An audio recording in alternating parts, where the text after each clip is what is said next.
Oh boy. Okay, y'all. um,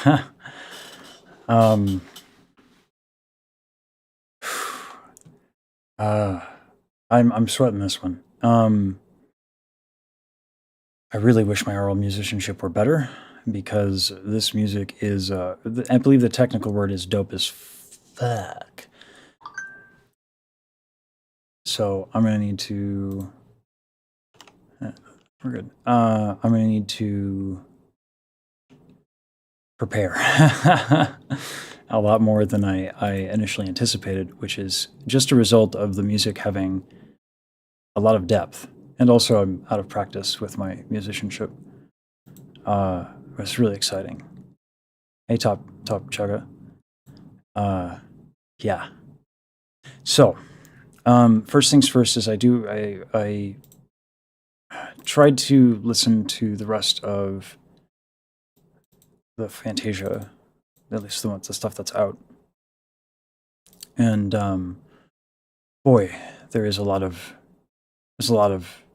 stuff. So yeah, we have to kind of we got through about half last stream, and so we're going to try to get through more.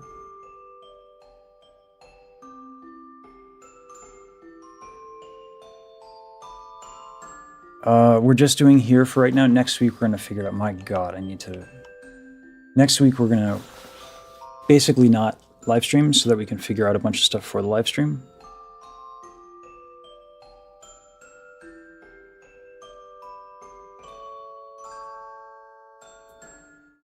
Sorry, hold on.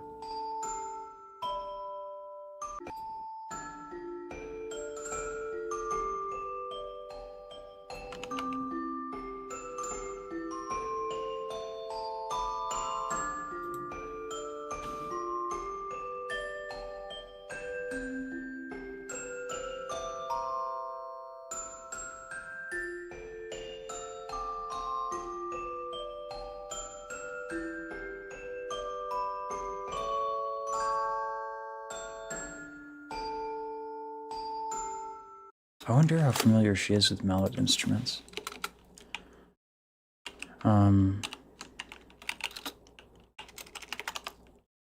What's this track? Telescope for Cats.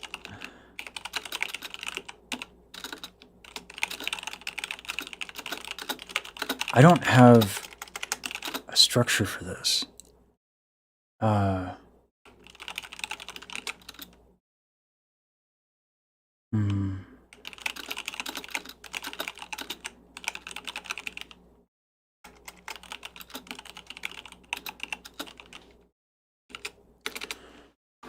Like, I thought I would have more structure, but I'm just like, I'm gonna fucking gush over so many little things.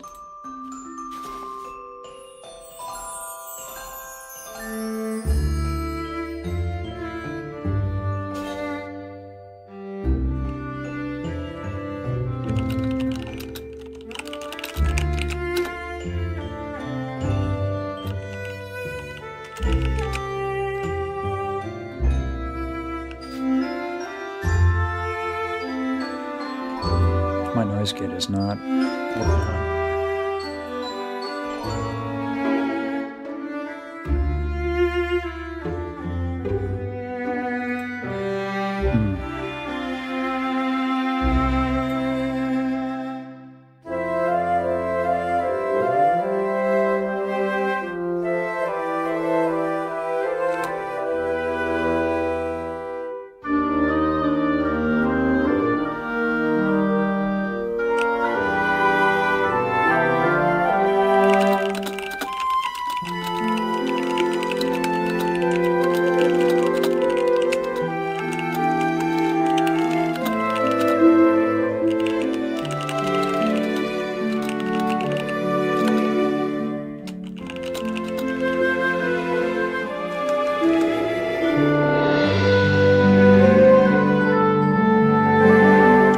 I try to, Terry, I try to pretend like that's not my thing, and then I just end up doing that anyway because I can't control my impulses.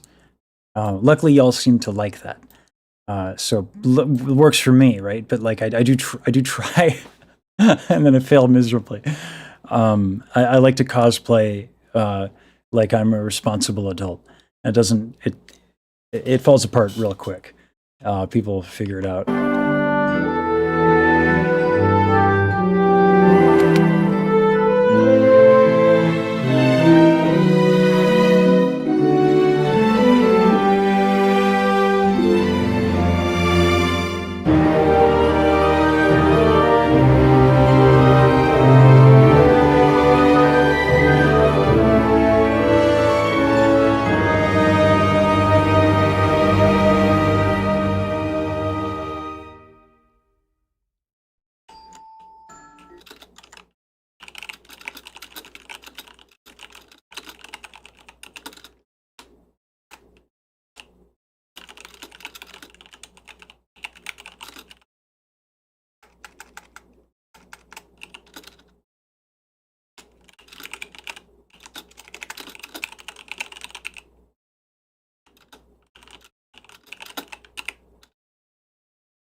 Not on a good day. Adulting is boring. I agree. Yeah, it is boring. Now I want to. She clearly put so much work into this. Like it's fucking brilliant shit. I wasn't anticipating being so thoroughly impressed. I wasn't anticipating not enjoying it, but like I'm kind of fucking floored. And so now like I feel like oh my god, like she put in so much work. I hope I fucking can I hope I can pick up on stuff, you know? So that's more of like what I mean by like yeah.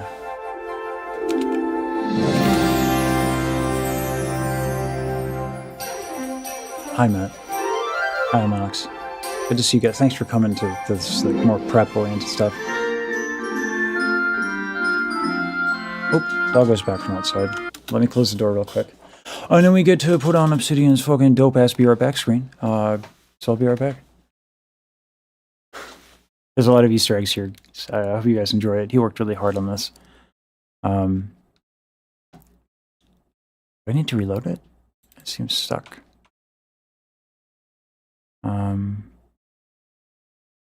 Let's try this. Yeah, anyway, I'll be right back. Researcher fully unhinged. I'll have you know, Obsidian. I am only mostly unhinged.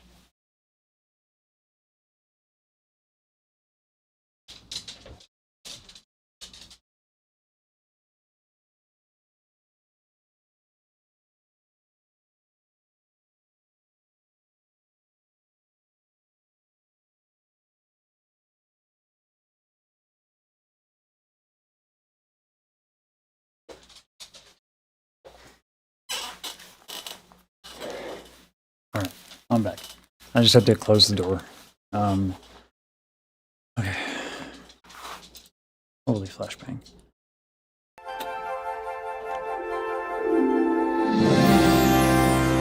Hey,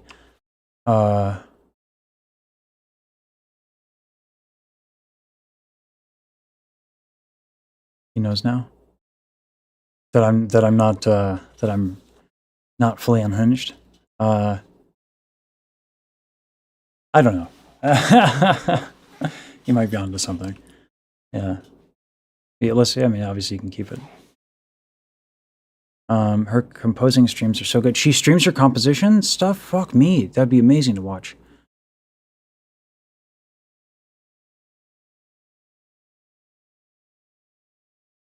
Guys, I'm so glad, like, I'm glad, like, we're all the kind of fucking nerds here where I can really dig in to, like, we're gonna talk about, like, specific measure numbers, well, when I have them.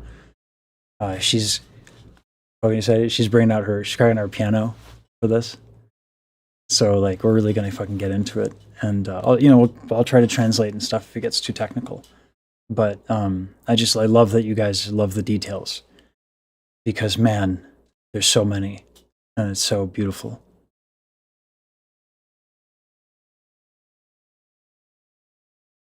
Thanks, Kira Conti. Tori, sorry if I mispronounced the name. Yeah. Just feel like no pressure, you know, just the just the is do it for the Oshi. Is that a thing? Is that a thing I say? Do it for the Oshi.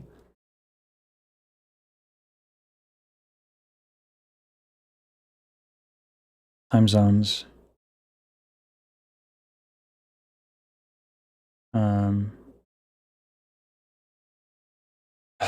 The people in this community are so fucking talented, man.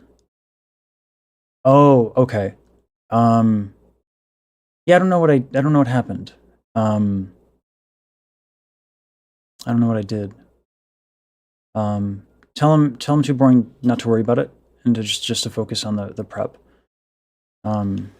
Obsidian is helping me. Too Boring, by the way, guys, is editor 1. I do now have his permission. So editor 1 is Too Boring. He is yet to commit to has no Oshi as of yet. Rest assured, he is being shamed. Not really, of course, but a little bit. So you're not cool, Too Boring, because you don't have an Oshi. You know what I'm saying? You know, you need to fucking listen. You know what I'm saying? But same, kimchi acid. But I get it. Like a lot of people, I don't know. It's hard to attract the right audience.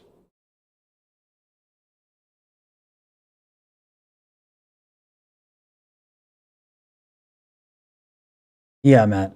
Yeah, hoping to help that. The 5-string guitar. Oh, so you noticed that the string was broken, Elmanox? Yeah, the string was broken on the acoustic. That's funny that you noticed. I haven't replaced the strings in a very long time.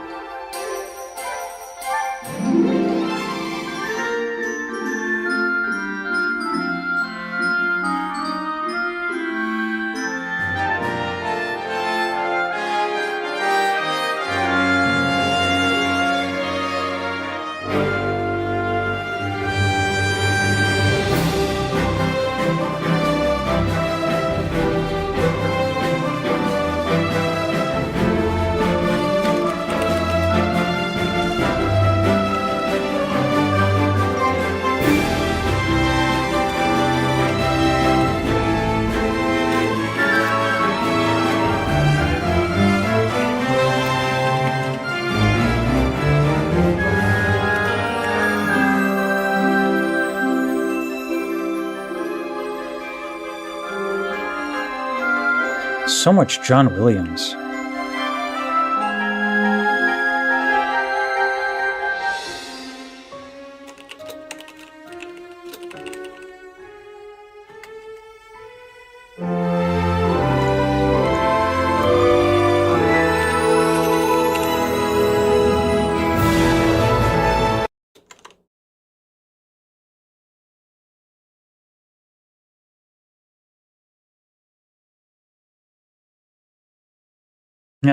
Sorry, Too Boring. I'll keep it at a minimum.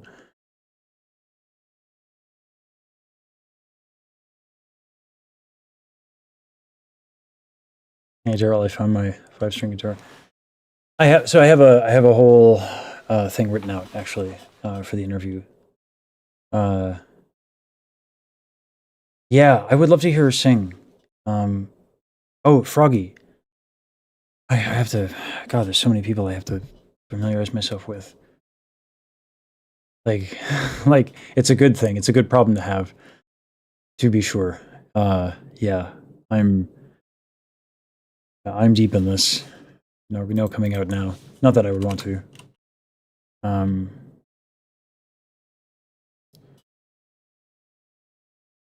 More Spielberg than Lucas. Yeah, good point. The Spielberg version.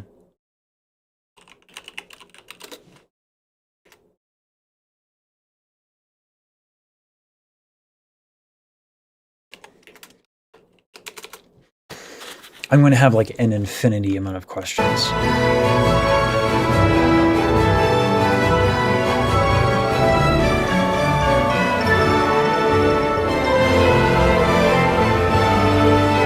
Her use of percussion is incredibly disciplined.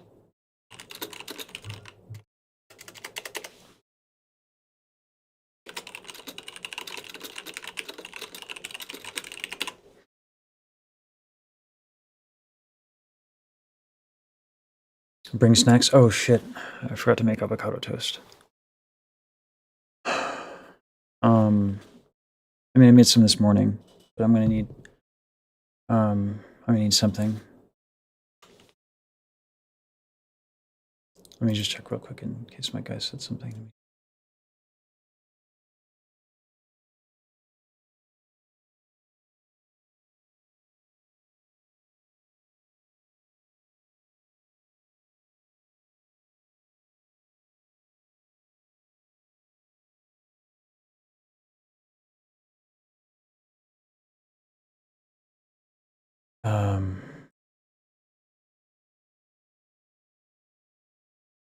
Just double checking. I'm good. God, I think I need to put this in Resolve. And just like put text over it or something like that, because like yeah, I'm gonna go fucking full ADHD. I'm really in this a squirrel? Like, yeah. I'll have to get familiar with Froggy.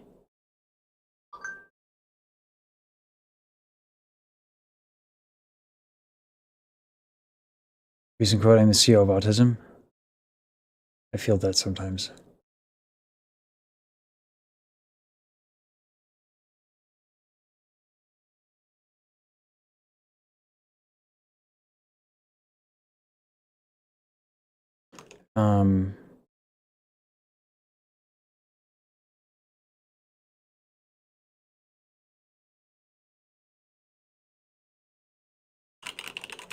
I hope that my issues with Resolve have been resolved, because I've been having trouble with the editing.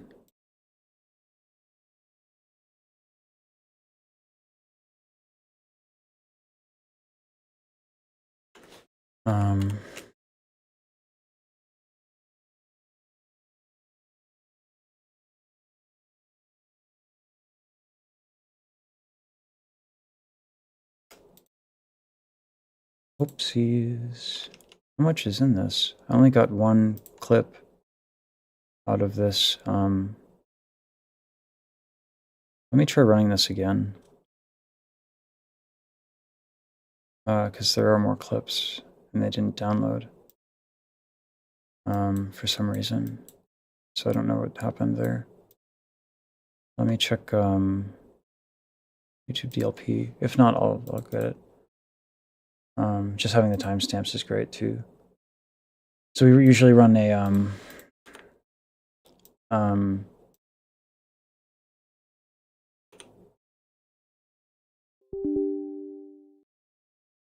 we have a script we run that runs YouTube DLP and like cuts and stuff, and so that's Obsidian does that.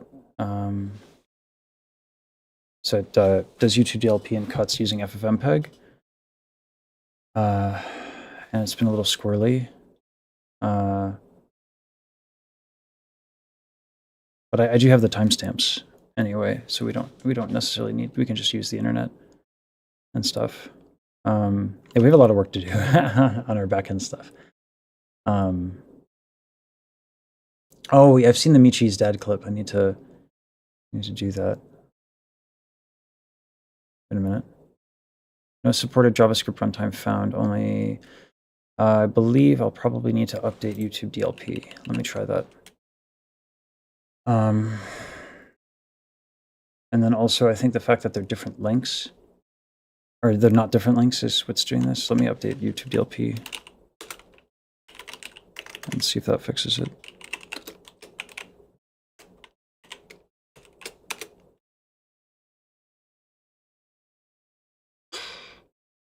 Really? Used pip. Looks like I might have to use, I mean, the backup, this is why we have JSON, is for the backup. Skrilla is YouTube's middle name, yeah.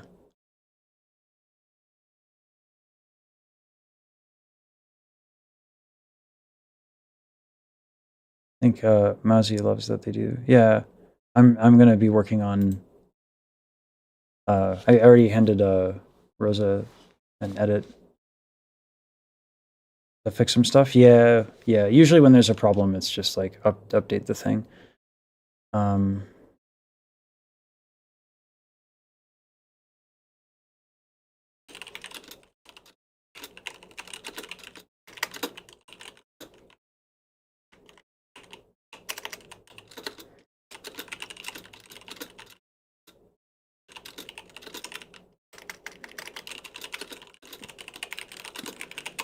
What we need to do is we need to create a command that before I run anything using YouTube DLP, there should always be like a check for update, and that'll solve almost all issues that we run into.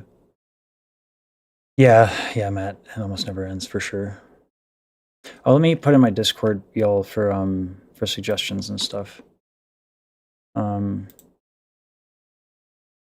Because everyone loves to have suggestions, and it's great. But my editors go through the suggestions and video recommendations threads. Why we have two of them, I don't quite remember, but it is too late to merge them. So here we are. So either one will work. That's on us. And so Obsidian's job is to go through that. It is quite a lot of work, but he tries his best to do that and has been killing it.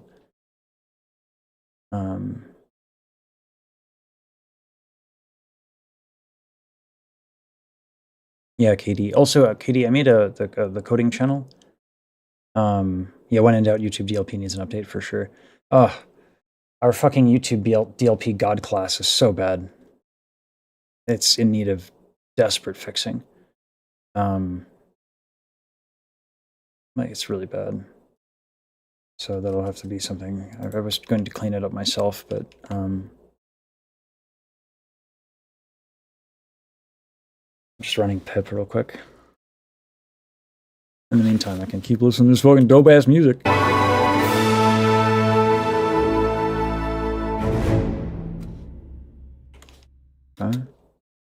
Her use of percussion is incredibly disciplined.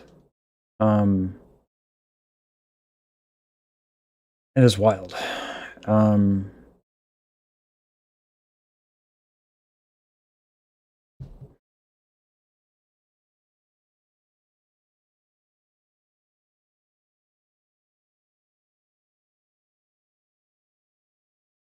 What did we just listen to?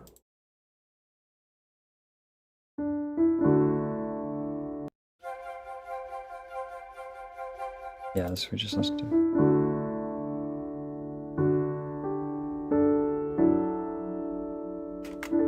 I reached out to two of my professors today to discuss, and a friend of mine who is a master's in music history. I realized after yesterday's stream that I feel like I need to bring in more people to the Iron Mouse video essay.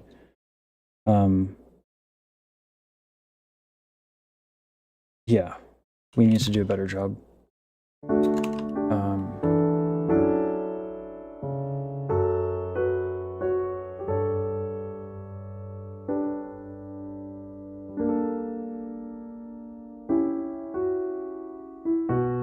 This is fucking... Her voice leading is so fucking good.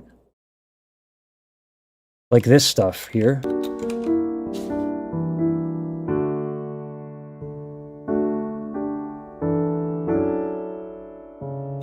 Also, I need to... Let me get used to listening to this on Watch Together. It's just like, it's... When you have the WAV files, you're like... It's like, why not listen to the WAV files? But also, like... These are things I need to get used to a little bit.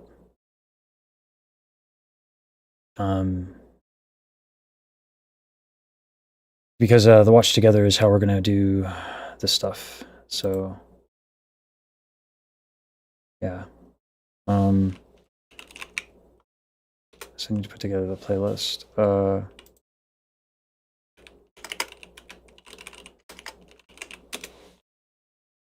Oops.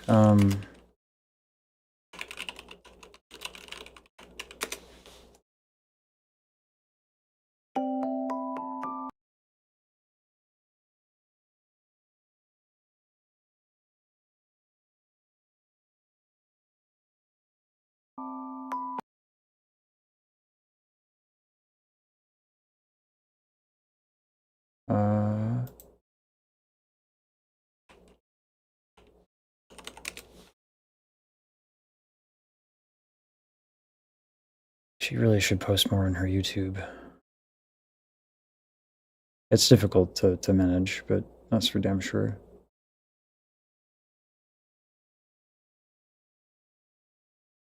Oh, she doesn't have it all, looks like, on YouTube. That's fine. In which case, let's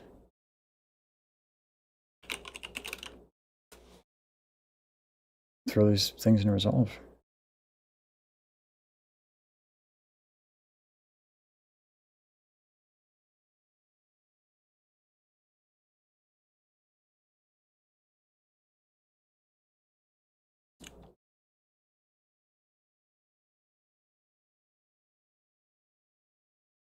Thor, for React recommendations, my editors go through the suggestions channel and the video recommendation channels.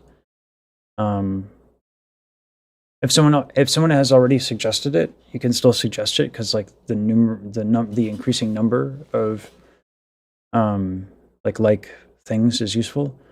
But please don't recommend something to us, because there's getting to be a lot there. That's great, but yeah.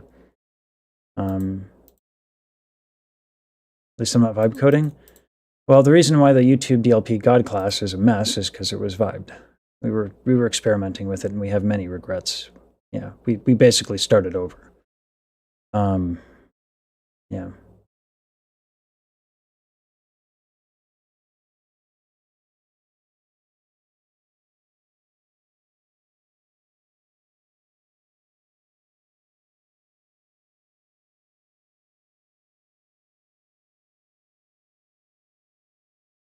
Yeah, kimchi acid, that's what I feel is necessary, though. 3 is so good, can't wait. Yeah, we're still trying to get to Act 3. Daryl's music speaks to my fucking soul. I'm just used to dealing with Wave. I don't have a reason for that other than familiarity with the codec. Because of DAWs and stuff.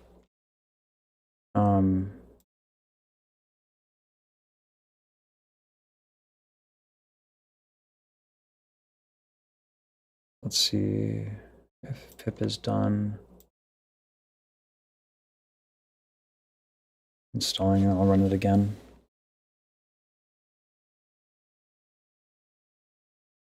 Oh, they had an update literally yesterday. There we go. So that's probably what happened. Because usually this shit works, so. I really don't like that. I do understand YouTube trying to crush YouTube DLP. I really don't. I hope that doesn't happen. Because, like, it is. It can be used well and ethically. Oh yeah, sorry. Resolve open that would be wrong. Are you kidding?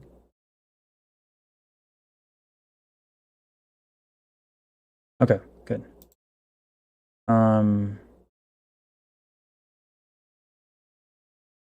Yeah, if vibe coding worked, I'd be all for it. It does not, though. That's just like asking, like, for a script, like a quick script. I think vibe coding could be useful for like people who like could really benefit from like simple tools.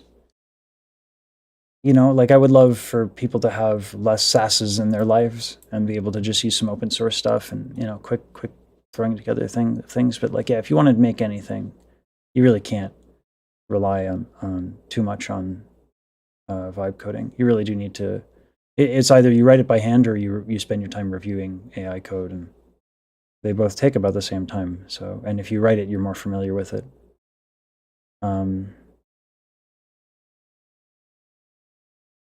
Yeah, Rock VT. Maybe in a world, I would love a world where I could help more. with that.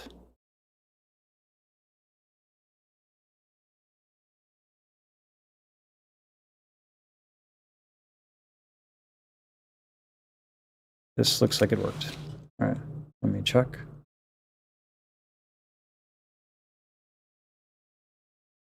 Trying to remain calm. It did not work. It's okay. We're gonna use it's wild because they are my videos, but hey, it is what it is at this point. So I guess like I'll put that. God, I don't want to put the God class in. I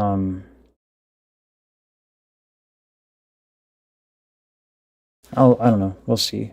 Maybe we can put this problem in the Discord and somebody can help with the debugging. But I'll talk to my guys about it. Not right now. Let me just get the JSON file up.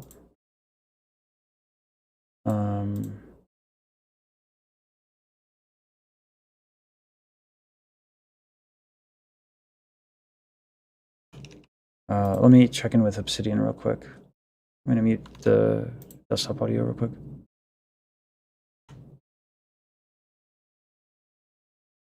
Hey, hey Obsidian, you got a second? Yeah, for whatever reason, the YouTube DLP is kind of shitting the bed a little bit. Do you mind doing me a favor and running this on your end and getting a G drive together, a G drive link filled with Eclipse? Yeah, sorry, I don't know why. Yeah, I muted desktop audio, so you guys are good. But yeah, thanks, man. Appreciate it. Thanks.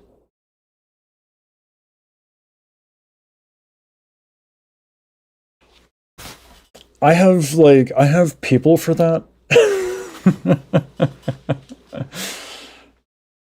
Yeah, this is why I fucking I don't know what I do without those guys. All right. Yeah. Her chords are fucking immaculate. So while he fixes that, we can just start loving on her music.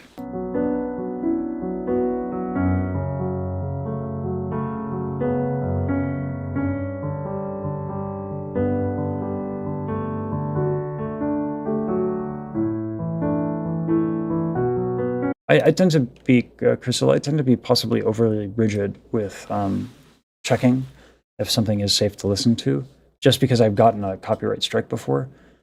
Also, it's really hard for me to listen to music passively. Jesus, Caroline.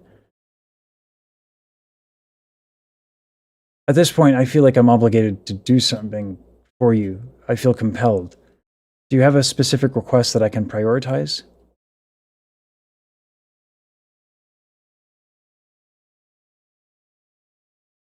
Thank you so much, Caroline.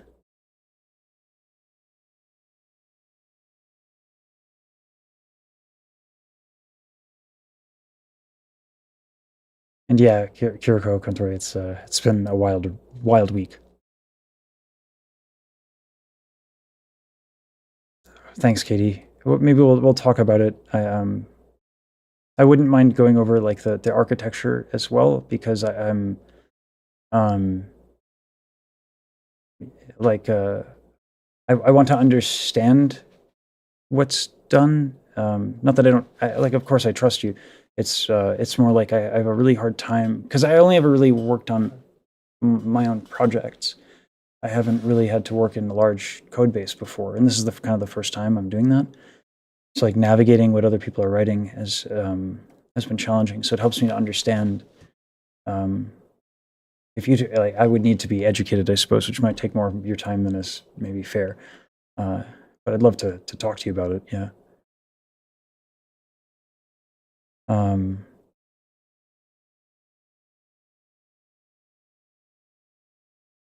You don't have to do anything. Please continue being awesome. Thank you, Caroline.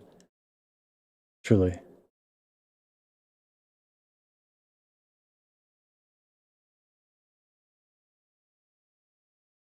Y'all pierce my fucking soul with the get loved on nerd thing.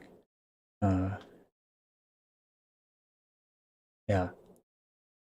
Um, I actually, uh, I'm so confident in the direction of the channel.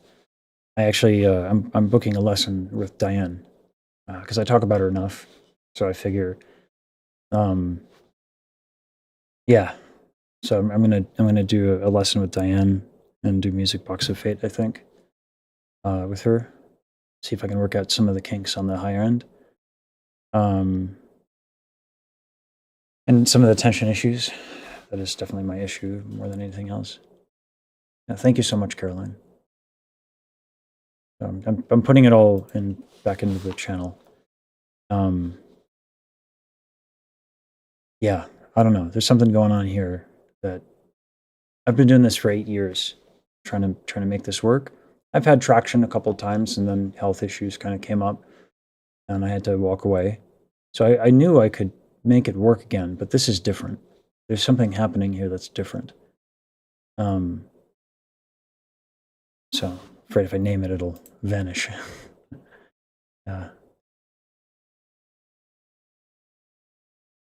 Thank you, Kenobi. Yeah. I'll make like a code VC.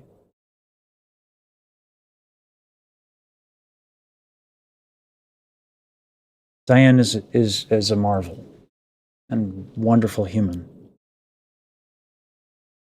Yeah.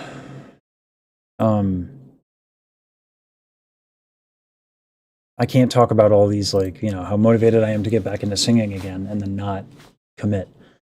I don't know how to do things half-assed. It's a bit of a problem, actually. Her counterpoint is fucking insane.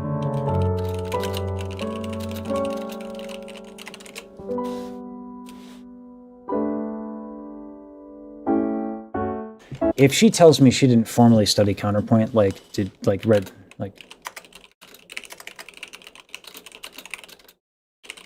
I'm gonna fucking lose my mind, because some of this shit is absolutely bonkers.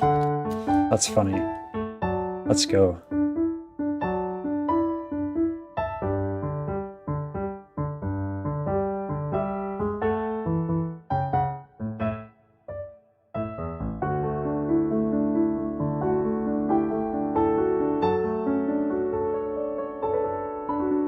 Oh, nice. Daryl does some of these things with the accompaniment patterns that is so lovely.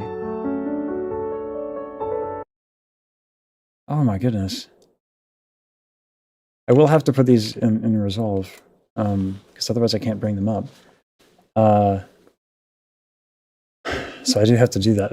I'm just like, fucking dope. I'm glad you guys enjoy it. I'm glad, Caroline. I'm glad it's good. It's a good thing. It makes me feel a lot better, thank you. Let me check if we're okay. And actually, you know what? I'm going to let me go back and talk to Obsidian real quick. Let me I have a better idea.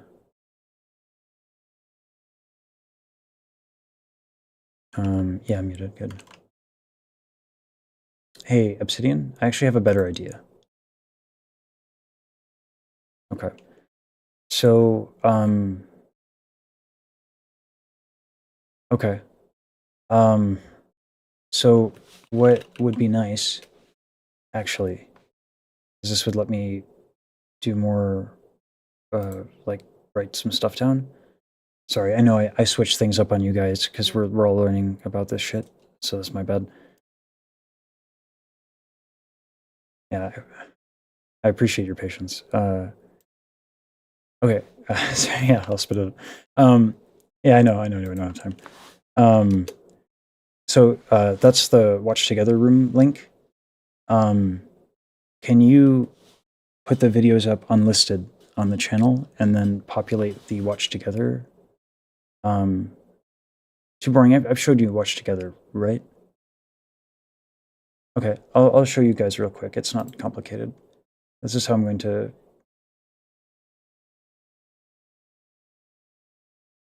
Oh, someone gifted five members? Hold on.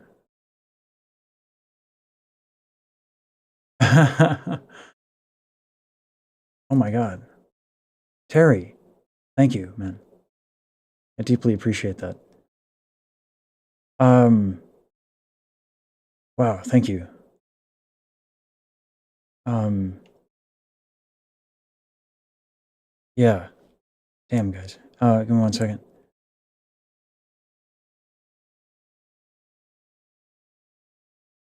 I'm like trying to give. Sorry, I'm trying to like. Sorry, I was like, we were doing a thing, right? What was that thing? Thanks, guys. Really, I appreciate it. This helps a lot. Uh, yeah. Uh, thank you. Sorry. Okay. Wait. Am I sharing my screen? Okay. Okay. Okay. Um, sorry. So I put a link here in this portion, right? And then I just plus playlist, and then it goes to this side, right? So you can put together all of the videos, and if you can find, I'm having trouble finding videos, individual videos of all the tracks that she sent me. Um, so I'm so for the album, yeah. What we can do is I can send you the wave files, and you can use FFmpeg to make like quick videos with them, and then we can put them unlisted on the channel. And obviously, we're going to take them down after. You know, I ideally.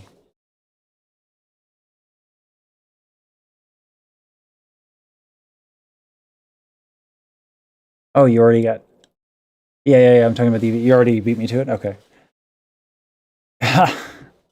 You guys are ahead of the game. Got it. Okay, then yeah, just put them in the watch together. Yeah. Thanks, guys.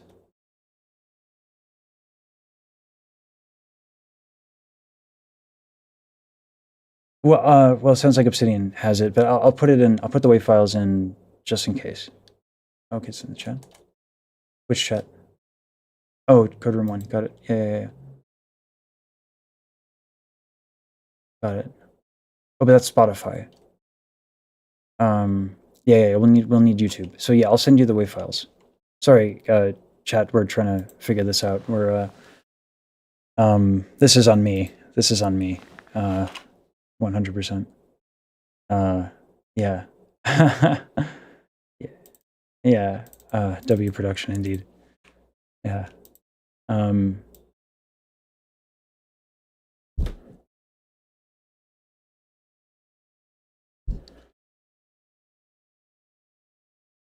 um,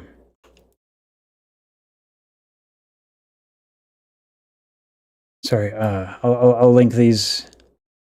I definitely have to. Sorry. Uh, Sorry. Give me a second. Yeah. Words. Uh, Jesus. I'm just gonna throw these in G Drive, and we'll do it that way. And guys, the subs and the members. I mean, uh, thank you. Um, thank you. Sorry. I'm trying to stay focused, and uh, everyone's making it wonderfully difficult. Guys, I can't say enough good things. Thank you. Um, it turns out I already had it, so maybe I was prepared, and then I just forgot which I want to do. Yeah. So there's the G Drive link. Yeah, I have the G Drive link. Yeah. Okay. I'm gonna go, guys. Thanks.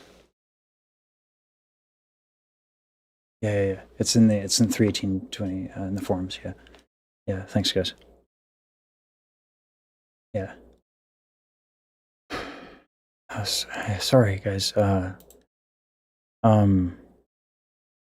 I'll catch up with chat in a second. Uh, Thank you so much. Um, Thank you. I'll die. Um, yeah. Uh, Sorry. Thanks. Um,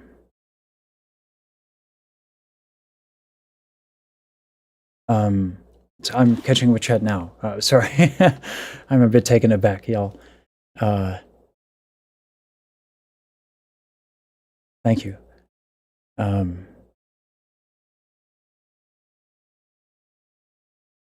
Yeah, Katie, I don't know how to do things half-assed. You can tell. Yeah, until it comes time for preparation and being organized. Yeah, that might be a struggle for us. I too have no chill. Throws herself headfirst into stuff all the time. Absolutely jaded. It was gonna make you crazy. I tell you. She already did. Yeah. Sounded like Elton John. I do that every now and then. I need the glasses to really pull it off, though. Elton John rocks some beautiful glasses. Terry's design, but has anyone mentioned VGen or Skeb to you for art comms? No, I want to give a chance to two friends of mine, Alith and Mary, who formerly worked at Cartoon Network. They're insane. They're insanely talented.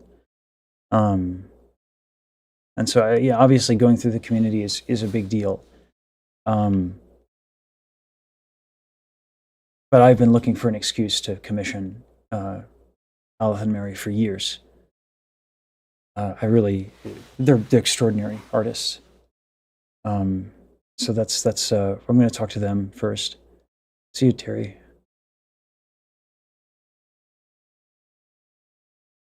Appreciate it, Hudson.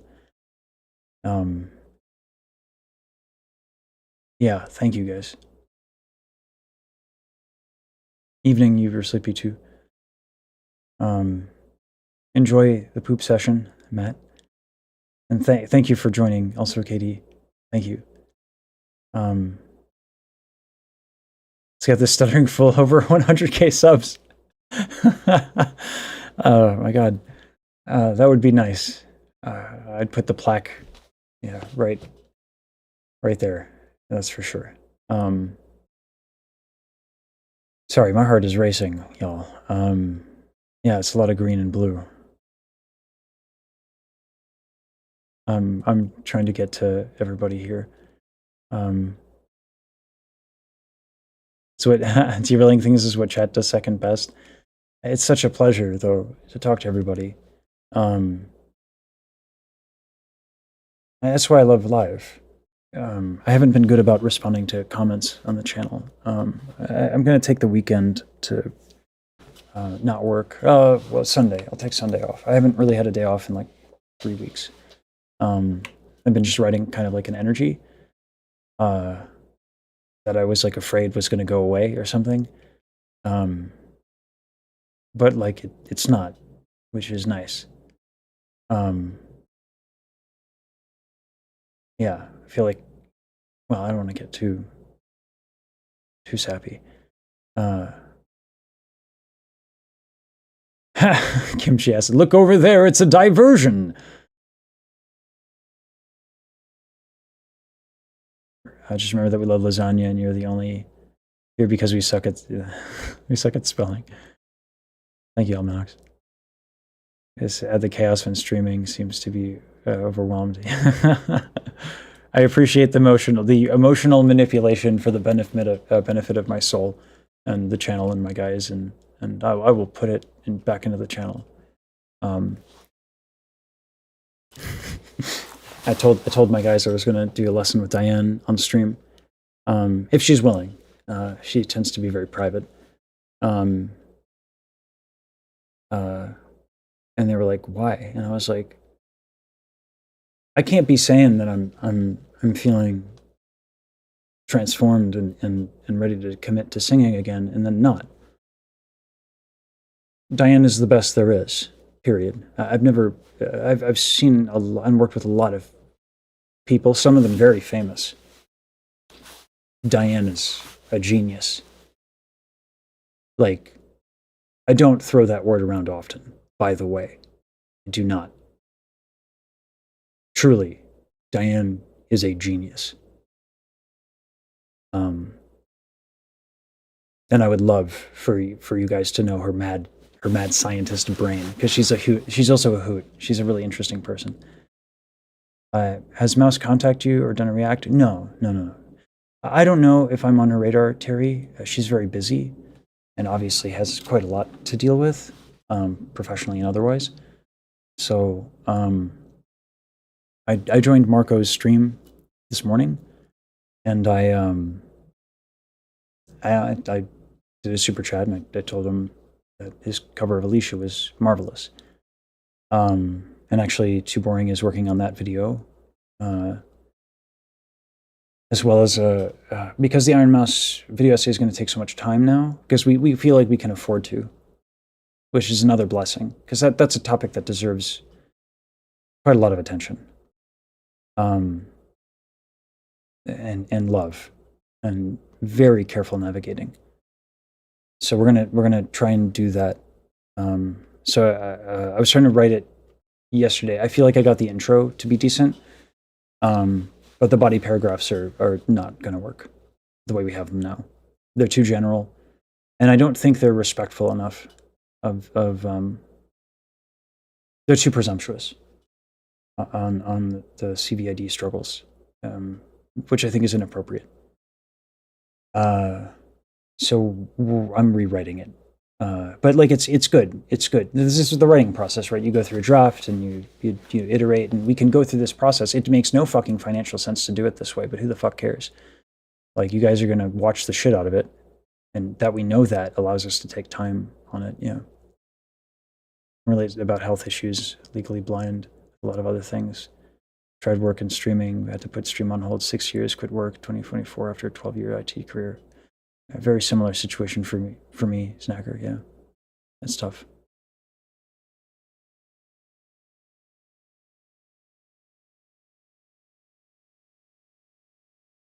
Right, things, but I'm forever getting up to go do something in the other room, forgetting where I was.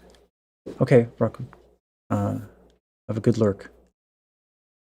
I hate Twitch, only watch Connor's. I struggle with Twitch. We're gonna do multi-streaming there. I do have a lot of friends that stream on Twitch. The Bugs Are Bad is a childhood friend of mine. One of the few I've kept in touch with. And he's a really good dude.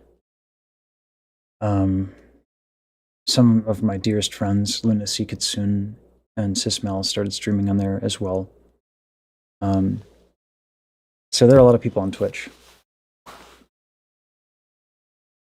Sorry, my mouth is now incredibly dry from the shock and like my heart racing from the from all the green. There's so much green. Let me get some water real quick, and I'll put up maybe the old BRB stuff. It could be that it's yeah, there we go. It's a shame that the other one. I think this one is pretty good too, though. Obsidian does great work with front end and HTML and stuff. I'll be right back, guys. There's some Easter eggs in this one too.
I think that some of the video links are having trouble.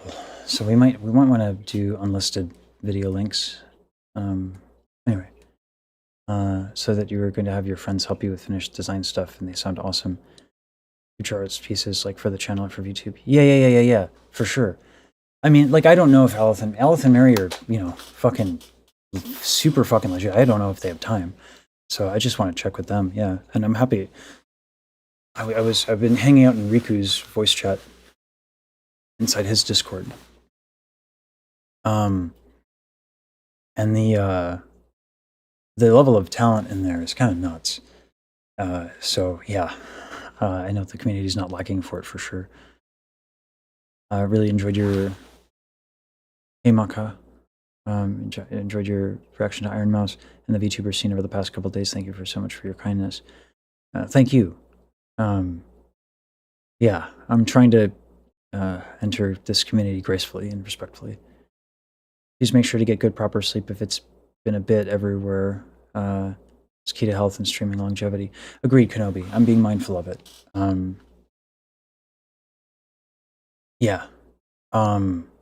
Honestly, if it wasn't for my guys, I probably would have taken several days off. Like, I kind of like roll out of bed in the morning. Usually, I would be very diligent. Like, I would be very strategic with my instructions. But like, they've just stepped up, and I mainly like, I'm there to answer questions while I'm like in the morning, and I fucking have my coffee and fucking eat and all this shit as I prepare for the live streams, and they just got my back.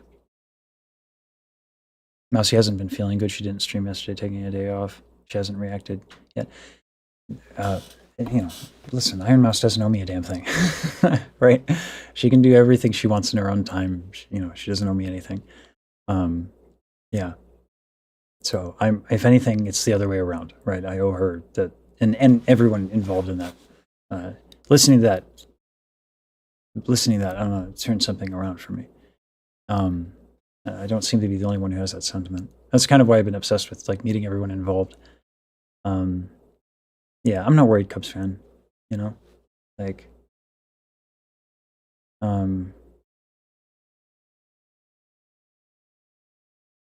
yeah. Mouse is very, very busy. Help us improve Discord. Take survey. Just got a banner on my virtual desktop. That's funny.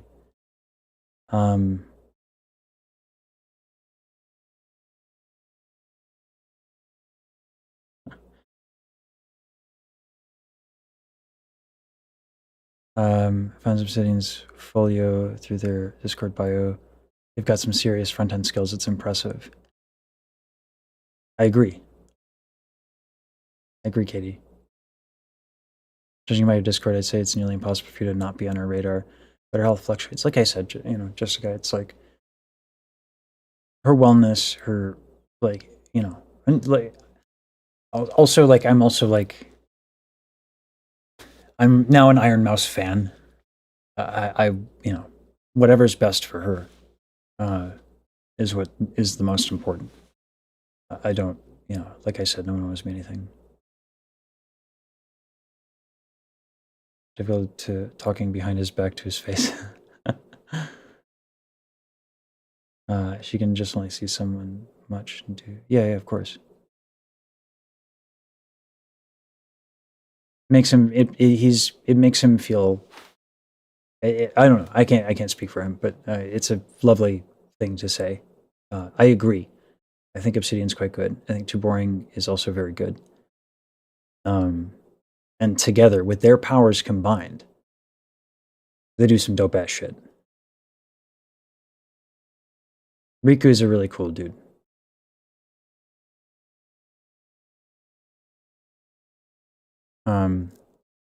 See a message from the White Rabbit saying the Matrix has you? Yeah.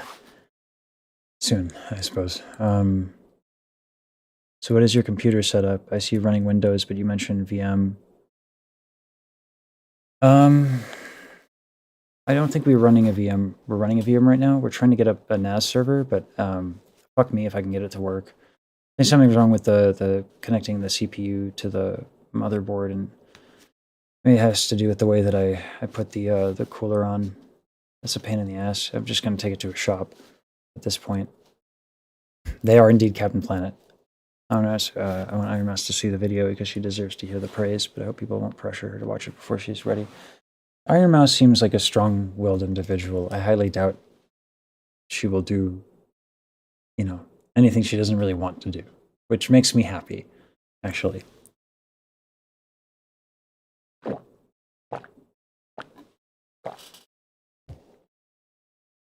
If it happens, it'll happen.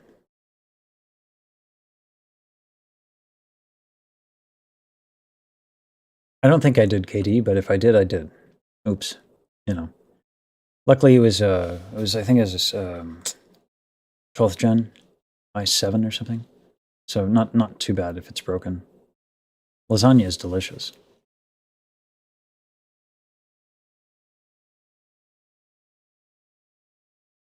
That is fair, though, just a guy. Yeah. All right, let's continue with this fucking magic.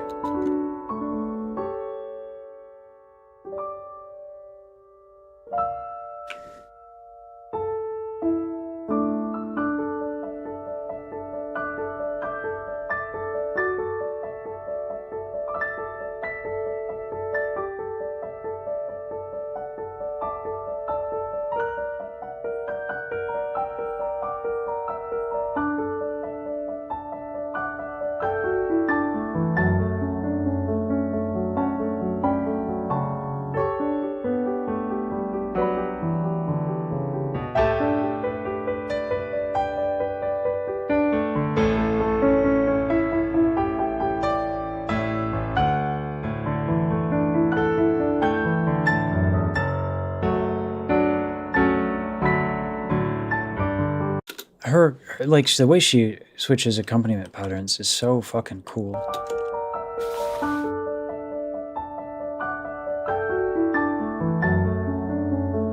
Yeah, I'm not gonna have a structure to this interview. I'm just gonna fucking gush.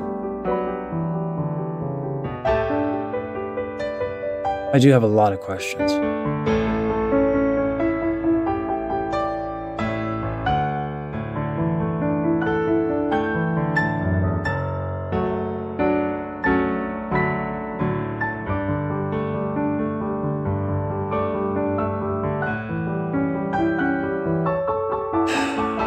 She has so much restraint. Like, it's funny. Usually I prefer music with unapologetic bombacity. But it is unapologetic.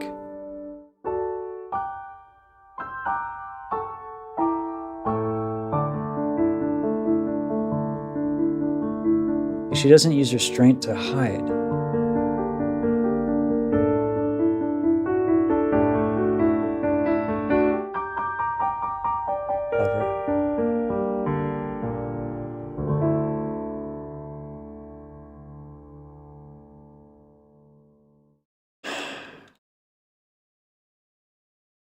I'm just like, I am flabbergasted.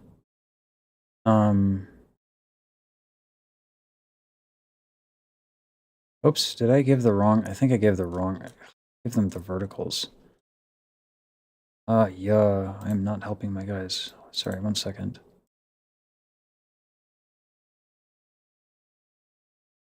I hope they found it. I'm just gonna link them just in case.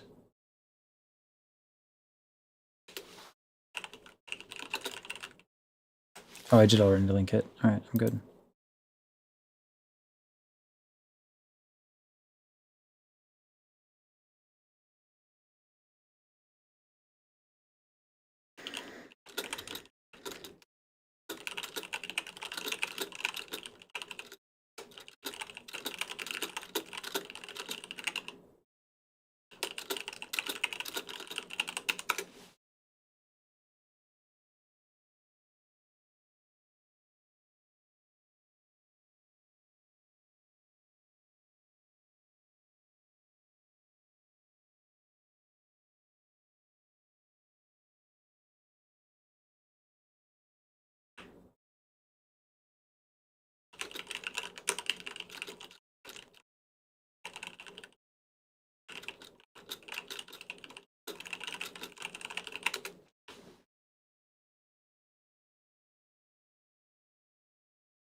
Sorry, chat didn't update. I see it now. Boosh. Gotta love people with firm boundaries. Yeah, Elaine, it's a nice thing to be healthy about that. Catching your stream, liked all the stuff you've been posting lately. Thank you, Jaren. I appreciate it. She bullies right back, I'm sure. Yeah. I am now seems like a tough cookie.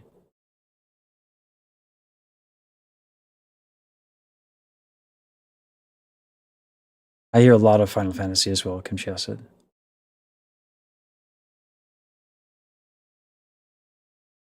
Yeah, Katie, we do so much with FFmpeg. I have my spare 3070 Ti. Not spare, I have a 5070 Ti because I wanted 16 GB of VRAM for some ML stuff.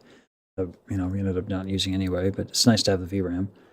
But I had a 3070 Ti, so we use a lot of FFmpeg. Why not for GPU acceleration? And then it would help with my guys might be able to run some stuff on that one, and then fuck G Drive. Like, I don't want to learn a whole fucking API just to pull shit. It seems ridiculous to me. So like, we're doing so many videos. It'd be nice to like have a way to sync up Discord with the NAS server, and that's just much easier to do without having to manage a Drive API. So.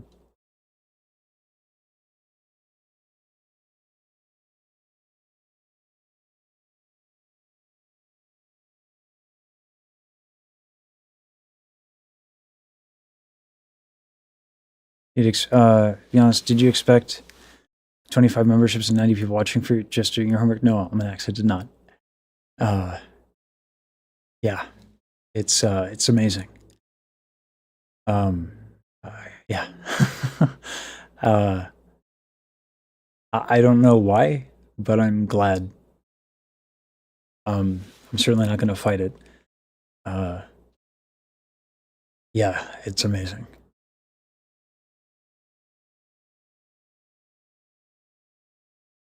I'm going to see you in chat on Daryl's 2.0. Is she streaming? No. Tasteful choice of accentuations is the only thing that matters. There's a lot that matters if we're talking about the music, but she definitely has that as well. Machine is one of Daryl's specialities. She's very good at doing a lot with comparatively very little. It's a breath of fresh air compared to modern pop. Yeah. And frankly, modern composition. Hey, GMD.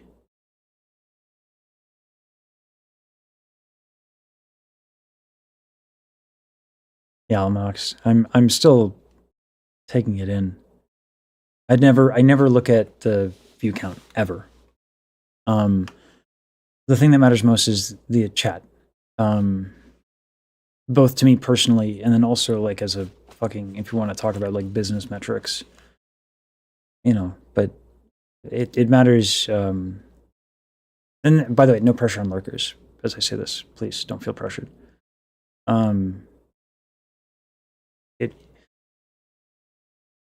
Social media is best when it's social. And this is a wild concept for folks. This is certainly valuable as entertainment, but like the way you really know that people are engaged is if they engage in some way, shape, or form. And again, people can consume whatever they want, but like, or however they want, certainly. It's just, yeah, having a chat. I mean, that's the thing that gives me energy, It might be a Balalaika, I don't know.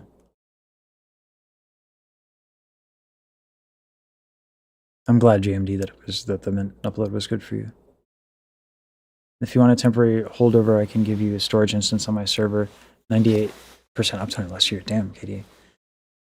That would be lovely. I'm been a bit of a noob on architecture and certainly on server stuff, so I would love to chat about it. Yeah. The passion comes through, that's why. I'm glad it does, because most people find me fucking bizarre. Which they're not wrong. It's just a matter of if they can accept the bizarreness, and luckily more people seem to. I think as I've aged, I'm older than I look, but as I've aged, I've calmed down quite a bit in terms of like I still feel all the feels. In that way, I'm uncorked. Uh, but it's I don't know. I don't feel like I need to do anything with it. I suppose like you just as you age, you kind of give less fucks, which is liberating. Debuts in April. She announced in a vid. Okay, I have to watch that. Have I listened to Iron Mouse background music? Most of it done by Daryl. Not all of it. Therogen. We're trying. I'm new here, so it's gonna take a little bit.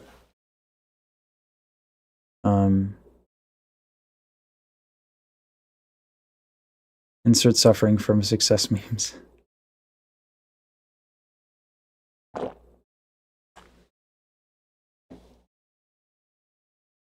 I don't know if I want to fight it. I don't know. We'll see.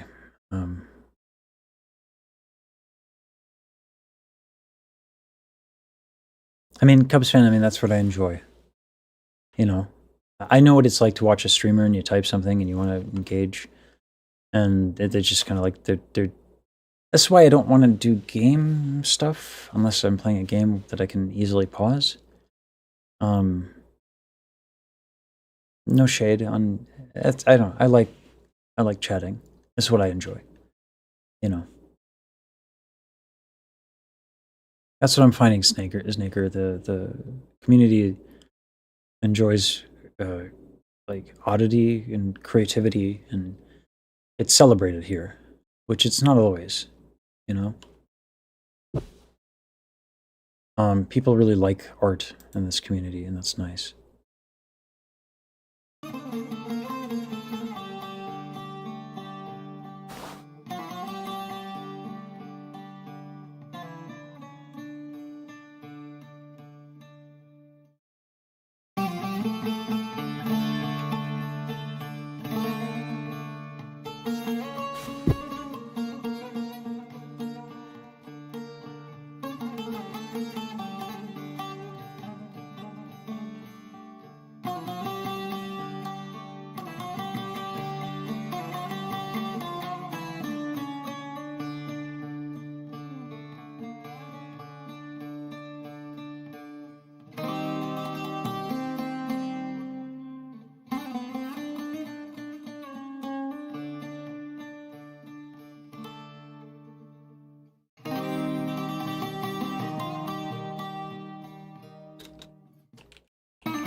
This is fucking baller. Daryl has she sent me a thing that she wants me to give it a shot. So how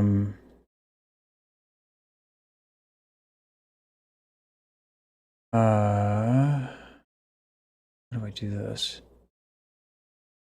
I'm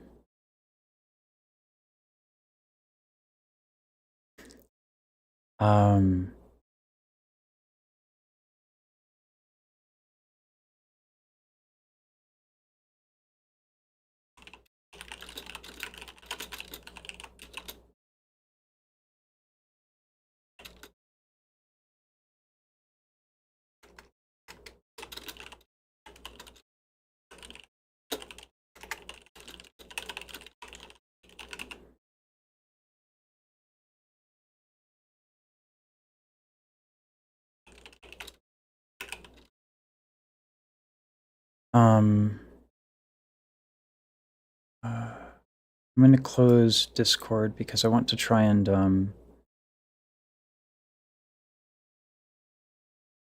figure this out. Okay, and then goes browser source. It's so nice to work with someone who's like who knows things.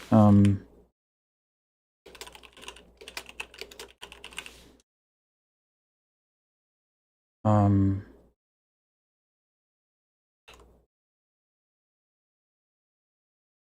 don't know if that's... Oh.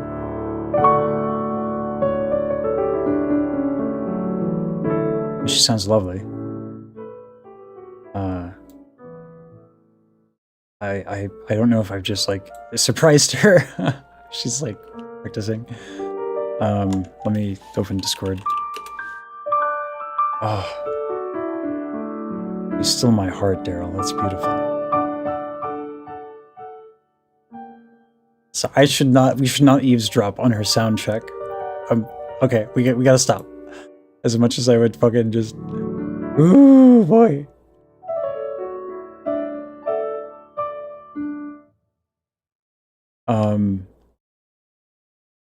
Oh, that's glorious. I've forgotten myself now. Yeah. I didn't think that would play audio. I apologize. Oh, we should still playing audio.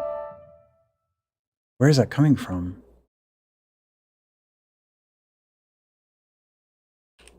So I've closed Chrome. Is it just a browser source that's not like in fucking hit collab? Bizarre. Icon technology, I swear. Girl. Now we're just fucking being inappropriate, okay?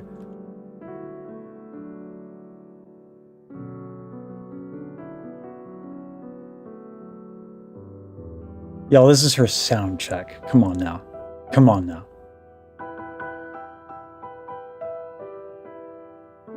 Is that Debussy? Sounds like Debussy. Where the hell are you, Discord? I need to fucking tell her we're actually fucking stalking her sound check.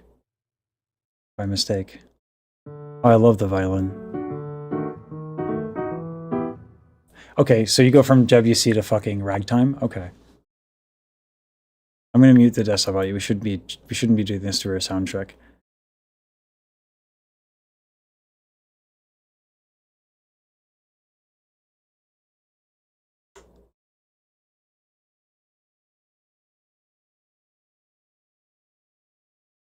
Why isn't Discord opening? Oh my god, computers are fucking fun and useful, y'all.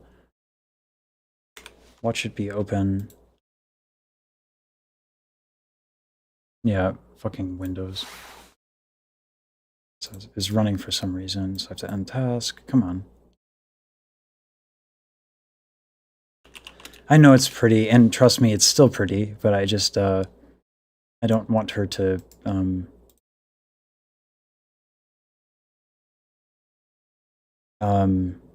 there we go. Now it's open.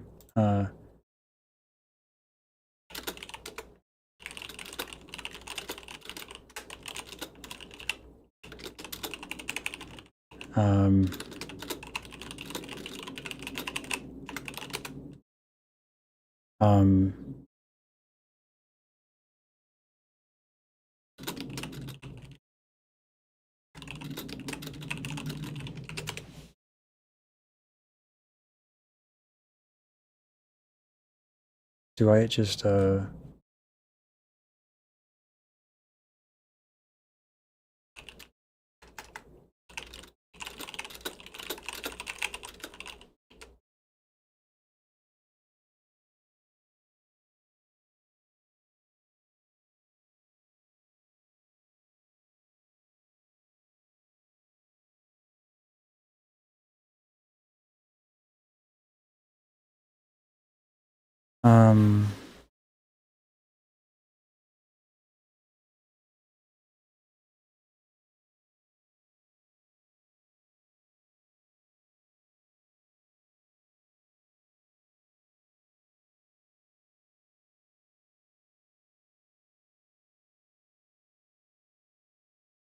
okay.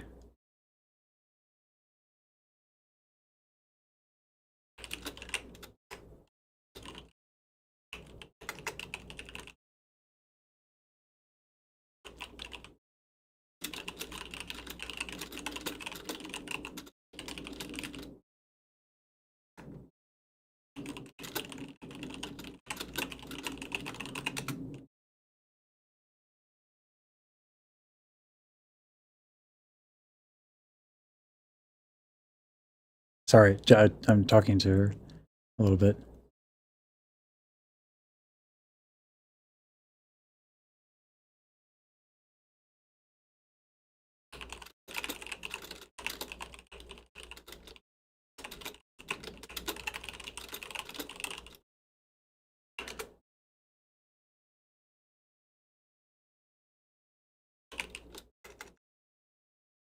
Yeah.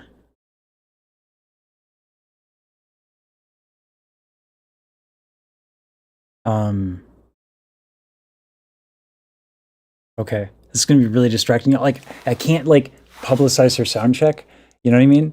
I can't do that. But man, uh, yeah, fuck. Because like she's got to be able to do that. I'm gonna kill the browser source so we can continue listening to music. Um, it's just like you don't want to like, you know what I mean? Like people like they have to know they're being filmed, right? So yeah, I have to kill this. It's really fucking good, y'all. Sorry for the tease.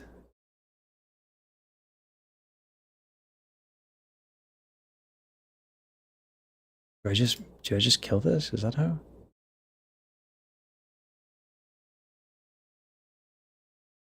Yeah, that's how. Okay, I'll just add it later as a browser source. And then this is muted. Dope. Okay.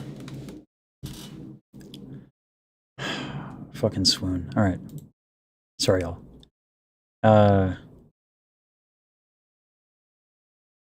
Accidentally dropping into it wasn't on purpose. I do have to make that clear. I wasn't trying to. I just am not great with. I thought the browser source would that I could control the mute, but it seemed to be playing regardless. Hey Joey, hey, welcome.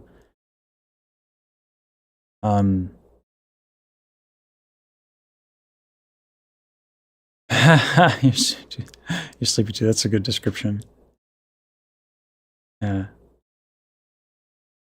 I am in the. Yeah.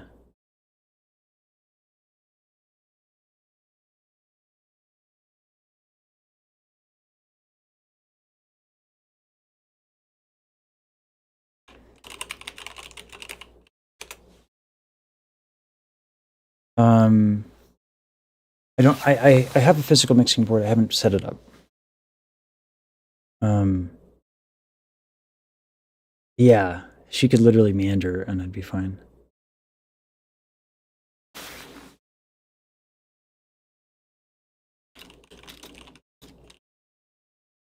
All right.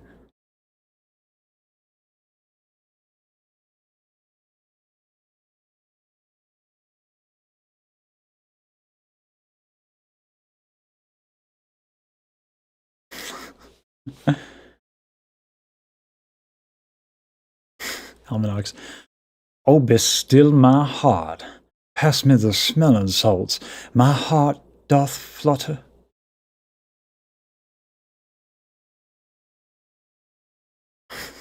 I appear to have the vapors. Oh my. Yeah.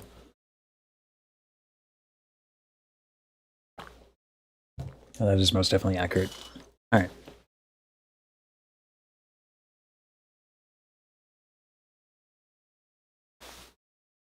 I don't know how much time I'm going to have her on stream.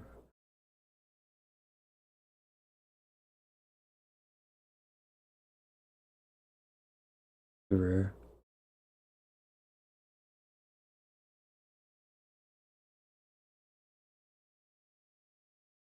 I think we were here, yeah.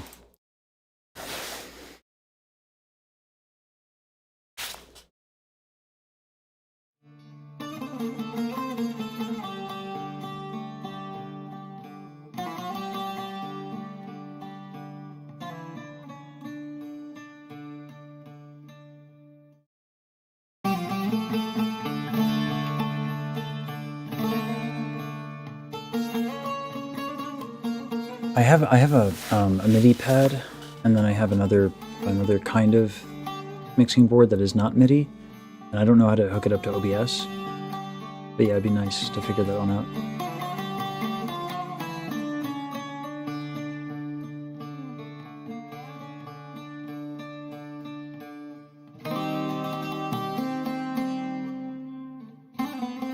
don't know this instrument. Is it bazooka?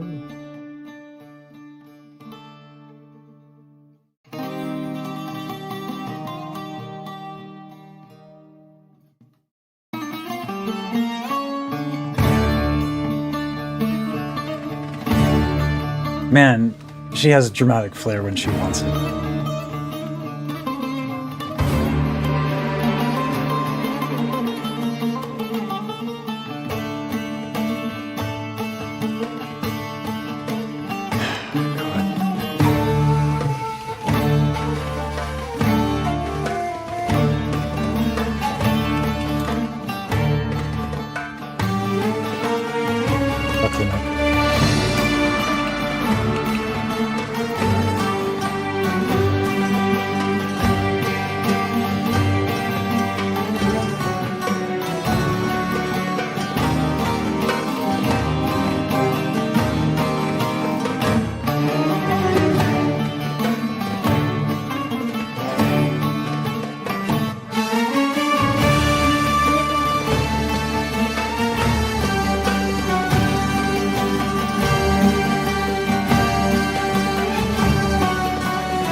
I feel like she would like it.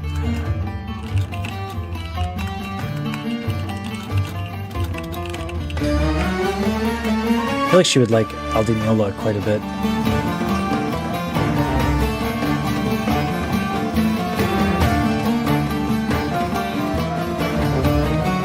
That's fair, Almanacs, yeah.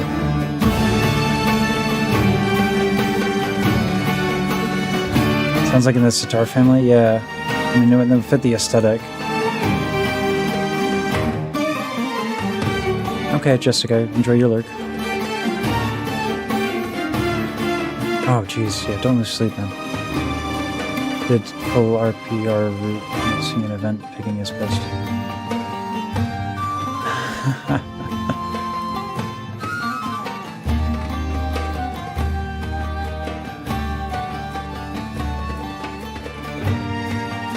Yeah, Lisha, it's kind of interesting to like directly DM these people. It feels odd.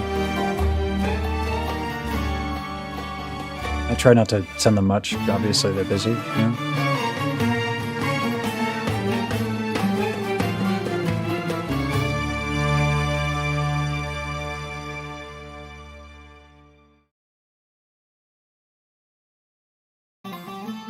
Yeah, I know. I don't know what the etiquette is on, like when I saw her in the video, because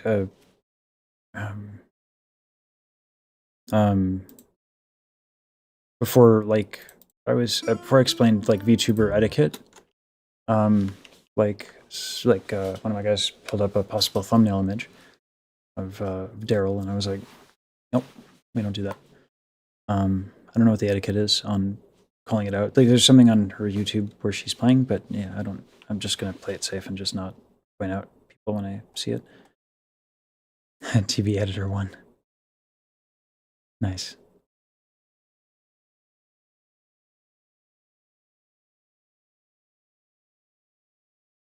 I have Battlestar Galactica scene stuck in my head. Yeah, that's fair. That's fair. You have the score. I wish, Kimchi. For most modern composition, people use MIDI. It's a lot more straight to the point, and I can read MIDI decently. Not as well as sheet music, obviously. I asked her, and she said she doesn't have the sheet music. It takes a little bit to get the sheet music. And were I better, I would just my audio or my aural musicianship skills were better. Oh my god. If my aural musicianship skills were better, I would do a dictation. What is it with Americans drinking out of mason jars? In my case, they're just large. And I live in the desert, so water, I just need the largest thing. Also, all my cups and plates and forks and knives and groceries even were taken. I can't really elaborate on that. But yeah, so I only have her kind of like mason jars and a couple mugs. So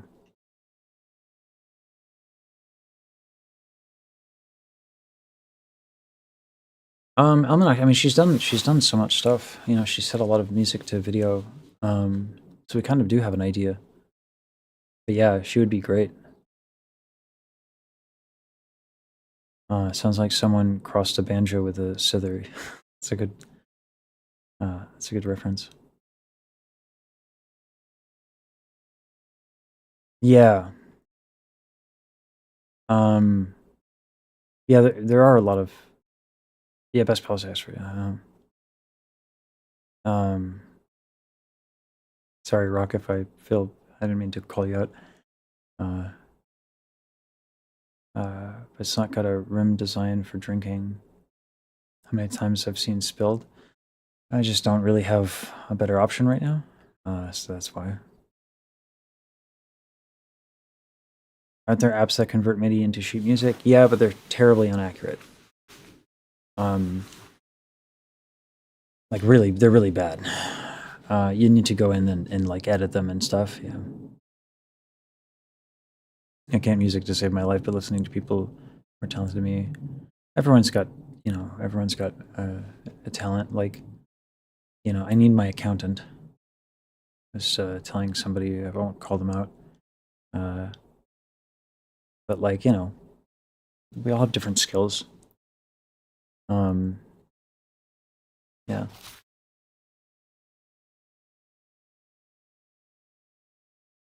Some old DAWs used to do that. I think Cubase probably did it the best if it did. That's what I recall.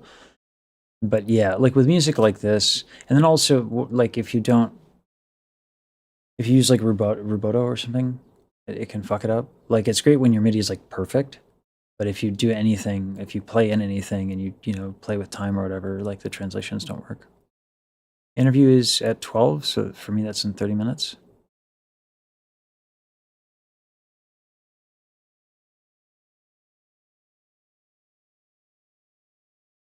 Love Middle Eastern music with plucked instruments, but I feel like dance percussion.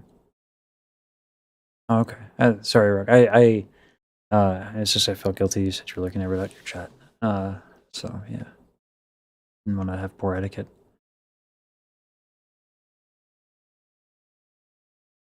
Oh wow, Daryl plays the instruments. Shit.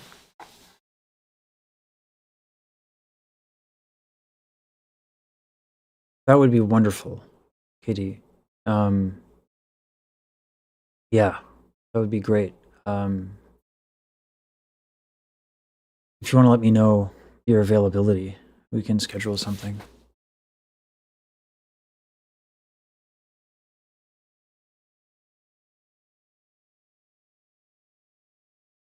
Mixcraft used to do it pretty well, and it was designed for more professional settings before they pivoted to making it more accessible. I had Finale for a bit. Sibelius was also really popular, but yeah. Transcription is difficult to justify often. It's hard. It takes time.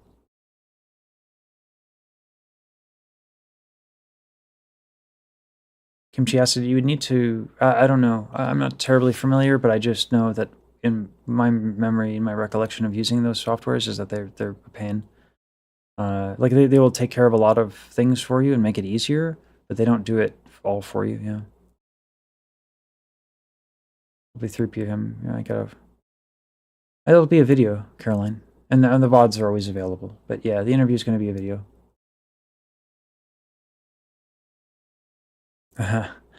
Original. I don't want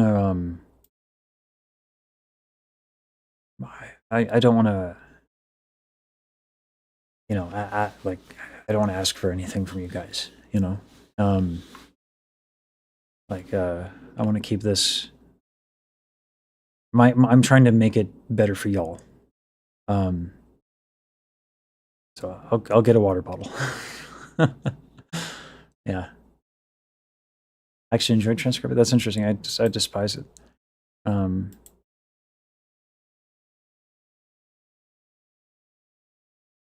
Okay, thank you, Rock. Yeah, appreciate that.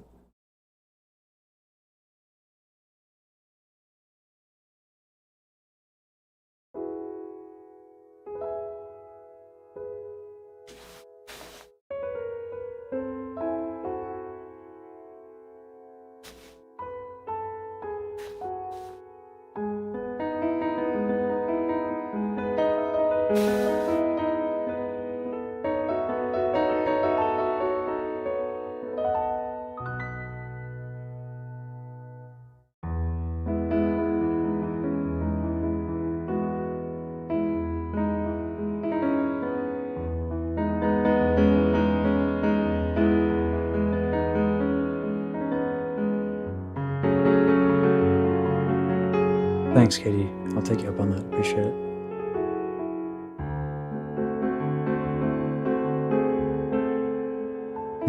Not relatable.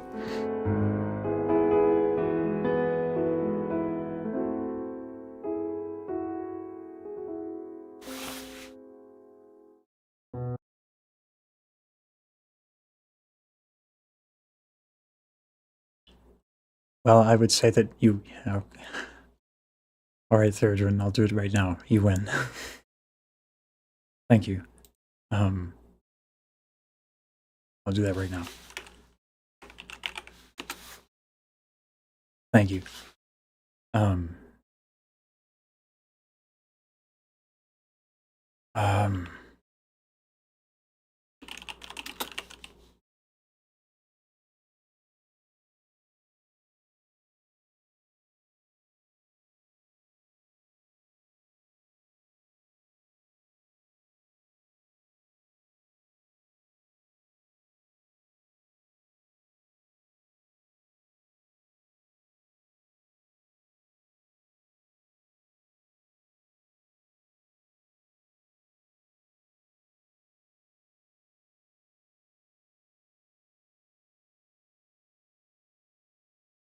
I need something I can draw on.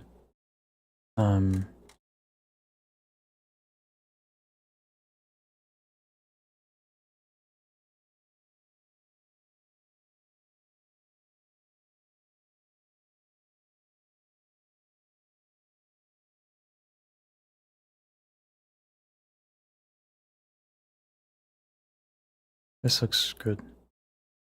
I can get like a white marker.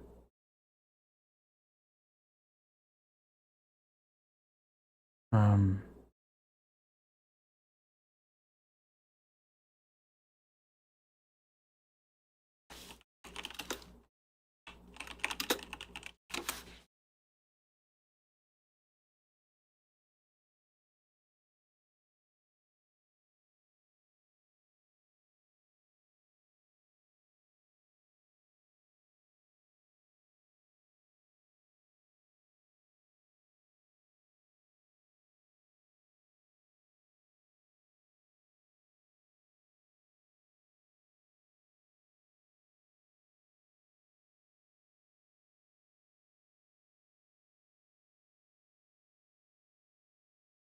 okay, I ordered one. I splurged a little bit.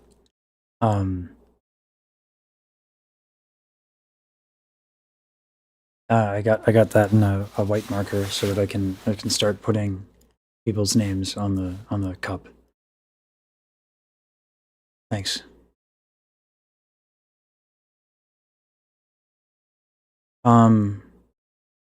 We were looking at stream elements as an option, yeah. That we wanted to do restream first. I generally don't think about like when I think about optimizing revenue, I think about optimizing revenue from people that are not watching me. But when you guys are being so insistent, I'll be a bit more considerate on trying to set that stuff up. It's just it's not something I like I said, I try to monetize anything else. Like anything else. So yeah, but I appreciate it. Yeah, I got white pens and a black mug, and I'll paint people's names. It'll make it probably a little hard to wash, but you know, shit. At this rate, have to get a new cup every fucking week at this rate. But yeah. Thanks, guys.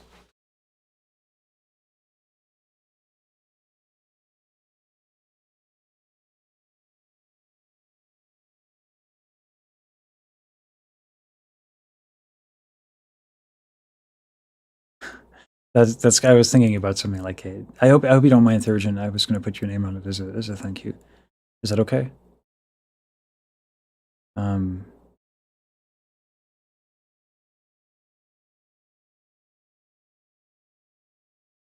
yeah, we'll set up. We're going to set up some stuff next week. We're dedicating to setting up.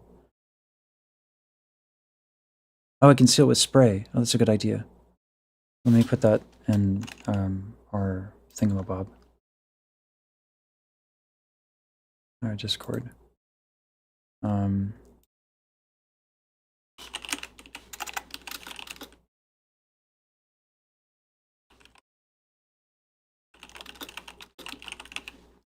I can also carefully clean it too, but yeah.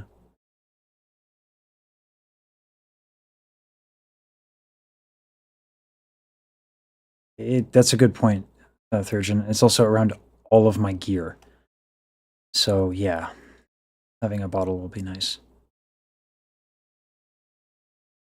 I get that. Not. I got that from Jordan Lane. I actually, when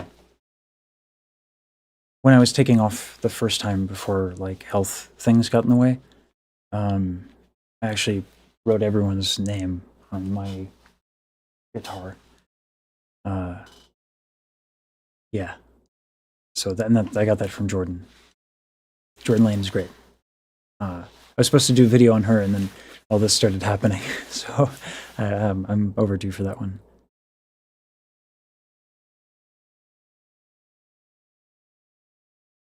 Thanks, guys.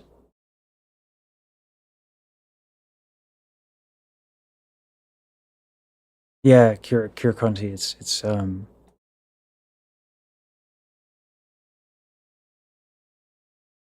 the parasocial thing goes both ways. Like yeah. So it's yeah. But like I said, everything I'm trying to put it all back in so that at least like, you know, yeah. We'll talk about something else. So let's go back to listening to music.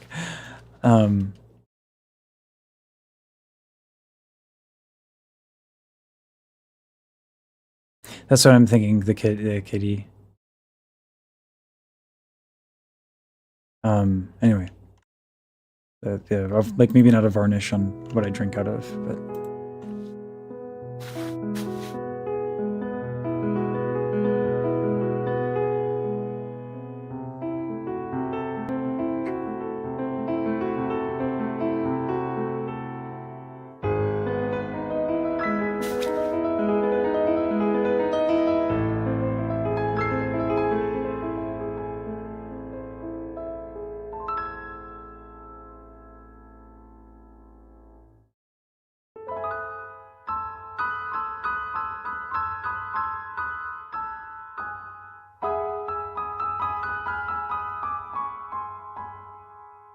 Nice chromaticism.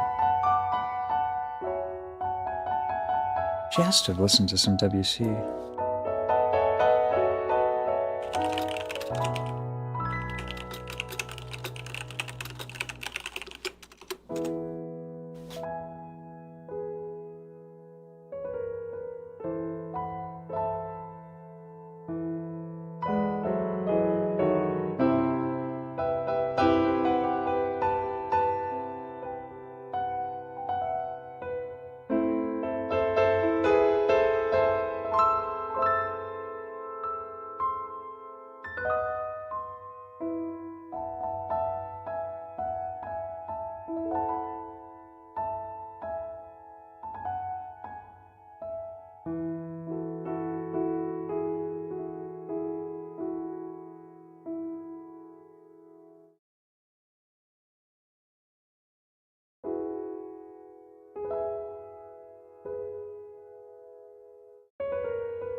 fuck it, we're gonna play it again.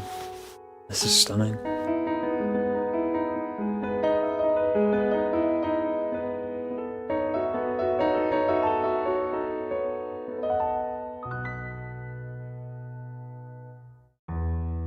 Damn it, Daryl.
Absolutely stunning.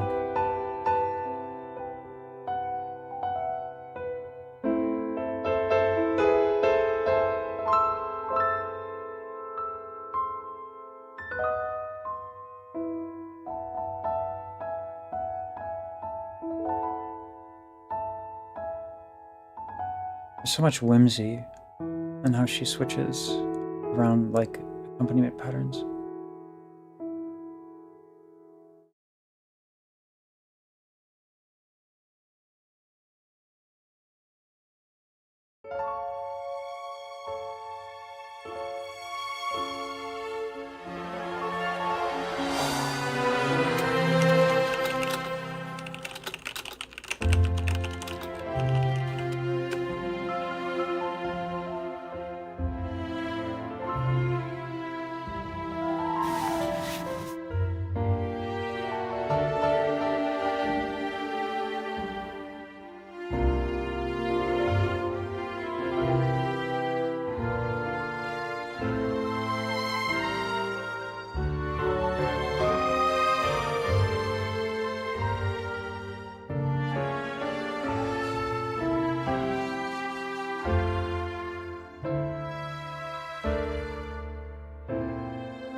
It's like a concerto with how the piano is being played.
That's a good example of an AAB phrase.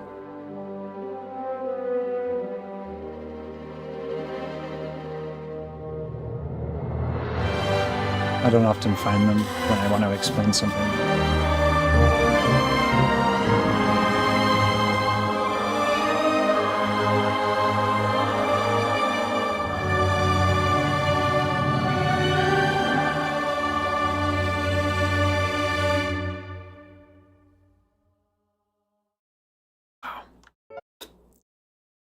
Oh, okay. No, you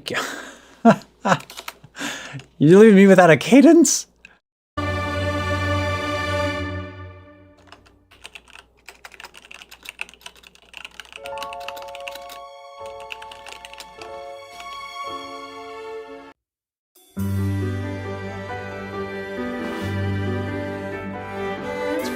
Sorry, I gotta chat. I got lost in that a little bit.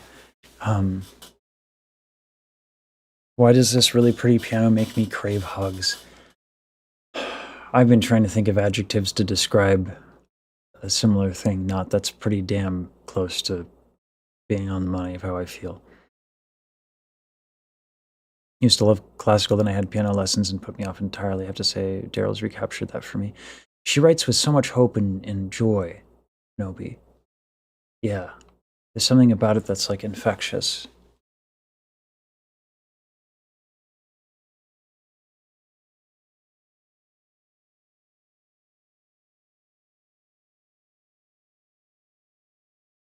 Yeah, Schaffner. I was thinking about how to describe it. It feels like I'm having my sternum pried open. This is really graphic and weird, which is why I didn't say it. But it feels like my sternum is being pried open, and this warm, fluffy cat is just nestling into my innards. A very strange way to put it, so I probably won't put it that way. But that's the image that comes to my mind. I don't know why, but it's like a good thing. Anyway.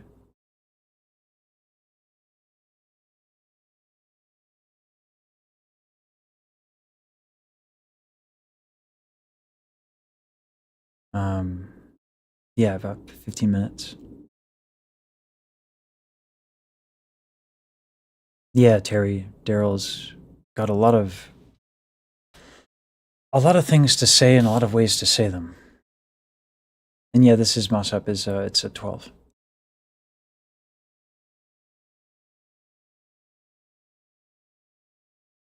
No, Lisha, what you're hearing are her influences. To like sometimes it's difficult to place because, you know, like it's not like you take influences and you mix and match, right?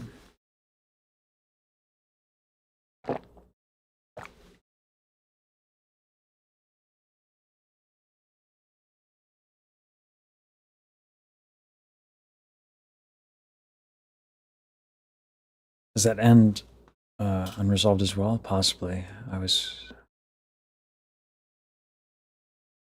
Yeah, I am a giant softie.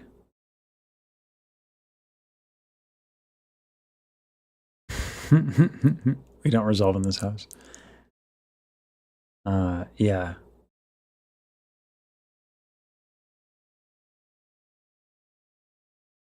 Normal cat behavior? Yeah.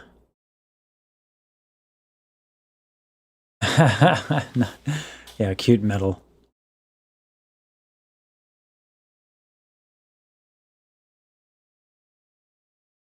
Metal clips are safe. Oh man. Yeah, Schaffner, I just ordered one. And got a little like a pen to mark members' names on it.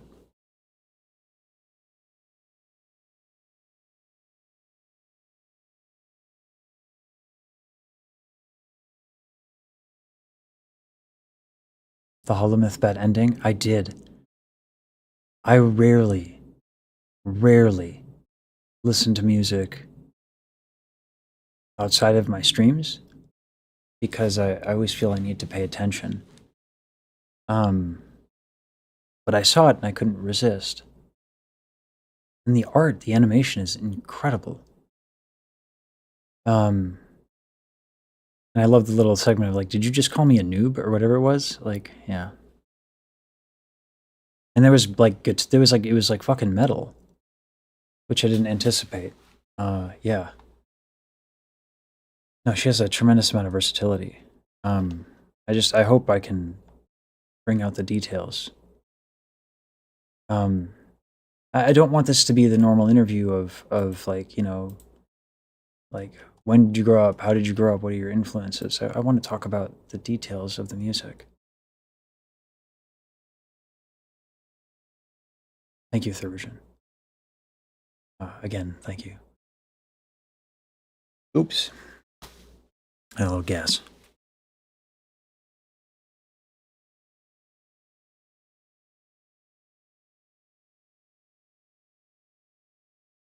I didn't see the clip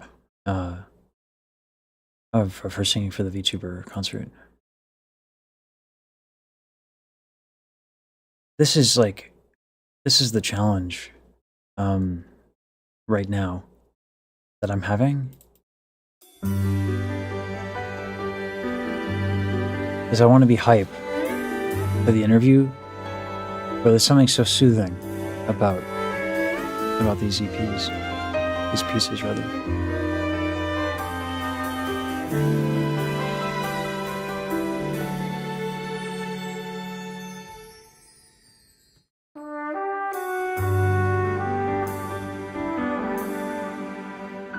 I'd never played Mario Galaxy. I missed that boat.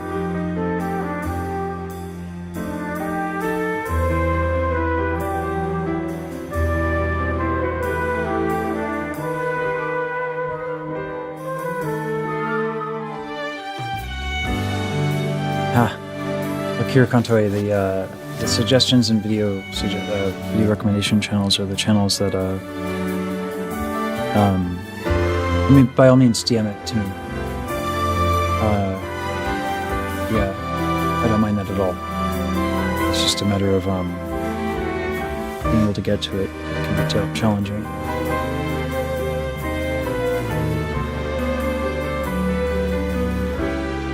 Her timing is really good. I was listening to her practice, and kind of like snooped on her sound check accidentally.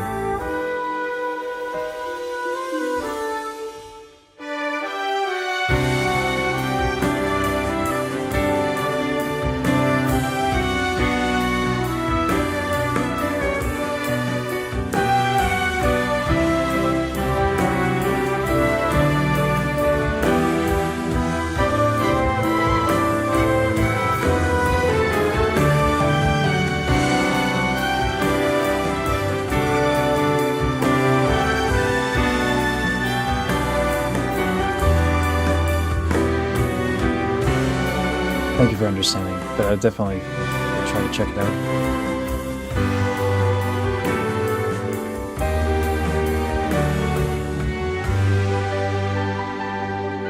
And the way this is mixed is it's like very forward. Ooh.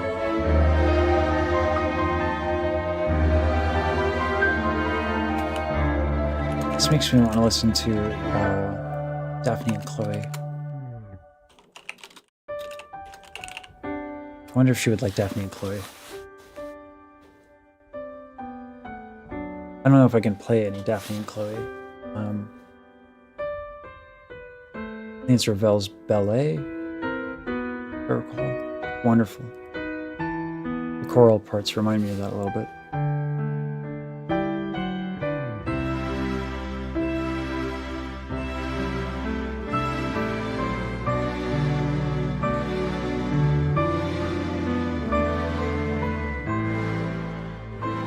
Yeah, Schaffner, I've been thinking about doing it myself. I despise it, and I hate needles, but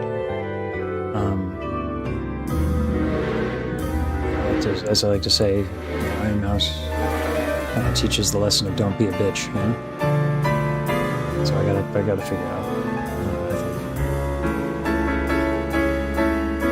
Oh, that's a good idea, Katie.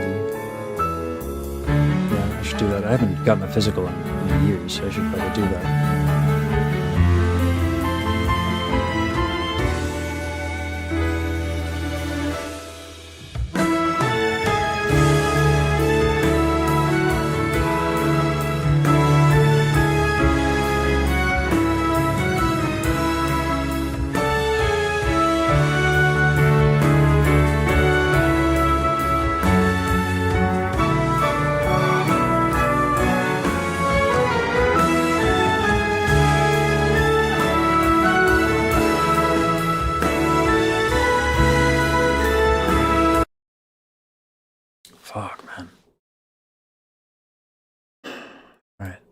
I wish I had taken more notes.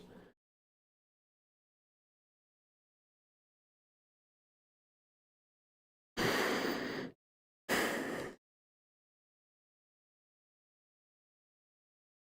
right, now I got to put this into the browser source, and we got to take this down.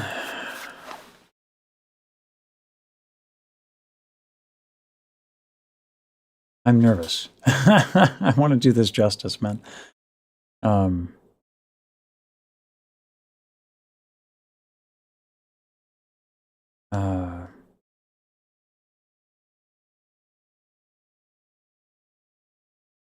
Uh,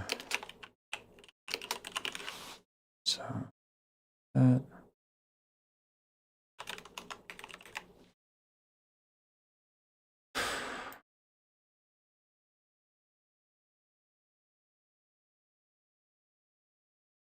I know that the resolution is much nicer than this. Oh, there it is.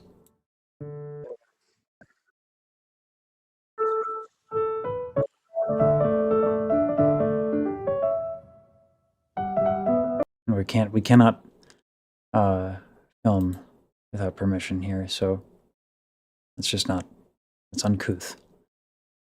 So we're gonna mute the desktop audio while she's doing her beautiful sound check that I am privileged enough to see. So dope.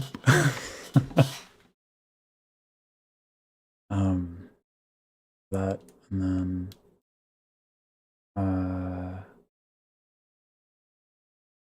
something like that, and then would be the React collab. React collab.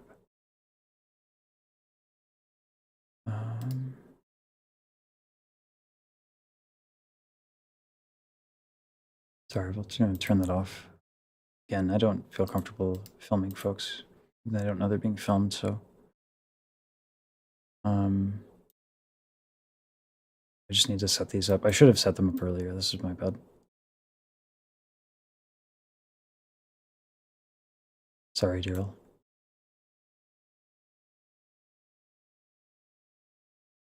There we go. Nice, that worked out. All right. And then whoosh.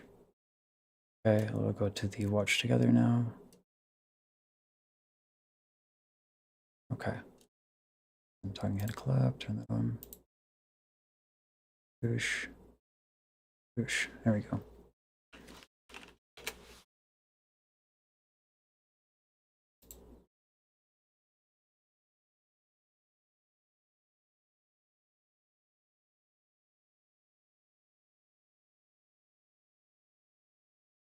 Hey, can you hear me okay? Hey, yeah, can you hear me okay? Yeah, just Andy. Yeah.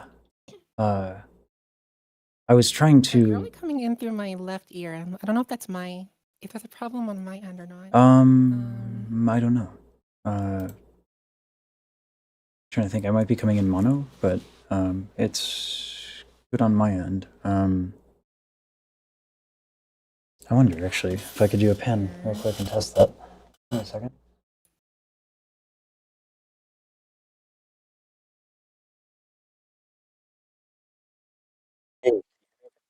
Oh, How's that? Is that actually doing anything on your end? Because I'm panning the signal right now. yeah, I think it might be on my end because Yeah, I your think stream so. audio, you're definitely coming in stereo there. So Yeah. Well, I mean, I have it set up. Well, yeah. I mean, audio is its own tricky business. Yeah. yeah, let me just make sure. Let me just make sure I don't have any like weird settings messing with the stereo field or whatever. For sure. Let me see how much my guys are able to populate the watch together. They're quick.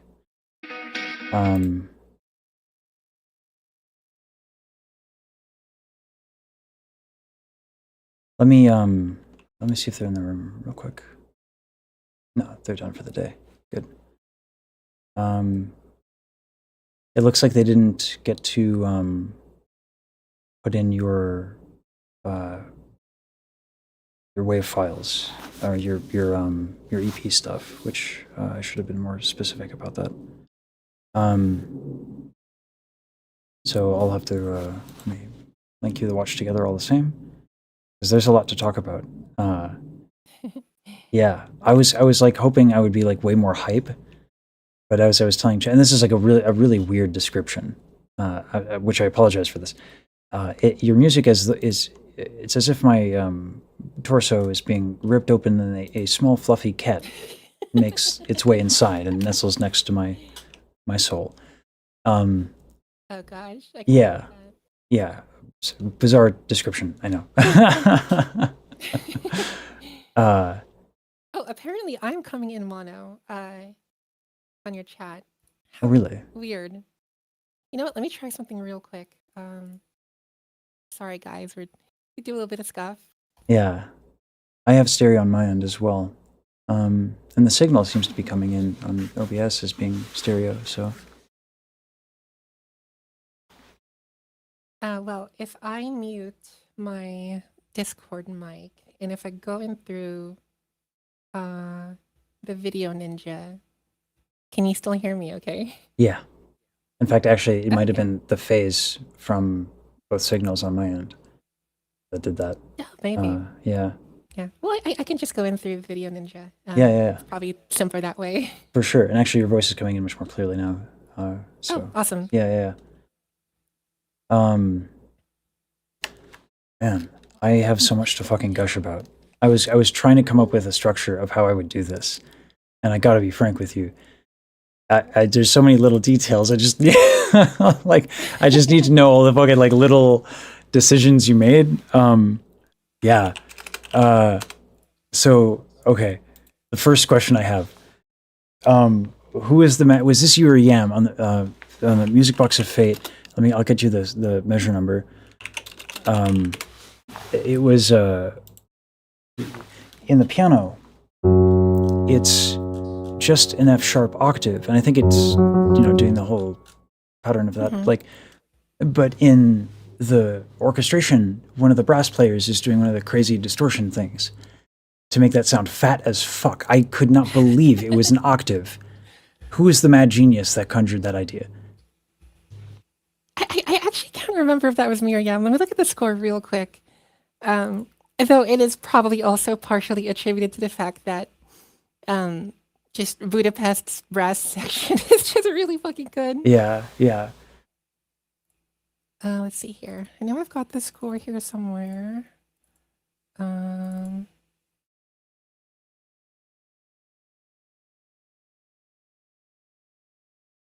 Oh, what a really funny time to not be able to find the score. I should have let you know, by the way, that I was going to actually fucking pull out the measure numbers. No, Like, I'm that nerd. Yeah. And sorry, chat about HDR. Yeah, with like a full-on like white character model. I know that's a struggle. My apologies for that. The recording will be better. We're still. I'm gonna try to turn down the brightness and set and maybe contrast a little bit on my end, and hopefully that'll help. That'll help. That's actually quite nice. Yeah. We'll see how well that translates to. Yeah. It doesn't help like I'm the whitest fucking person ever, right? So yeah. Chronically Caucasian. It's actually it's on brand. Yeah. I'm only about halfway there, so. Yeah. Oh man. And then I have another question about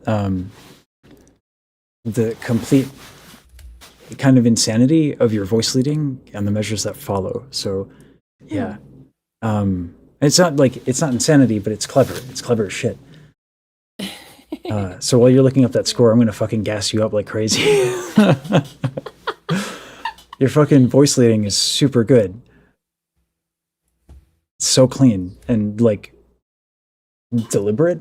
Whenever I do my compositions and voice leading, I tend to take it like a bucket of notes and just like throw it at the music. It doesn't work out. I'm not very selective or restrained. Yeah. So I have well, I don't have the orchestra score, but I do have the sheet music that I can just send you real quick if it helps. Okay, I've got the score queued up now. Okay, dope. Chronically Caucasian. That's really good. Thanks. I forgot when I thought of that. I It's been fancy like myself a part-time Caucasian. yeah. Because I have German and I think French ancestry from my mom's side. So Oh shit. Same actually. Yeah, my mother's Oh. French Canadian, my father's German Irish. Well, wouldn't you know it? Yeah, damn. If we played the same fucking video games too, I'm gonna be like, why didn't I fuck? Where have you been? Fucking coolest person ever. Fuck. Not at all. Not at all. Yeah. Jeez. Yeah. Anyway, the measure 68, 9, 71.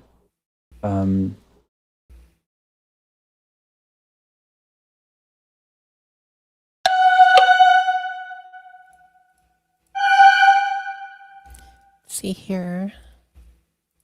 Yeah, that's it.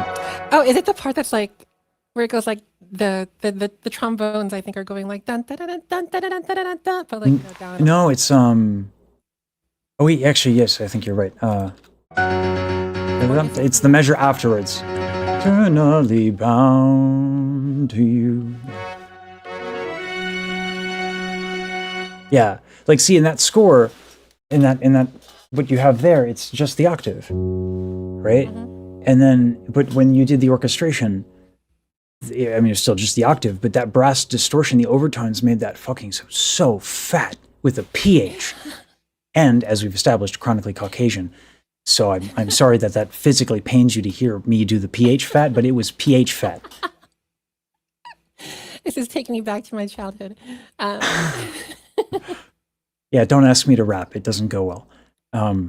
As my enthusiasm doesn't make up for my complete lack of skill and sense of rhythm. But yeah, like beatbox. So I wouldn't go that far. well, yeah, I try. It's a hobby, but like those guys, the people who do it are fucking sick. But like who did that? Why? How? I think that was me. I'm pretty sure that was me. Yeah, mostly. She helped out a lot with some of the higher woodwinds. Just because some of what was being played on the flute just wasn't very idiomatic, so we decided to have flute 2 double on piccolo. And then, of course, proofreading the string playing because she's a viola player. Sure. But yeah, I think that one was just me. Where did you learn? I guess I cooked. Yes, you cooked. Like,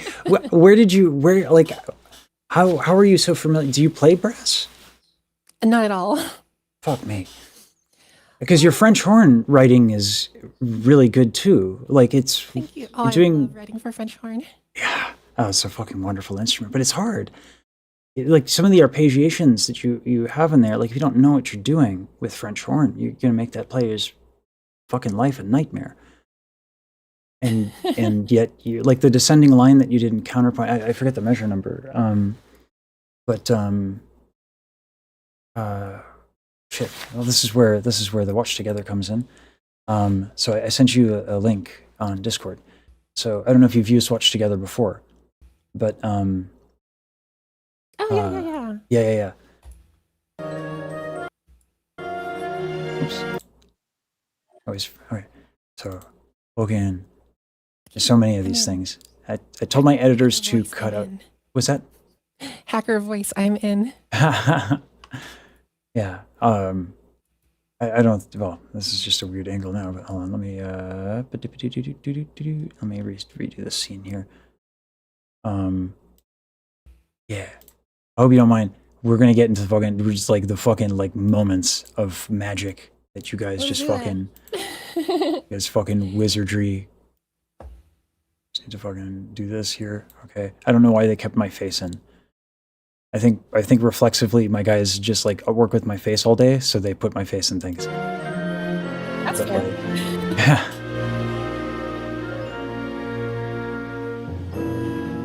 Oh, this right here, just the principal cellist. So much of your music, you're very restrained on how you use the low ends, like the contrabass and the cellos, and it's like, and then of course it's funny. After I said that, there was a part in Starlight Fantasia where you were just like, whoa, bam! Oh, you wanted subtlety. You thought I wasn't going to give you the lows.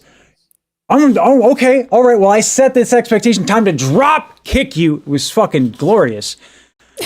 So, but like, you don't reach into that bag of audio not audio, instrumentation very often. Why? And not that I'm complaining. I thought this was glorious. You're welcome to play it. Sorry, could you say that last part one more time? I cut out for a second. Yeah. I was saying, you don't often reach into kind of like the bag of when you do when you work with your lows, like the low instruments, the contrabass, the cellos. You're very restrained. You don't pull them out often. Then when you do, you fucking drop kick me in the face with them, and it's glorious. I'm not mad about it. But like, is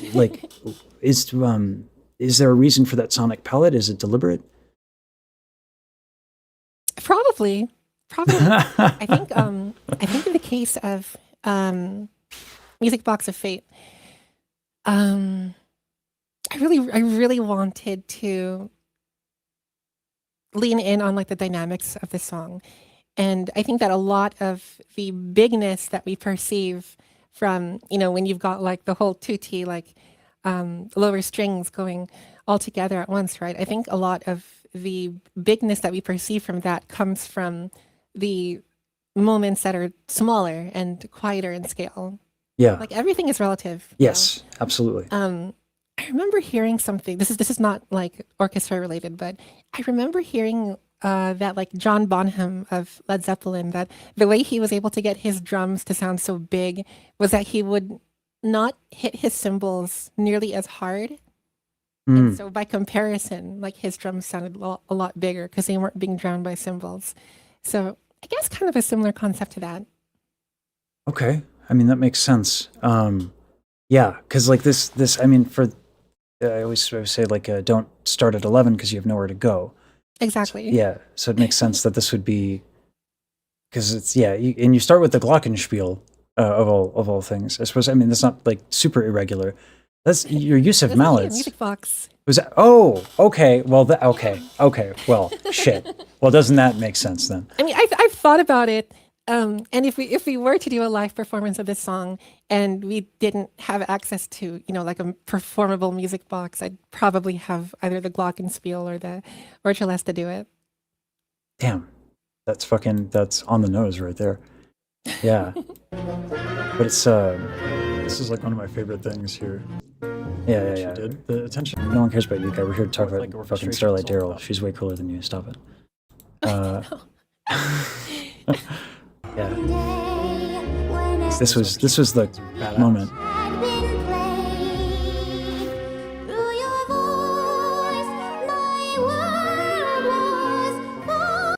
So this stuff like this. I want to hear the counterpoint, guy. Here? Yeah, so this is common. Netting. Oh, yeah. The mic setup. Tell me about the mic setup here. A ton of them. This was fucking dope. I'm looking for the room. Sorry. I do have like right. Which one? Do you know offhand which one was the room mic? I mean, it's been a while, but like you got that sound. So most of like the presence and the beef is really coming from the tree mic, which is the one directly above the conductor. But okay. Those mics that you have, like pointed with the red arrow, are so that one I think is called the AB mic or the outrigger, and basically it just gives more stereo depth of field to the recording. Did they have someone on staff for this? Did you have your own engineer you brought in? Okay, all right. Oh no, not at all. Yeah, No, I would be like, yeah. So, the way Budapest works is they have pretty much their own in-house team of the conductor, the musicians, the recording engineer, the recording engineer's team, and they take care of everything. You just provide the score and show up and watch magic happen. I mean, the musicianship of these players is fucking, yeah. That must have been a fucking pleasure to hear. They probably brought out some shit. You were like, oh, that sounds way better when they do it, right? Like, Yeah. I love working with like just a crazy good orchestra. Sometimes you just hear some shit. You're like, oh, I would not get that out of my MIDI controller. Yeah. Yeah. Also, I see Yam is in chat. Hello. Oh Yam. shit, Yam. Hello. And I have a cool story. I don't know if you can see clearly, but like just left of the conductor's podium, there's like a little TV screen, and you can kind of see me on the screen. And so Yam and I both joined the recording session with our VTuber models, and they were it was our first time working with them, so they were like a little unsure of what was happening, but you know, like they're professionals. Yeah. They figured it out. They're like, okay, cool. Yeah, our client today is a couple of anime girls. Oh, okay. Hold on. Okay, I need to chastise you, and I'm thinking I'm the only one because actually my chat has been making fun of me like crazy for me getting like the just an anime girl thing needs to stop. It needs to stop, Daryl. Just an anime girl. I'm gonna fucking lose my mind. You fucking wizard with some of this shit you're doing. Fuck. Well, I didn't say just an anime girl, just a couple of anime girls. Oh, I think you did on your stream or something like that. Sorry, I was. The next part of this was fucking dope. Okay, so the fucking counterpoint. I wanted to talk about that. And I'll send you the sheet music here. It's just a clip of it on Discord. This line is fucking mad. Yeah. Talk to me about your complete and utter disregard for a traditional cadence. Where does your disdain come from? Because like, you know, so you have your second inversion 1 chord at the beginning there, you know, and that would usually denote like, okay, we're going to 5 and then 1. Then you go to a fucking like it's almost like you go to a 2 chord to kind of paint a half diminished 7, and then you just fucking you touch on 1 after that. So you like borrow from this half diminished to get your dominant. It's Which measure are we talking about again? 72. I sent you the kind of the block. Oh, you have your score in front of you though. That would probably perfect. be way better. Okay, yeah.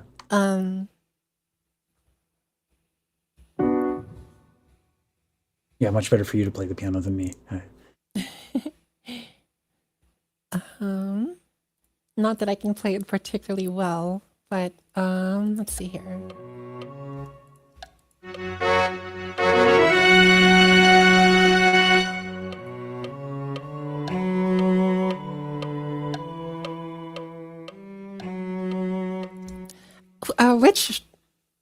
Which part of the song is that? Because I'm not sure if like the scores are like the same alignment. Sure, as, it's right after the octave with the F sharp. Eternally bound to you, I think. Yeah. So then we have the.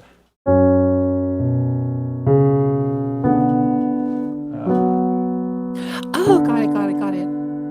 Yeah, you'll have to forgive my fucking bad chops, but like the much better when you do it.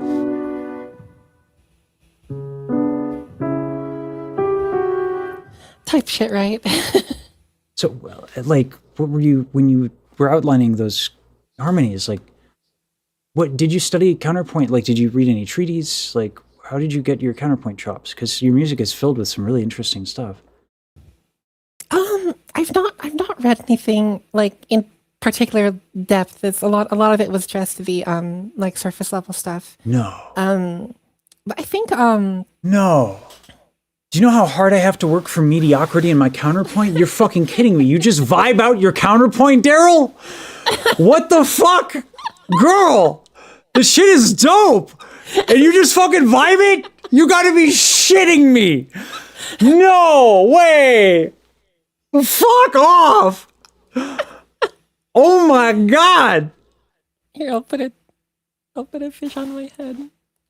Oh my God. Oh, damn. shit, here I am, like, well, I was going to say here I am working at it, but like, if you intuit this, then, geez, like, how long have you been playing piano or some other harmonic instrument? Because also guitar is difficult to kind of really sort of get your chops with like counterpoint because of how it's so difficult to kind of make it work. So you must have played the shit out of piano then. I mean, I think when I because I started on guitar, but then I kind of realized very quickly after that my love was not necessarily for playing guitar, but for like writing music, right? And so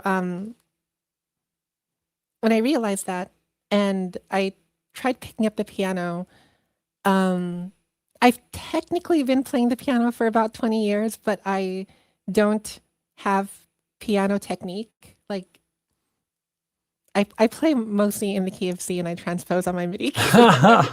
Listen, I don't even blame you. I don't even blame you. 12 keys is a lot of work, especially because like like you're trying to get your musical ideas out there. Like and and just guitar isn't the most idiomatic for exploring those ideas. A lot of the time, just having everything visually laid out in front of you just makes it easier. For sure. Yeah, I love me some C minor. I don't know what is my counterpoint process. I wish I could tell you. I don't know if my soul can take any more of this. I wonder what my process is. I just, God, let me think about that. I just don't even ever think about it. I'm Starlight Daryl, and I'm just so talented. Fuck me. Oh my God. That hurts my soul in the best of ways. Fuck.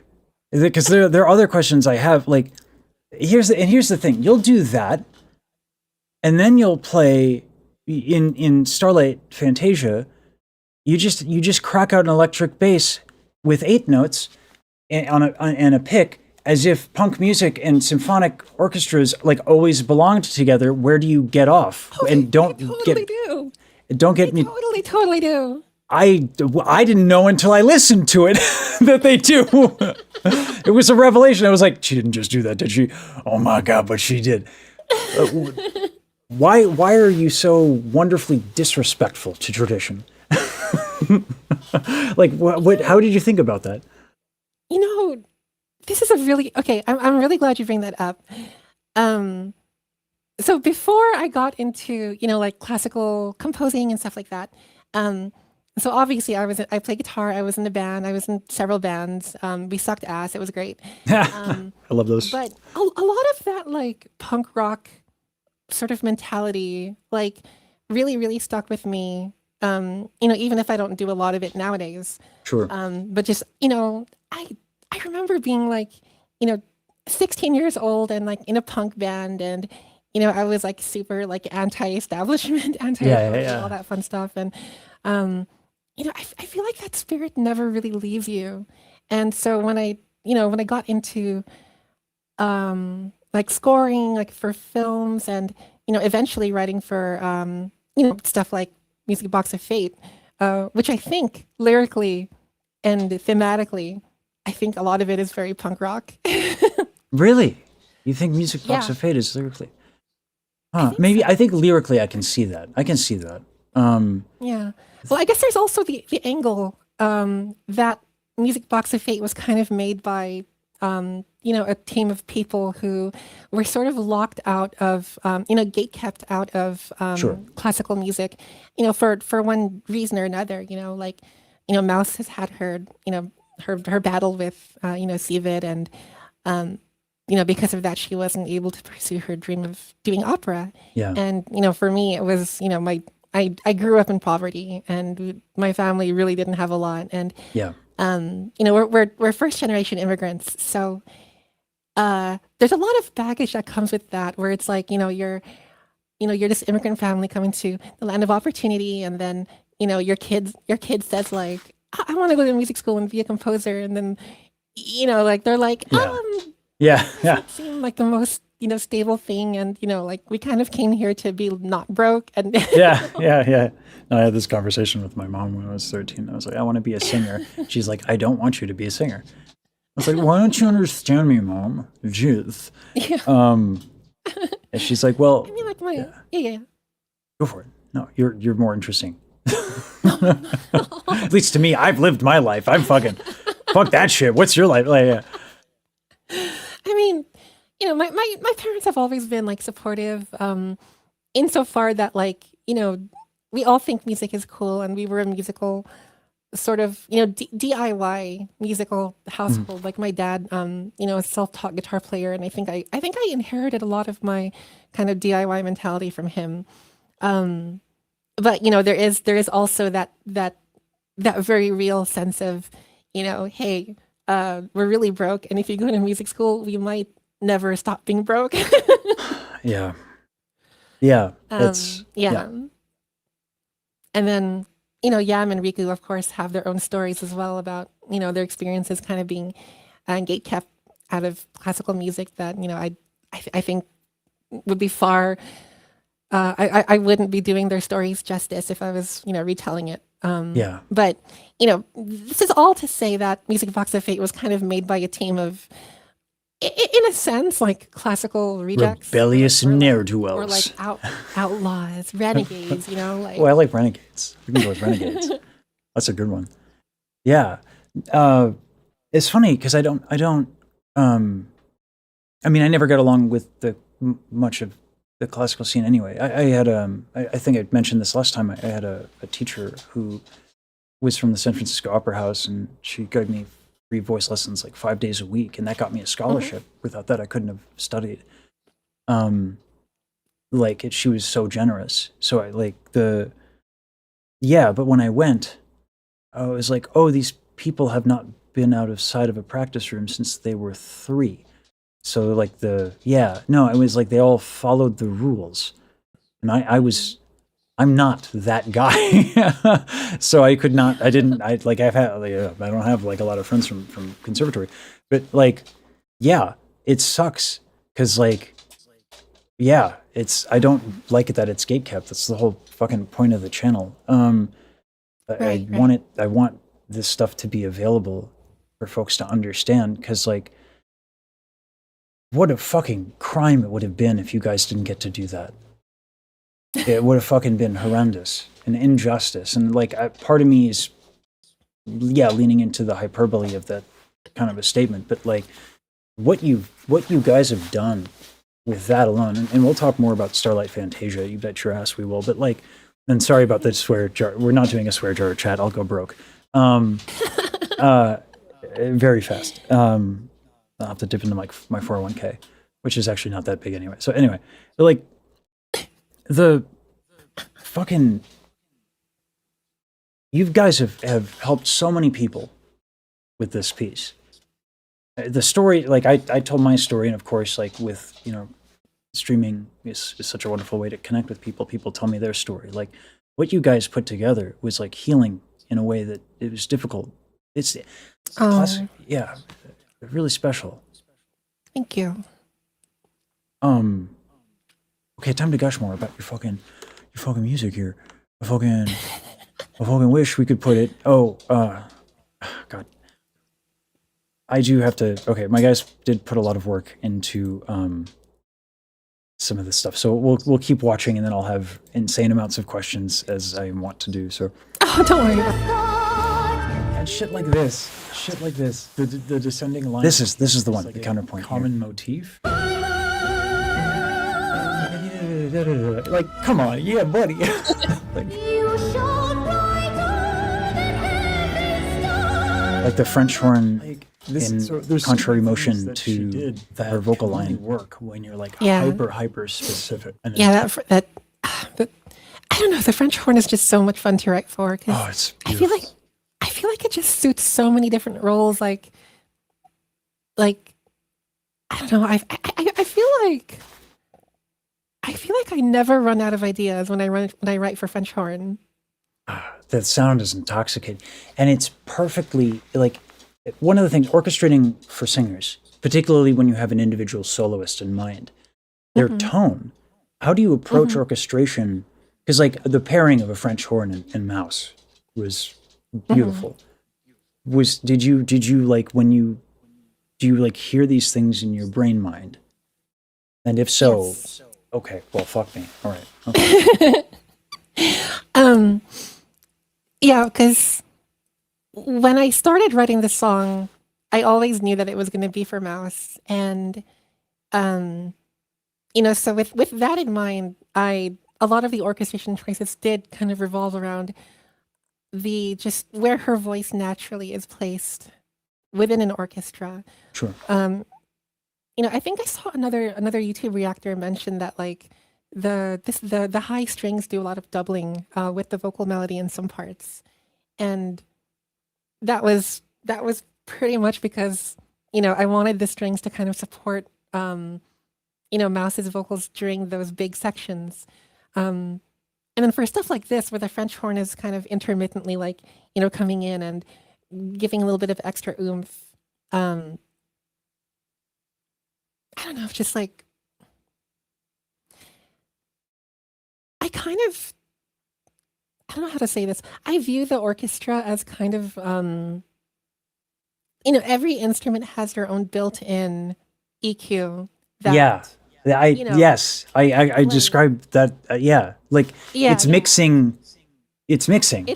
It's real life mixing, right? Yeah. Like I'm so glad someone so else, because I try to explain that to classical musicians and they're like, I don't know what you're talking about. No, that's exactly, yeah. It's like fucking, it's audio engineering with instruments. It's weird. yeah, literally. Yeah. Oh, But when you think about it, like, when we do EQ on productions, right? Like, it's really just adjusting the timbres of things, so that they fit together in a more aesthetically pleasing way, right? right. Um, which is like basically what these instruments were designed to do, and Yes. it's what these recording halls and like concert halls and like these chambers where they record, like this those rooms are also built for that. Um, Before it's not plugins, we had to to build say giant rooms. Yeah. yeah, yeah. The what is it? The the bassoon walked so that Fab Filter could run. Um, no, but like that's it. It's quite literally. It's just mixing. Yeah. Yeah. Yeah. Yeah. No, I couldn't agree more. It's how I think about it. Um, and that's what makes it kind of interesting is that there are no, like I mentioned before, like with a lot of times with music theory, you can study something a little bit, and you can study something uh, for counterpoint if you want to do voice leading, if you want to do all these stuff. Like there's so many things written on it, and yet for all of the stuff, for all of the orchestration that has been done, and for all of that has been written, there it's so much looser than anything else in the theory books. Not that like anyone there's like music theory is a big topic. There are a lot of different styles, and there's no it's not rules. Yeah. It's like a recording of ideas and patterns that you can draw Right. from. And there's an abundance of things.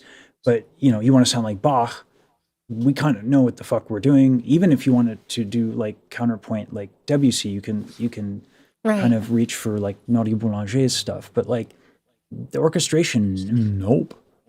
There's like, yeah, it's like Ravel's manuscript is a big thing, and then you can look at John Williams, but it's all just crazy town. There are no rules at all, no guidelines. Very difficult to follow. So you have to Mm-hmm. play a lot to kind of get that sound in your mind of all of those options. And then to do it on MIDI, it doesn't really get you the practice that you need. Right. Yeah. And that's kind of where my whole philosophy of like, I still think the best learning that anyone can do if they want to get good at orchestration is to just go to a concert and take notes about the three big ones for me are, obviously what the instruments are doing. But I think the bigger ones for me are sort of like how is what they're doing fitting into the grand scheme of the rest of the orchestra and the room that they're in, and just kind of like getting the context of that in action is just so it's so different, especially when you're watching a good orchestra play.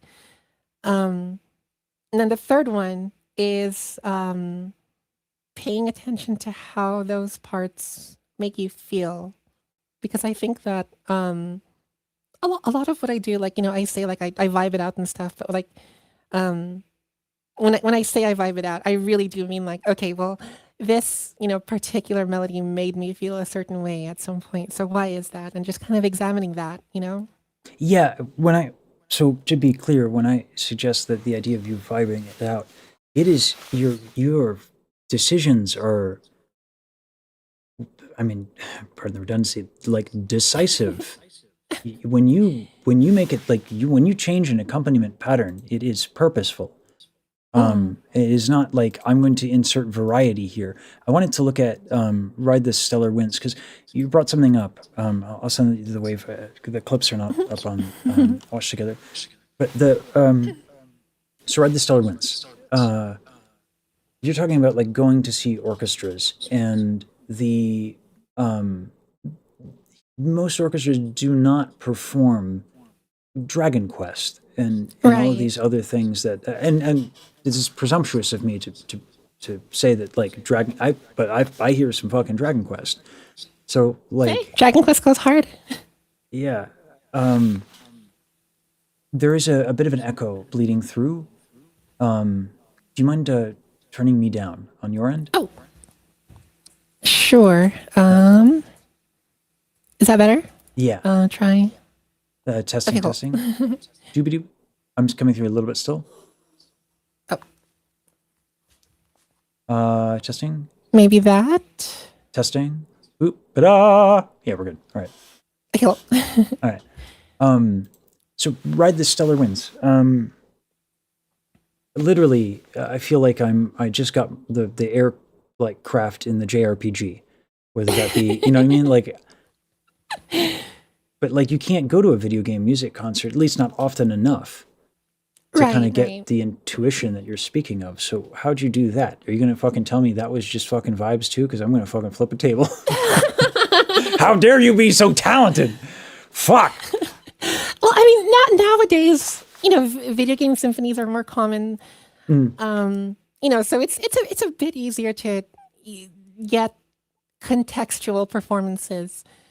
But back then, I think I think the best way I can describe it is you have to be able to um, be familiar enough with the timbre and range, and I guess like idiomatic tendencies of mm. each instrument, where if you were sitting down at your computer, in your bedroom or whatever, um, I'm not I'm not really going off of what I'm hearing in the speakers or my headphones when I'm writing something. It's more of like, okay, well, if this part was played in real life, can I imagine how that would sound? And to be able to do that accurately, um, I think is kind of where that vibe comes in.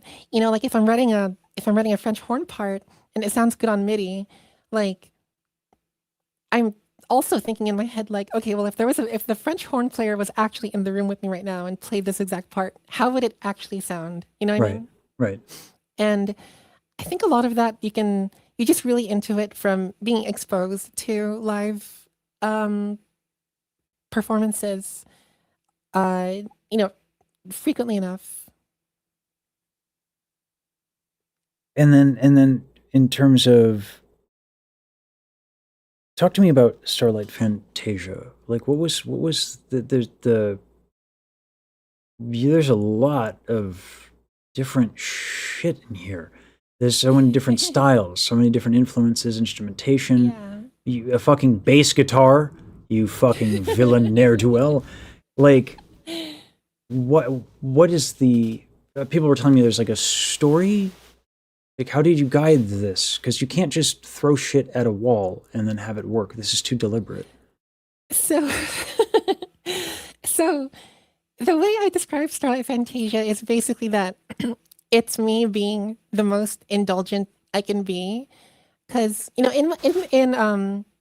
the line of work that is composing, and I've done stuff for games. I've written music for like like pop stars and idols and stuff like that, and of course writing background music for VTubers and stuff. Mm. And I think that like when you are, because there was a time when I was much, much, much more focused on being a kind of behind the scenes freelancer Mm. rather than like presenting my artistry to the world or something like that, And I think that at a certain point, I was just like, this is fun, this is cool, and I'm extremely privileged to be able to do that as a job. But there's also kind of this aspect of like, well, what do I sound like? I've only ever known what I sound like through the filter of writing this song for someone else, which in and of itself is like a very rewarding thing to For do. sure. Um, Yeah. but there's always been kind of this thought in the back of my head where it's like, well, what would I write if my client was myself, right? And that's kind of how Starlight Fantasia started, and it's really what kind of pushed me into becoming a VTuber to begin with. It feels like you've been expressing yourself in this way for like decades as I listen to this. I mean, like, Yeah, a lot of again, it is just like it's really informed by like all the music I've ever loved growing up. I can tell. There's like the punk rock aspect that you mentioned. I played the bass. It wasn't particularly hard, but I did get an actual punk rock drummer to Well, do wait, hold on, the wait, drums. no, hold on, wait. You played the bass guitar on this because it's not just eighth notes. There's like a really cool like hollowed out tone that like is a nice little fill after that. Like, so that was you as well? Mm-hmm. Okay, all right. So I'm gonna. What can't you do, Daryl? Is there something for my fragile eagle to hold on to here? I can't play piano in any other key than C. That is like super close to making me feel okay about it, but it's not. Fuck. And you shred guitar. What the I fuck? also can't play any like orchestral instruments aside from um, maybe percussion. I was gonna ask, your use of percussion is fucking really tasteful. Oh, thanks. The second I put a MIDI, like a MIDI timpani thing, right, or like a taikos. The second I have access to either of those, I mean, all hell breaks loose in my tracks, and then I just like Control A, delete everything with regret later. Your use of timpani and bells and mallet instruments, but in particular, like you snuck a lot of bells in Starlight Fantasia. Well, you know what? I think that probably stems from two things. One is I just think like bells and chimes and glockenspiel, like all that stuff. It just feels very like twinkly, starry vibe to me. Sure. And there was a very short period of time in my life where I was playing in an amateur orchestra, and I was in percussion, and I was mostly in charge of things like bells, glock, xylophone, vibraphone, all that good stuff. I'm not particularly good at it, but it's sort of it made me really happy to be playing those instruments at the time, and I think that those fond memories just really stuck with me. And here I am, like 15 years later, sneaking them into an anime concept album about a girl going to space. Is that what? So that's what it's about. It's about a girl going to space. Mm-hmm. Man. And it's sort of it's sort of like this loose lore that's also kind of the lore of my VTuber. I'm kind of working on a big so they call it debuts, is when you like either reveal your first VTuber model, or if you are, you have your second one, don't you? Mhm. You Yeah, announced that one's that coming today. up next month, and that one's going to lean in a lot more on the lore of, Starlight Fantasia, which I wrote as sort of a parallel to my real life experiences. Like the concept of the album is about this girl who grew up, like in the slums of like this, planet, like far away, and she dreams about going to space, but then, like her dad tells her like, that's lovely, dear, but space going to space is for the people who can afford to go to space and who have a reason to go to space. Um, and of course she does anyway. Yeah. So It the sounds album is so kind of about hopeful that though. story. But like the music is so hopeful. Like one of the things that moved me, and of course, I am trying not to be the guy known on the internet for crying. I am not doing a good job. Particularly when my editors make the thumbnail, they like to put like the white dot just to make sure no one fucking misses that I'm crying.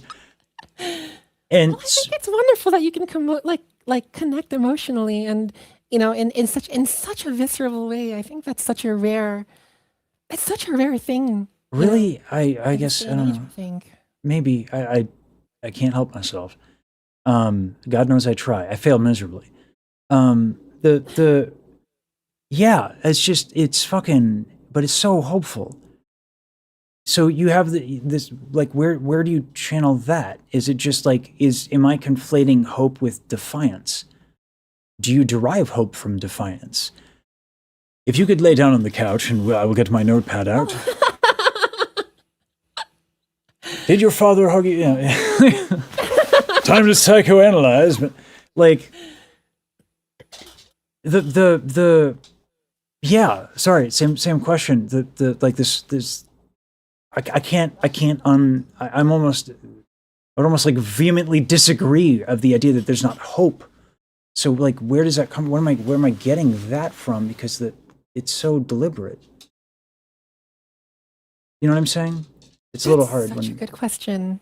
Um, Holy crap, yeah. Um,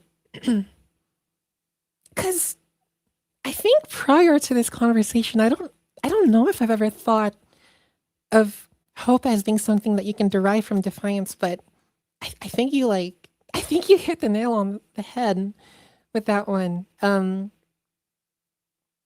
I think and this is not to like trauma dump too much or anything, but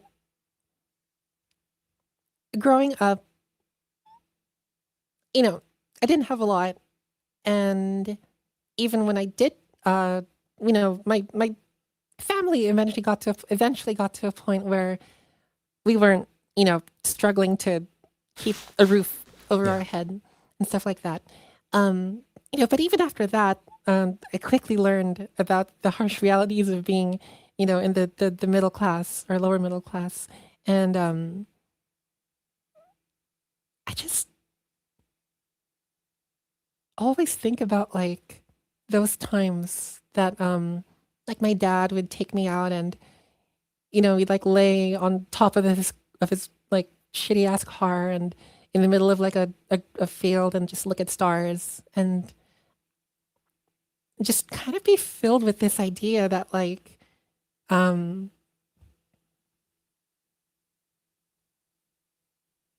I don't know how to say this without coming across as like nihilist or something, but like none of this really matters.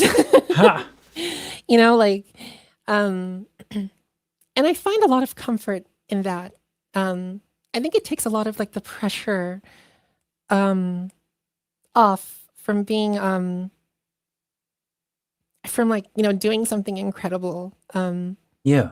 within your lifetime, which I think one, a lot of us struggle with, and two, I think is something that is possibly overemphasized within classical music, and Yes. just kind of I guess like I find freedom in the idea that like it's okay if I never do anything amazing in my life. Like I just do what I want to do what makes me happy, and try to be nice and try to do good things for other people along the way. And that's all you really need. Um, you know? Fucking Bravo. This And took me way too long to learn. This is like anyone who wants to get into the arts right here. I want to like triple Mhm. fucking underline this. I had a moment, Mm. I had an epiphany when I was taking acting classes and trying to do the character. We learned about like stakes. Says like Mm. in acting, there's an idea that like a scene has stakes. Your character has wants and desires and needs. And Right. I had this when I heard that word, I was like, oh, so the reason I'm struggling to act is that my personal stakes are higher than that of the characters that I'm playing.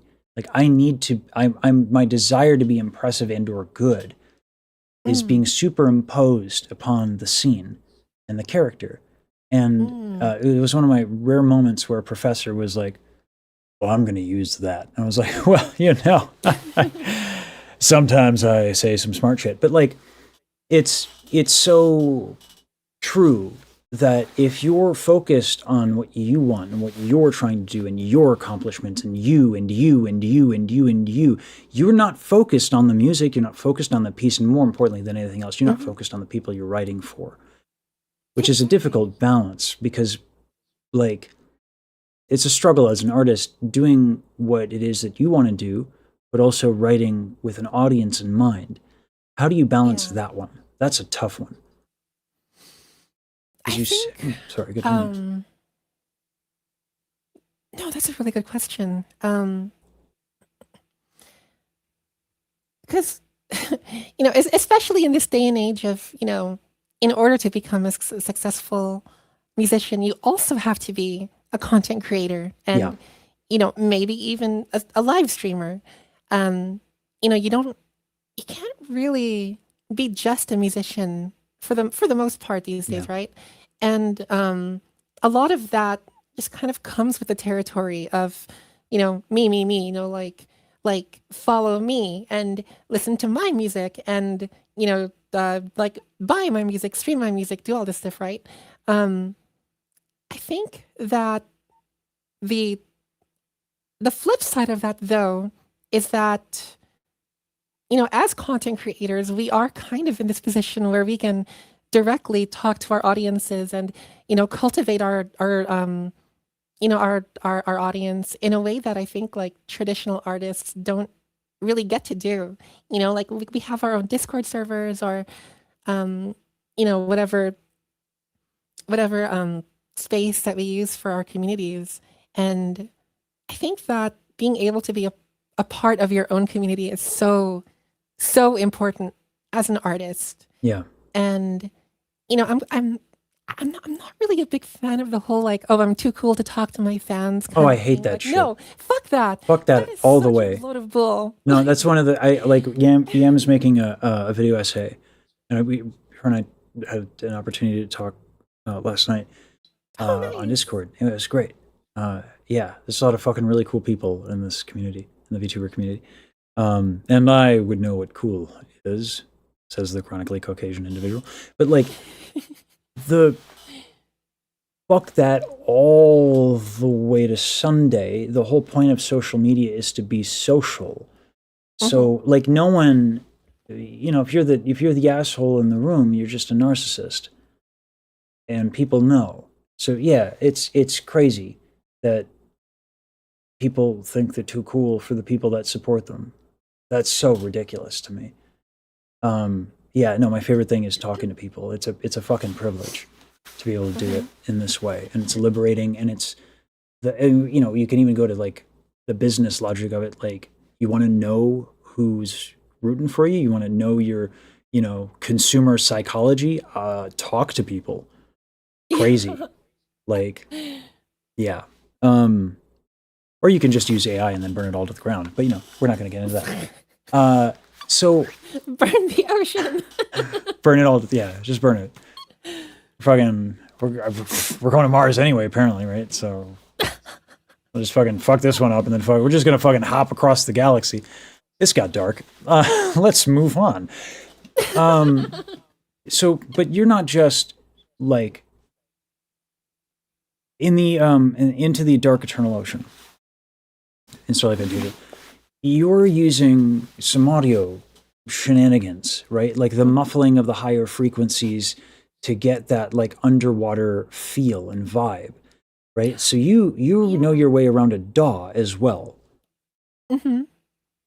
Yeah, I remember you mentioning that when you were when I slipped in during your like first, I think, your first stream listening to some of the tracks. And I really appreciate that you mentioned that because so, within kind of the world of Starlight Daryl slash, Starlight Fantasia, um, it's sort of like this fictionalized, like romanticized version of space. Like, I don't know if you've seen Treasure Planet, I but think I it's have. like It's been a minute, but it's yeah, like literally pirate ships, like wooden Victorian era ships, like like flying in steampunk stuff. space, Yeah, like that's fucking steampunk. dope. Yeah, like Yeah. steampunk, solar punk. It's like my favorite thing ever. And so, with all that said, I have this kind of view of the universe as being this like gigantic ocean. And so, a lot of I think nautical themes kind of like sneak their way into my work, whether I want them to or not. Um, Get some but sea shanties going for good measure. Yeah, I got you. I got you. I mean, well, it's like you said earlier, Ride the Stellar Winds is quite literally about getting on a ship and flying, like, like the JRPG, like airship moment. Yeah, And, I snuck in like a ship bell in the percussion tracks. And then for Into the Dark Eternal Ocean, you know, I really wanted to kind of like tap into people's like fear of the sea in order to paint in order to make space in order to make the fear of space more relatable, because I think the thing about outer space, right, it's just so freaking huge, and it's yeah. so It's hard to fathom. like it is, yeah, like it is quite literally beyond like human comprehension how big and how empty it is, right? I've And heard it's so very spacious. it is extremely I'll see spacious, myself like out for the dad jokes, but yeah, like yeah, the distance between like when you look at Voyager and how long like Voyager and Voyager 2 took mhm, to get to the Oort cloud, that shit mhm. blows my mind. I love that. I had I was my conundrum when I was like 18. It was like, do I pursue singing or do I pursue astrophysics? And my math sucks. Not like it turns out I was Oh my also god. not being able to read music was also kind of didn't do me any favors either. So maybe I could have also been an astrophysicist, but like, you know, No, same, same. I yeah. cannot math, but Oh, I did a calculate. I don't know if you saw my calculation. I say I don't have math, but hold on. This fucking thing. My guys worked really hard on this silly moment. So oh my god. um, yeah. Uh, so I need to show you this. I'm sorry if this is too much. Uh, you're not just an anime girl. Let's keep going. My editor worked really hard on this, so it's his fault, not mine. No fucking way. Daryl shreds guitar. Get the fuck out of here. Hold on, hold on, hold on, hold on, hold on, hold on. I used to play in a gypsy jazz band. I'm so ADHD, I don't even remember where I put my fucking 7-string guitar. So I gotta fucking look for that shit real quick. Okay, couldn't find the 7-string guitar. I'll find it eventually. Okay, fine. She fucking plays guitar. Why did I meet the fucking coolest person? Fuck! I'm not fangirling. I don't know what you're talking about. It's just normal, well-adjusted adult behavior. She fucking shreds guitar. Oh my fucking god. How'd you get so fucking cool? What are you? Frog the awesome dragon sitting on top of your mountain of cool points? You took my nostalgia glands and you exploded them like it's a bad Fast and Furious movie, except with a good fucking soundtrack and 7 banks exploding for no fucking reason, except it's a good reason because it's fucking awesome. Yeah, buddy! Fuck! Chat keeps saying you're my Oshi, and I don't even know what it means. But I guess it's true. But then fucking someone explain it to me. What does it mean? I mean, am I even pronouncing it right? I don't even know. And I scared a dog. Sorry. I think he's gotten used to it. He's wagging his tail. That might not be a good Oh, thing. fucking Yeah, my ADHD is so fucking intense. I misplaced a 7-string Schecter guitar, which is a fucking accomplishment. I found it. I found it. It was in the closet. Found it, hiding in the closet. Someone's asking me if I found my muse. Listen, I wouldn't impose on anybody to, dear God, please write me something so badass as this, because that would just sound desperate. I would never do that. I would never say aloud to a composer who's extremely busy and, doing a lot of shit. That, Well, dear do God, it. I hope she Let's writes do something. it. Other than this, which is also a banger, and I also fucking sang it, because, that would be, she fucking shreds guitar. Okay, real quick. We have over, well, no, that's actually wrong. It's over 9,000, so we need at least that. Carry the 2, something like that. Yeah, okay. No, that's okay. Yeah, okay, so the calculation checks out. Over 1 million fucking cool points. 4 million points from Gryffindor. Oh no. I did the fucking math, it's real math, mathematics. It's smart stuff, math. Yeah. Sorry if that's a little much. Yeah, but the artistic energy in this community is kind of like I once I got out of music, kind of like what I personally needed, I kind of felt I should just take on the role of an educator. But like you, Riku, Marco Meatball, you guys are just fucking doing some really awesome shit. And I forgot how much of service just making good shit can be for people. And so I've started making music again. That stupid little numbers and math thing was a little thing on my looper. I'm going for that Jack Black of opera thing. But I even cracked out. That's not a bad niche to feel, honestly. No, I think it's. I would love to take opera down a peg. I fucking would love that shit. I think it's hilarious. And personally, my favorite version of an opera would involve Vin Diesel, explosions, and The Rock, possibly. But I even cracked up my gypsy jazz shit for that loop. So it's been. You guys are doing some really inspiring shit in this space. Oh, thank you. Well, thank you. So sorry, my editors worked really hard on that, and they would have been mad if I didn't show you that. Anyway. Shout outs to the editors. Yeah. Obsidian's hilarious. He's a big Mint fan. Oh, really? Yeah. So none of us knew anything about this until 8 days ago, basically. I knew of VTubing. I didn't know anything other than it was a thing that existed. And now, I got Obsidian pestering me. It's did you listen? You didn't listen to all the Mint videos I sent. You got to listen to all of them.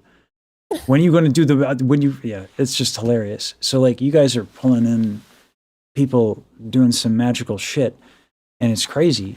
And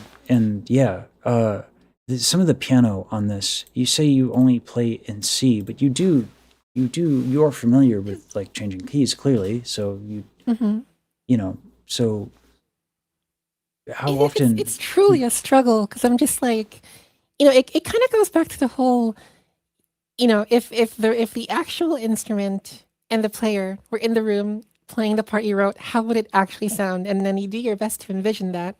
And I do that with the piano, but then my hands can't keep up because I don't have piano technique. So fucking relatable, yeah. I really got to change that sometime, but practicing scales is a pain in the ass.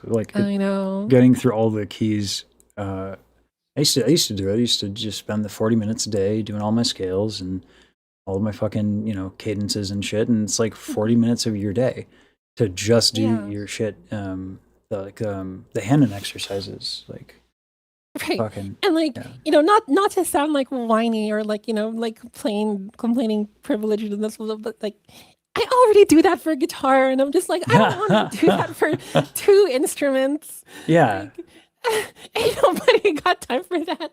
Absolutely. I mean, there's a point of diminishing returns on technique, right? It serves a purpose, and that's to reach people and serve them.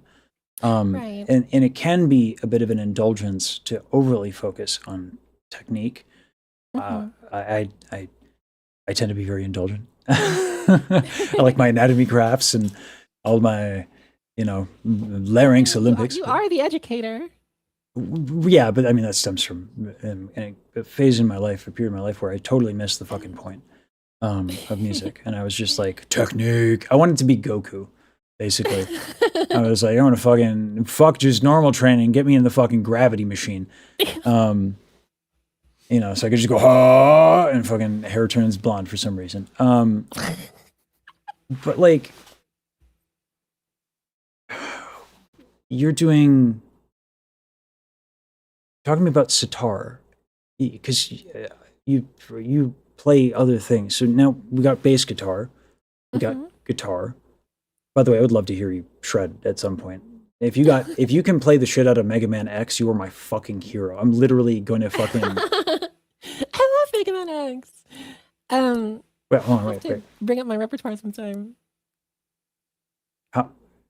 So like, hold on, though, because like Mega Man X is my childhood. So like, don't fucking tease me. Like, I love Mega Man. No, wait, I'm not. You, I've played just about all of them except for Mega Man X3.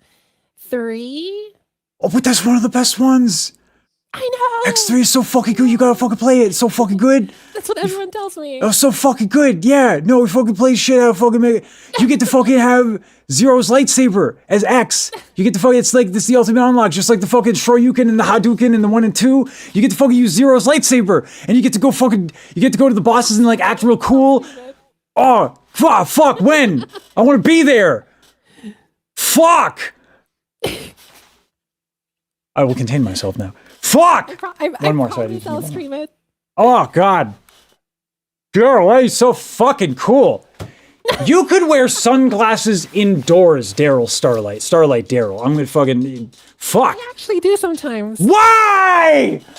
No, you're too cool! Fuck off! I have these, like, migraine-preventing glasses, and, the glasses I wear by default are supposed to filter out like migraine. Oh, okay. But right. I have like an extra strength version that I wear when I'm just at home because, and no one's around except my roommate because it looks fucking stupid on me. Like it's like, why are you wearing glasses in the side, like sunglasses in the side? Listen, some people can pull it off. James Dean, you. Yeah. And that's probably that's probably about it actually. Because otherwise, well, we don't need to get into what it might mean, but oh my God, you play the video games. Fuck. God, I wish it were 2 players. So fucking, oh my God. Fucking yeah. Mega Man. With the pew pew shooting lemons. Ride down cars. Oh God. If you haven't seen the Ego Raptor, Sequelitis, so good. It will fucking slap you in your fucking... Oh, it's so good.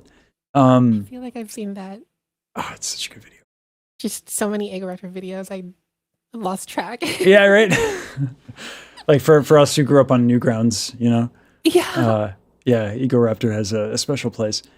There's sitar in Starlight Fantasia. There's like a whole fucking thing with sitar. Yeah, I think that might be the was it in the Turkish like kind of folk song from Act 3? I think so. Yeah. Yeah. That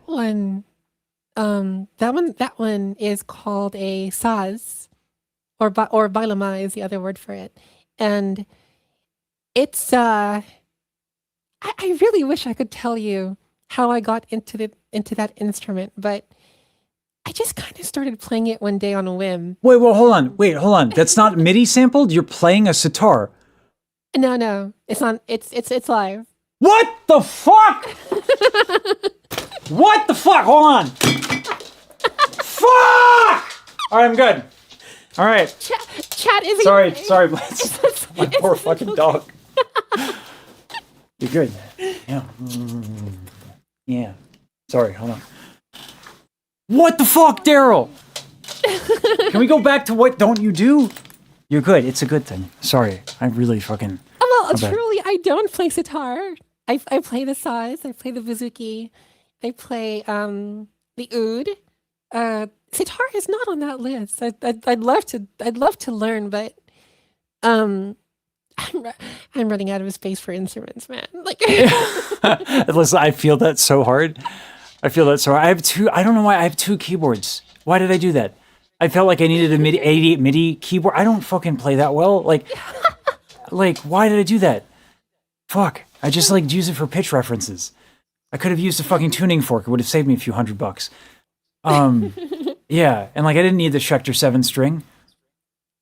But like yeah. but they're so cool. I know, right? I was like I say I don't need it, but like yeah, I want it. Like yeah. Their 7 strings have like a special place in my heart as like a teenage edgelord, you know, like Yeah.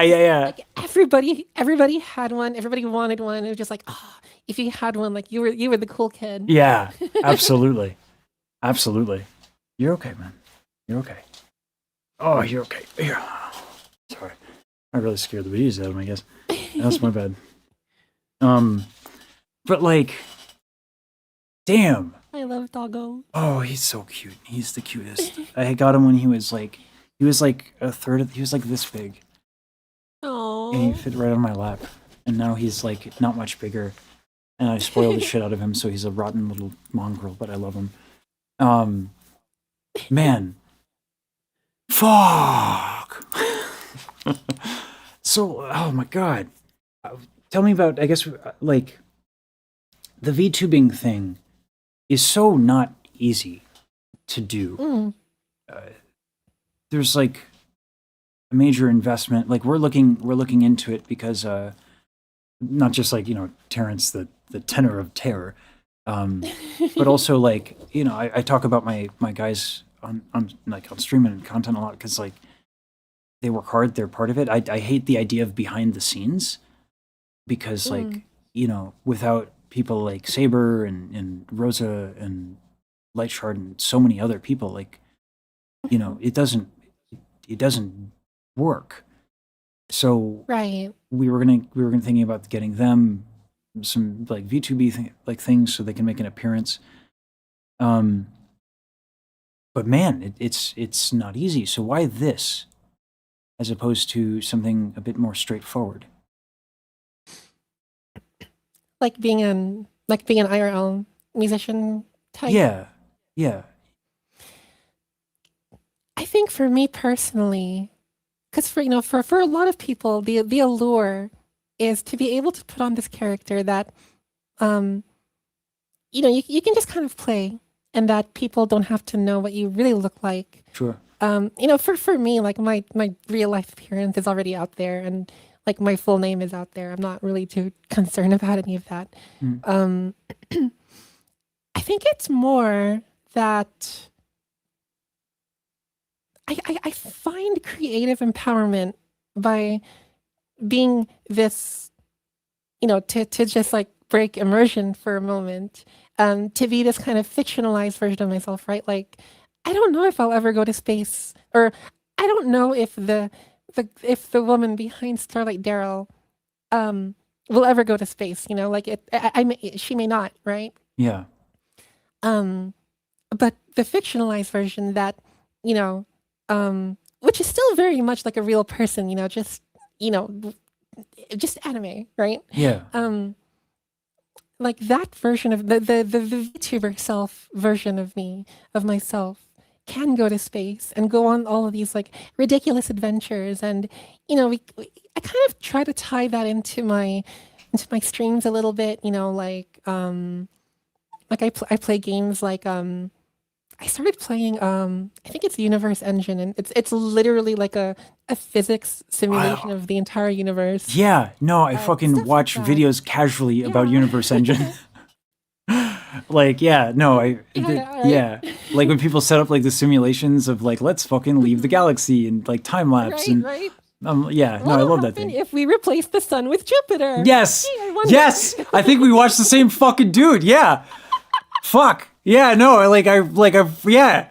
Oh my god, yeah, fuck,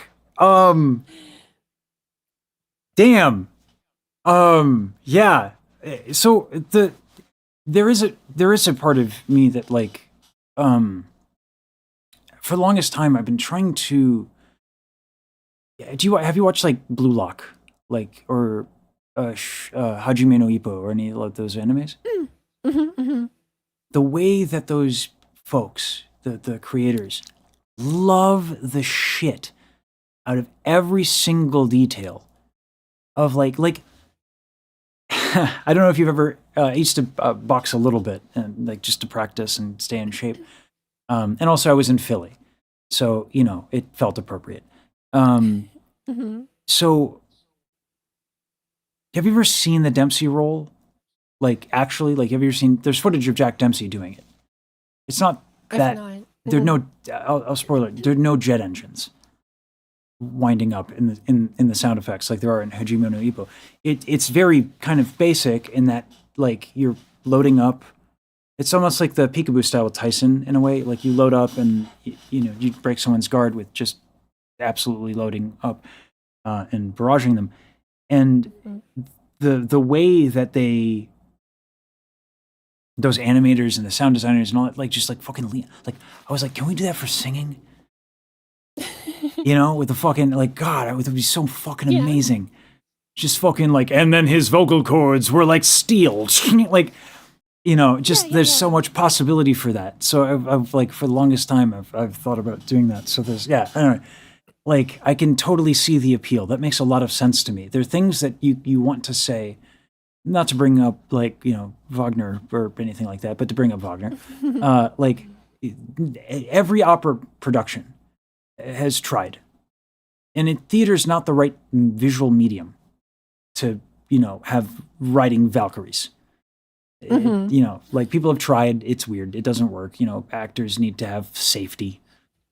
Like slipping them around on a zip line is probably not a good idea. Also, opera singers usually not the best performers stage-wise, but obviously there are exceptions. But like getting them to do what they're going to do while they're zipping around on a zip line, it ain't happening. So, but like like a VTuber opera would be so fucking dope. Just imagine fucking... Wouldn't it? Oh my God. Fuck yeah. It's like, oh, sorry. Now I'm just like thinking about that idea that you were like, remember the FF6 thing. So I never beat FF6. I played a little bit of it and then FF7 came out and I was like, well, fuck all that noise. It's FF7 and Cloud's got a big sword. That's so real. Yeah. Big sword, big hair. Yeah. I mean, that was like before that aesthetic was a thing. Like it just came in. It was like, how's he fucking holding the sword? That's so fucking cool. What is this thing called? Animes. And yeah, Barrett had no hand. Super dope. But I never beat FF6. So I didn't know about that scene. I didn't know about the aria. So I looked it up after you said something about it. And oh my God. Like, yeah, the shit you guys can do. And man, has Mouse done that shit on... She seems like the kind of person... Sorry, now I'm just fucking gushing about y'all. She seems like the kind of fucking person, like, she made her money. Now she's just fucking doing some cool shit. And fucking like, it's dope. Again, just to the creative energy in this community is insane. And I don't think I ever put two and two together that there is a bit of an unlock that happens when you can just do it in with the animes. Like, yeah, because I think a lot of Starlight Fantasia is very personal and very like deeply emotional, and I am a huge fucking crybaby. I'm so sensitive, and like to be honest, it's terrifying. Being, they marketing people will always tell you like be vulnerable as an artist, right? Yeah, and it's true, but it's also terrifying. Yeah, and I think that I find it easier to do it when I am in the form of Starlight Daryl. It's just not to say that like it's less authentic no. for being anime. Like it's not just an anime girl, Yeah. Like Thank you for saying that, by the way. Medium. Yeah, you're not just a fucking anime girl. You fucking Starlight Daryl. No, you rejected the premise, which I appreciate. But everyone trolling me like just an anime girl is trigger Lesage. I'm like, well, it's working. Sorry. Continue. Yeah, but there's just something about the medium, I think, that kind of it kind of did unlock my ability to be more open and vulnerable about like my story and um, you know my struggles and the things that like I experience every day. I think it's the same thing for Mouse. I think like she's about as genuine as anyone will ever get. Sure. And I think if I were doing this just as an IRL, musician, composer, whatever, like, um, I would definitely have my guard up a lot more. That makes sense. Yeah. There's something about like I have two friends who are former Cartoon Network artists. Mm, Um, in their work, like what they do with a pen, you know, it's mhm. like damn. Like I grew up with watching Aleph. Like everyone would be hanging out. He's more my brother's friend than he is mine. But like he would just like draw Dragonite again and again and again and again and again. Like, and when I watch like some of the people who do some of the the modeling stuff, Mhm. um, yeah, it's like people express themselves through their craft, and so yeah, like that this is a vehicle of expression for you is fucking awesome. Like for me, it was like I'm coming from the perspective of theater because opera's theater, and I also did straight up acting as well. Like I did a couple of things in New York for straight plays and straight theaters. Like um, so that the idea of utilizing these models the way that you guys do and giving Mm. them that life. Like even the Bobby thing. Like I imagine like there are things you were doing deliberately to get certain things out of your model, which just feels fucking dope to watch. Um, yeah, I don't know. Sorry, just gushing. The but the music though, right? So it's interesting to me that you say that you're uncomfortable being vulnerable. This music is like it does feel incredibly vulnerable. Is that just Mhm. a familiarity with the medium as well? Like you put I yourself think out I there think with it this one. is. Yeah. Yeah. I mean, and a lot of the VTuber lore that I kind of, yes, Starlight Daryl is this girl who like flies through space on like, like on a wooden pirate ship, right? Like things like that. Um, are also like kind of direct mirrorings of, like my normal life. Yeah. Um, like I made the big leap um to leave home, to leave the countryside and try to pursue or continue pursuing music, in LA, right? Like the big land of musical dreams and all that jazz. And that I think to me felt a lot like a parallel to, the concept of going to space, going to the unknown. And it's this thing that's exciting, but also kind of mysterious, and you're not really sure if it'll work out or not. Yeah. And, you know, like we've got moments in there where, um, I had a had a relationship that, I didn't ended up not working out. And a little bit of that is reflected in the album as well. Well, okay, maybe a lot of it. Yeah. um, yeah. And I'm not really sure if it's appropriate to say that like I'm fictionalizing my life in like a more romantic way, but like I guess it kind of is what I'm doing. You're expressing it's it's like it's Expressing, yeah, art. there you Yeah. go. You're Yeah. using the tools that you have to say something. And I don't know, I think you're doing a fucking bang up job. Mhm. Um Oh, thank I you. it's thank you. Um Yeah. sorry. This might be a little bit of an awkward thing. We can absolutely discuss this. Sure. Maybe off, but I'll just pose the question because then let you decide if it's a comfortable thing. Really. Are you taking commissions? Commission? Yeah, yeah. Like I was fucking, like what I've realized in working around y'all, it's like I'm a singer. I there's something about taking somebody else's work, like music, that whole like classical setup of, you know, what I write is fun and silly, but it is not that inspired.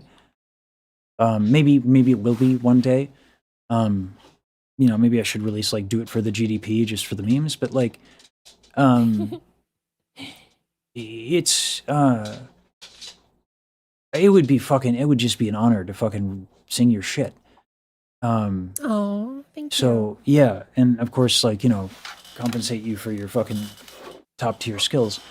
So, and like I said, we can suss out the details, and you know, I imagine you're totally. insanely busy. But yeah, if you ever need fucking weird ass opera fucking overdubs that I have no idea how to mix, listen, they're right there for you. You know, Dude, heck yeah, I love yeah. you. Fucking, why so fucking cool? I try. You succeed. Oh man, Shucks. I wish I had had. I wish my oral. Oh, okay. There is one other thing in the prelude. I know you said you watched a lot of like old movies, a lot of old Disney movies. I'm dying of curiosity. I thought I heard a major 6. Oh, also, sorry. Now I have questions about your cadences, because like, Let's go. so in the end of the prelude, I'll play a little bit of it. You have this moment, and it was like almost like I don't know if it was a major 6. I don't want to sound like a fool. I think it was. But what's funny to me is that you put it in the prelude, whereas Disney is kind of known for the use of major 6. And for those who are not aware, so I can translate this into English.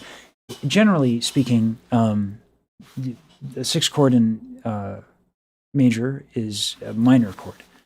So you use a lot of mode mixture, which is like my fucking favorite. I love the shit out of mode mixture. Which is to say, you just change the quality of the chord from, say, for example, in this case, minor to major. And the end of Beauty and the Beast, like when the choir like swells up, like that's like a deceptive cadence, except they change the minor 6 to a major 6. The deceptive cadence is 5 to 6 instead of a 5 to 1. So at the end of your I'm gonna probably get upset again. Do you think about any of this when you compose? I do. Okay. Thank God. I was gonna fucking lose my mind again. I was like, no, don't tell me she's vibing her fucking harmonic progression. I'm gonna fucking lose my fucking mind. All right, that makes me feel my fucking anxiety, my blood pressure over here. Not enough avocado toast to help me with this one. But like, so Disney, the major 6 almost makes in OG movies makes an appearance at the end. You put it in the prologue. Mm-hmm. Was that on? Did you do the things on purpose? Were you being a rebel again? Not that I'm mad about I think, like in this case, see the thing with the major 6, I think I really love the major 6 because it can convey so many different emotions or ideas. Like it could be just I'm just going to like completely like throw something out there, right? Like, can you still hear that? Yeah. Like, like technically you've got stuff like right, and it's like, okay, well, victory theme, right? Or whatever. But then if I think about something like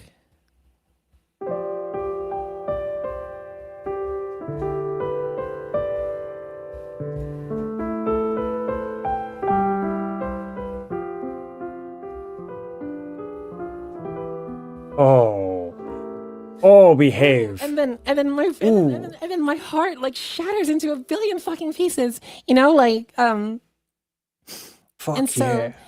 I think like it really depends. I think the reason why it works at the end for a lot of Disney material is that, like, you know, these are stories that were sort of meant to resolve within themselves, right? Sure. And I think that part of the vibe I'm trying to communicate in Starlight Fantasia is that, like, there is not necessarily a resolution, and a lot of the songs don't even resolve at the end. Yeah, I noticed. That was the next thing. That was the next thing. I was like, how dare you be so fucking rad? Like, yeah. Like, I end the track and I'm like, you can't leave on the dominant. You can't do that to me, Daryl, but you just did. And I'm not even mad about it, because I know you did it on purpose. You just fucking end the track. You're just like, and 5. What are you going to do about it, Lesage? I'm like, well, frankly, nothing, because, like, you know, it's fucking dope. Chat's telling me the fucking curse jar exploded. Yeah, welcome to the stream, I guess. I would never do my editors the disservice of asking them to bleep out everything, because they would never get a video out. But, like, yeah. So, do you just, like, sorry to get the fucking the meme of, like, tell me about your unresolved feelings, you know? Well, I think that's sort of this. I think it's sort of this pervasive theme that is just kind of present in the entire work. Is like, you know, things being unresolved. You know, like the character of, you know, the girl who goes to space. That's in the albums. You know, she leaves behind, you know, her home on Earth to go on this grand adventure through space, and in the process of that leaves behind her lover. And, you know, that's something that doesn't really get resolved in the story. I mean, you know, like it's a lot of open-ended stuff, because I don't want to inject too much like explicitly, like, you know, this is the definitive lore of, like, the universe, right, of the Starlight Fantasia universe. I want people to be able to you know, sort of like superimpose their own ideas and canons into it as well. For sure. But for the, you I know, like- appreciate you revealing some of the details, because, again, when it comes to this channel and the work that I try to do, I try to point out, I think one of the strongest ways to get to know an artist is to understand their decisions, right? Because we have infinite possibilities. So why did you choose a thing, and what tool did you use when making that choice is an incredibly empowering thing. Like, it's one of, well, like, actually, I could show you one real quick. oh fuck yeah. Sorry, a little too excited there. Fuck, please, like. So at the end of oh god, what is it? At the end of Act 1, there's a song called "Stay With Me Here on Earth," which I'm sure, given, you know, just sort of the context I just gave you about the story, you can kind of surmise what that's about. And that song, I think, would normally be a pretty awkward song to end an album with. Even if it is like a multi-act story, but because it literally ends with this.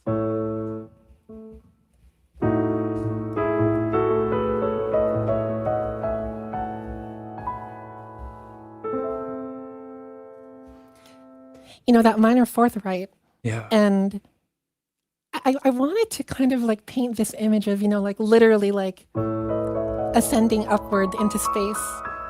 And then the violas and cellos come at the very end with like a very sad, that sad minor fourth, right? To kind of signify like the thing that was left behind. So there's a lot of that. There's a lot of storytelling that I think I've hid in the instrumentation, both intentionally and also subconsciously. Yeah, it's so evocative.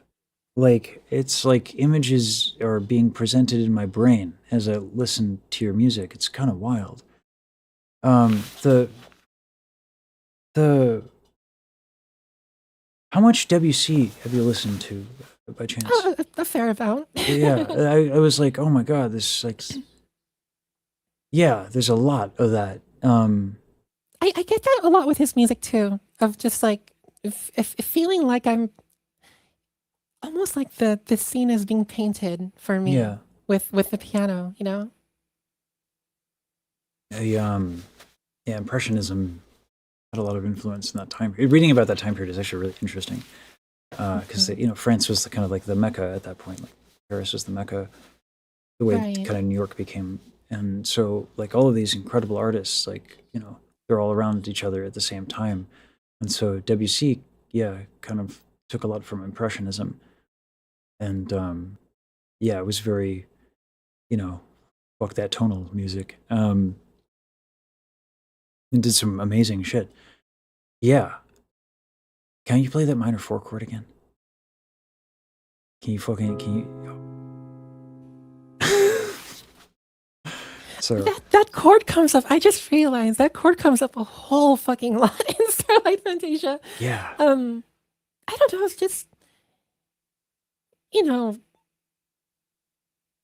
I think that's another chord similar to the major six that I think could communicate a lot of things. You know, like it's not necessarily sad in and of itself, but you know, um, I think the way I use it tends to be like on the bittersweet, yeah. sad side. But But you I know, mean, certainly there's ways you can use it otherwise. yeah, but I mean, it makes sense to use it that way in a lot of ways because, like, for those who don't know, major in the major key, the four chord is usually major, Hmm. and is the usually the go-to predominant, which would say that like before you get to your cadence, which is your like da dum da dee ba da ba da ba da ba dee ba do ba dee ba da ba da ba dee ba dee ba dee ba dee, like, which is that's a bunch of 5/1, but like the the predominant chords are, you got 4 and 6 and all that stuff. And predominants are where a lot of mode mixture can be really effective because you're playing with expectations a lot. So the 4 is one of the more common selections of your predominant chords. And then to turn it minor is generally going to be a little bit more somber. Obviously, like you said, you can use it in a lot of different ways. And then the other thing you do is you don't just like land on, this is something that like is really hard to convey to folks. When we talk about these chords, we're not talking about like, we are here now, and now we will move hither. Like that's, we start that way, but like, you have to get from one place to another. Usually I think of counterpoint for that, because it's melodies that create harmonies. And again, it blows my fucking mind. Like I'm over here, like reading the principles of counterpoint by Fuchs, at like 18, 19, and you're like, I'm vibing it, and I'm like, motherfucker. So, like, can you walk me through a passage, or maybe a few, how do you get to the minor four? Because that's something that I think a lot of people could benefit from. Mm. Yeah. Well, so there's this motif that is sort of pervasive throughout the entire all four of the acts of Starlight Fantasia, and it is simply the Yeah. right girl who went to space. That's kind of like the main theme of the whole album. Um, it it's basically my theme song. Like if Starlight Daryl had a theme song, like a character theme, it would be that motif, and um I came to that motif when I was composing it. I came onto that melody because I was playing a bunch of different chords that I thought sounded pretty, Hmm.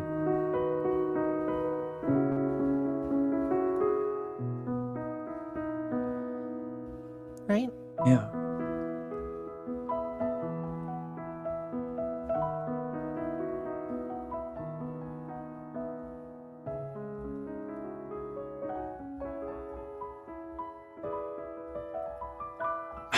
But then it also works, For someone who doesn't feeling play like their scales very often, your touch is incredible.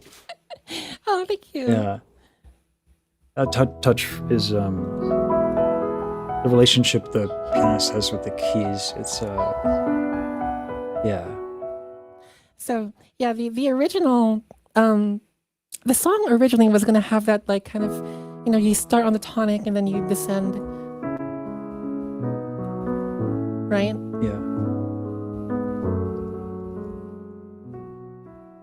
But then I took that same melody and I put it over this chord progression.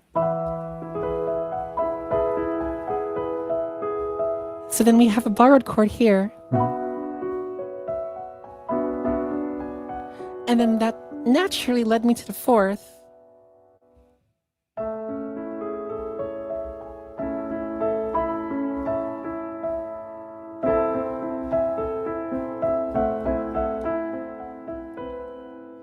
And that minor fourth just felt like the most natural thing that I could have possibly put there. I mean, I don't know if I would have ever come to that decision, but that's the beautiful thing about the arts is like, you know, and again, the power of an artist making a decision. But also, I don't have the same vocabulary when it comes to actual composition because it's not my shit. But like, yeah, and that you point out. This is another thing. You point out that the themes are you use motifs so well. Like you have, there's always almost like always a nugget going on, and something melodic and something easy to grab onto. Despite like, you know, mode mixture, that's not easy to do, right? Because you got mode mixture, you got all these other things going on, and sometimes you will lay down like an ostinato or like a repetitive pattern, but not often, you know, unless it's a fucking eighth note bass guitar, which, you know, was pretty fucking dope. Yeah. Fucking eighth notes, let's go. And then you had like a bassoon part that repeated itself. But in general, oh my god, there's so many, like some of the strings were like atmospheric, and yet always some of these melodic motifs were present. How deliberate is that? Very. Yeah, because I wanted to you know, this is sort of why Act 1 was so important to the saga, is I wanted to introduce these motifs really early on. You know, like the girl who went to space. And then we've also got the prologue melody, which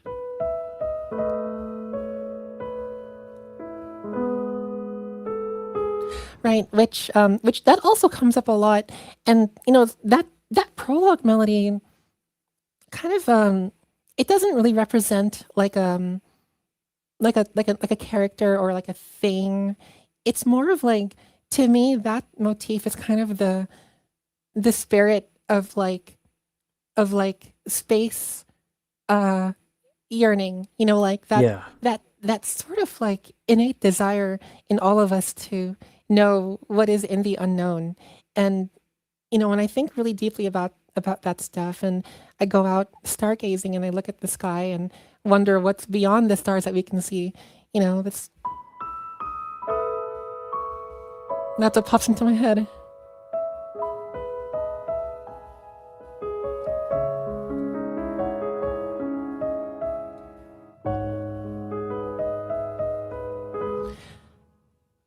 It's beautiful, Daryl. Thank you. Yeah.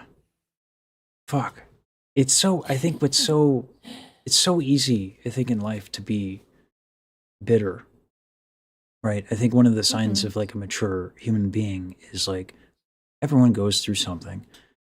So like, you know, and what I find with the music being so hopeful, and I think that's why it moves me like so much, is that like there is clearly dramatic moments. It's not fucking sunshine and butterflies, this EP.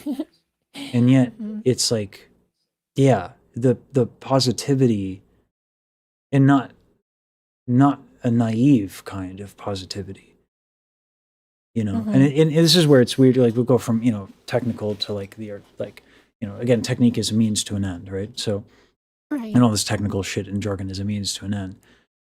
But like, yeah, the hope in this work is wild. So like, I think the we've only talked twice, and one's work is, while expressive, is not like the same as like getting to know somebody.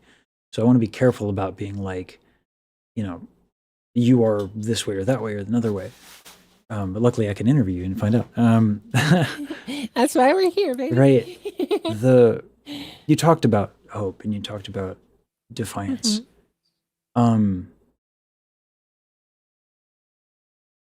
Talk to me about avoiding like bitterness and holding on to that and protecting that, because that's hard. And especially in the arts, there are a lot of fucking terrible things that happen to basically all. It's hard to avoid. It's hard to have a good time being a professional artist. You're gonna get screwed over. Things are gonna happen that are not fun.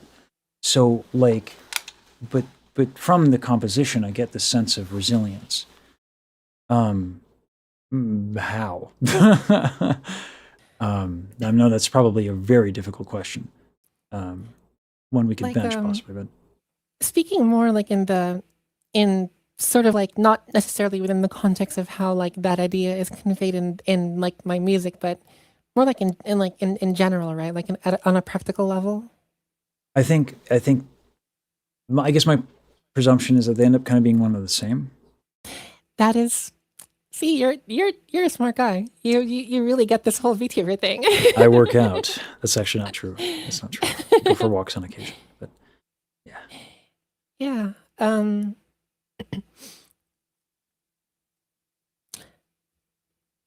I think that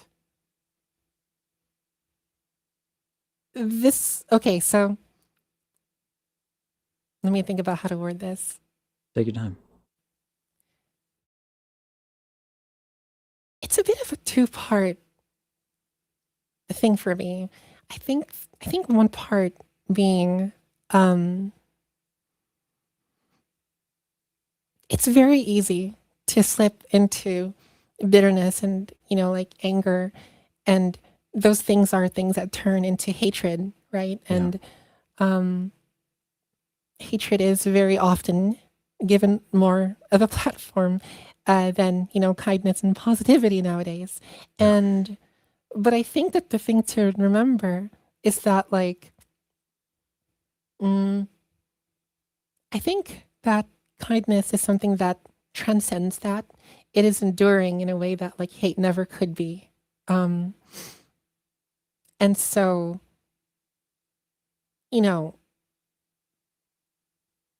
also feel like there's like a compounding effect. Like what you put out there ends up affecting other people. Yes. And yeah. Sorry. And I think with that in mind, like it's our responsibility, to put good into the world. Said like a fucking boss. Oh yeah. Put it on a t-shirt. You hear that? It's the fucking artist's responsibility to put the good shit out there. Yeah, Daryl. Preach. Get on the mound. .com/Massage Singing. What's that? You heard it here on the Massage Singing's channel. Fucking preach. Oh, the wisdom, it oozes from thee. Oh my God, yeah. No, that is refreshing to hear. Truly.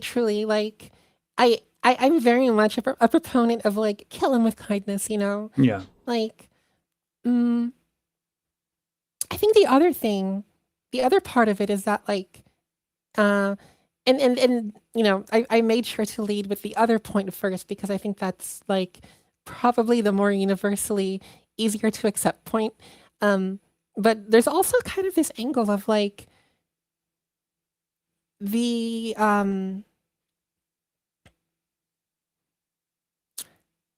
when people do bad things to you, like I think that the more you allow their hatred and like, bitterness or, like whatever to like affect you, the more power you're giving them. And so I Yeah. choose not to give them power. And so, okay, well, these really bad things happen to me. And so, okay, well, if I'm not going to take it out on like the person who did it because that's not going to be productive. Like I'd It's a rather focus tax. that energy into,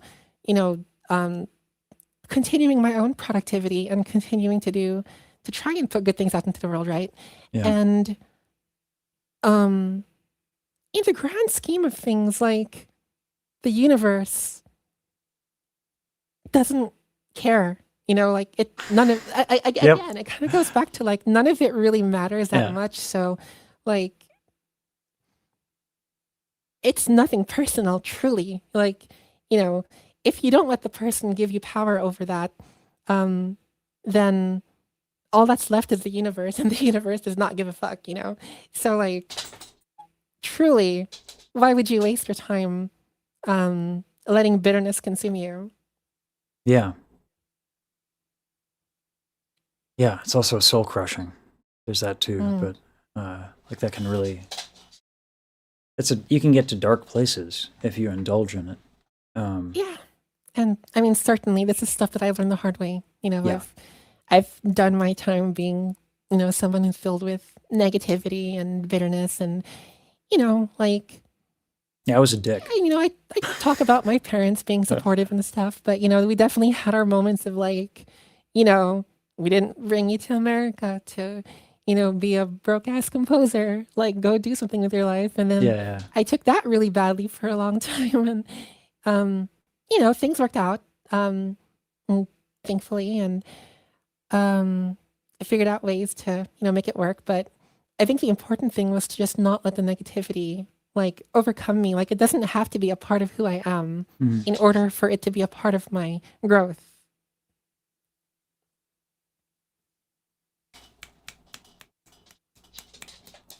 Fucking jazz We're getting snaps. very hope punk in here. I like it. Yeah. Hope equals defiance. Yeah.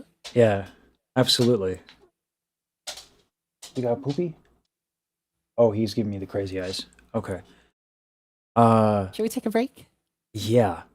I would love to just hear you fucking like rock out. Can I get that request after I take him to poopers? Sure. Okay. It's like fucking really good, this whole fucking music thing. I'll be right fucking back. Okay, doggos. Yeah.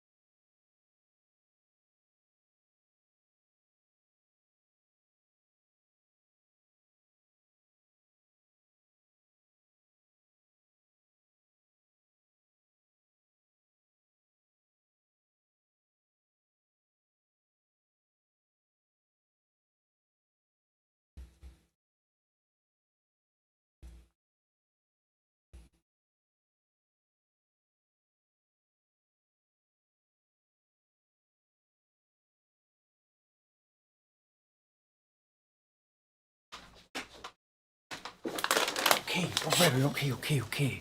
Fucking.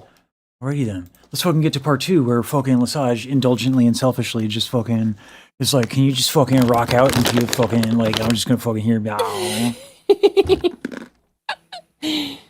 Should I grab my guitar? Oh my god, yeah! Is that what we're doing, or?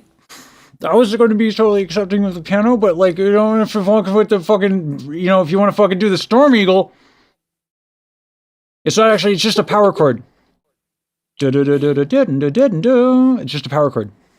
I'm just saying, no pressure, you know what I'm saying? Like, Yeah, I think it might take a second to set up, but I could rip a little bit on the piano. Yeah, both work. But if you want to do the guitar, I would be be very happy. What should we play, chat? Yeah, chat's got a vote. Are you streaming right now? Because if you're streaming, we should do the poll on your end. Are you streaming right now? We can do the poll on your end. Otherwise, I can do a poll right no, now. not right now. Okay, I'll do a poll. How do I do a poll?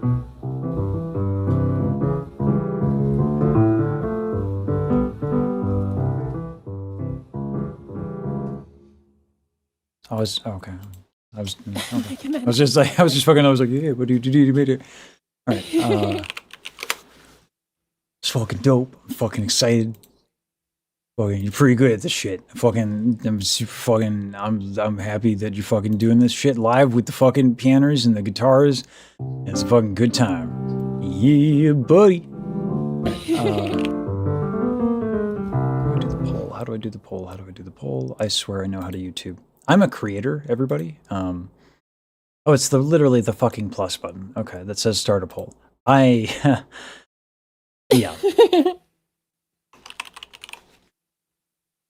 I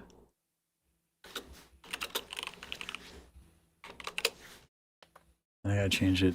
Piano, and then guitar. Start poll.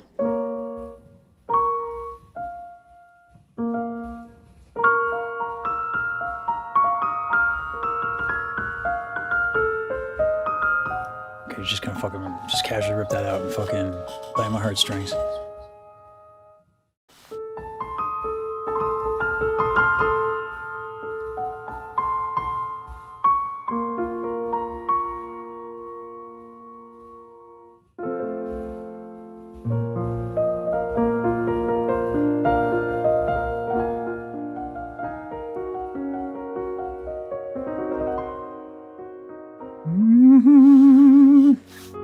My world was found.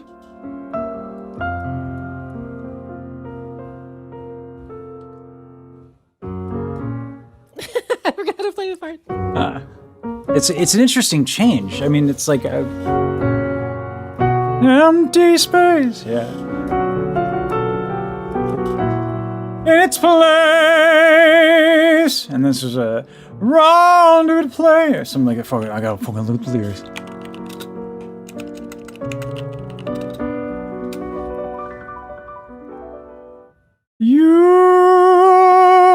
Alright, let's start from here. And back again.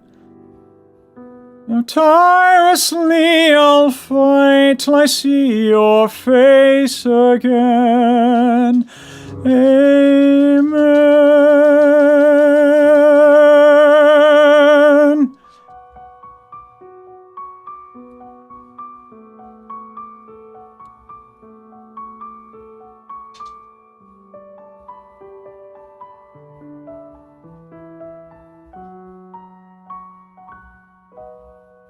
Even far apart, nothing else could sway my heart from the start. You shone brighter than heaven's star. Sorry, I can't. I'm so loud. I don't know if I'm on time with you.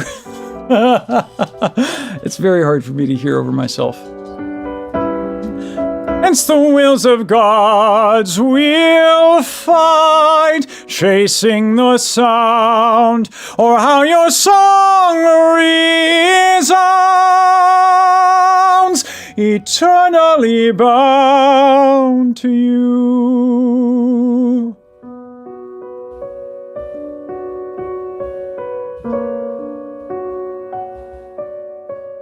How my own song goes. That's usually how it goes, though, isn't it? Like, you're at the channel, like, how do I fucking do this again?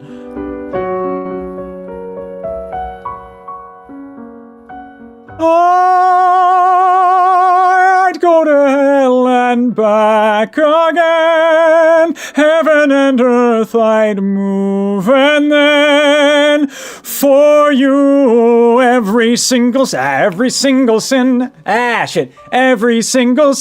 I'd repent. Fuck it, we'll just go to the next part. But it's too late to pretend there's a chance chance I could ever be forgiven. So with the last of the strength in my heart, I'd burn it all for you. Nothing else can sway my heart. From the start, you shone brighter than heaven's star. Sorry, my timing's not bad. Or my timing's not good, really. we're just, yeah, there we go. Nothing sway my heart. Your music box rings louder than the dying stars through the fire and the light. I have no sword. I don't even know where I am, but I'm fucking trying.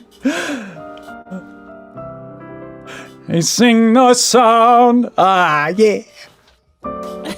So fucking. Who wrote these fucking chords? I don't know, but they're fucking good. They're the best chords. The highest quality, premium, AAA chords coming at you right now from Starlight Daryl. Fucking none of this B-grade bullshit. Nah, S tier. AAA, Angus, if you will. Chords, harmonies, coming at you fast. Bam, bam, boop, bop.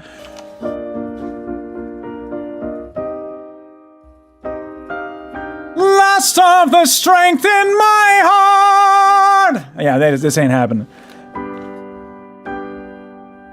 I need like just a fucking soundboard for mouse on these things. Like just fucking play the D6.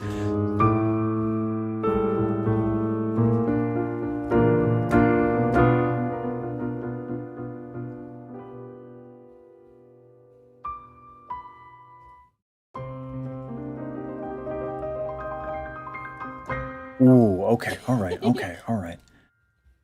Ooh, yeah. Alright, guitar eked out the win, the dub here. So I guess we got here some fucking metal doodlies. I suppose we do. Fuck yeah. God, I wish I could just fucking be there and then like me, I don't even know if that would fucking help because like if I fucking, I'm loud. Opera's not subtle. I don't know if you know this. You know. So like I can't fucking like I'm trying to blast up the volume and I can't fucking hear shit. It's like yeah. So sorry if I'm fucking out of time, but Yeah, if we continue with the analogy of like classical music has like built in like natural EQ, then like basically opera is just like, well, let's just put limiter on everything. Yeah, I don't know. Like, I felt almost like a little insulted when finally Saber was able to like gain stage everything such that I wasn't blowing out my mic. I was like, on one hand, very thankful. On the other hand, my fragile ego feels defeated. Because yeah, fucking volume. Oh God. Oh man, the way you did and Riku, like the two eyes.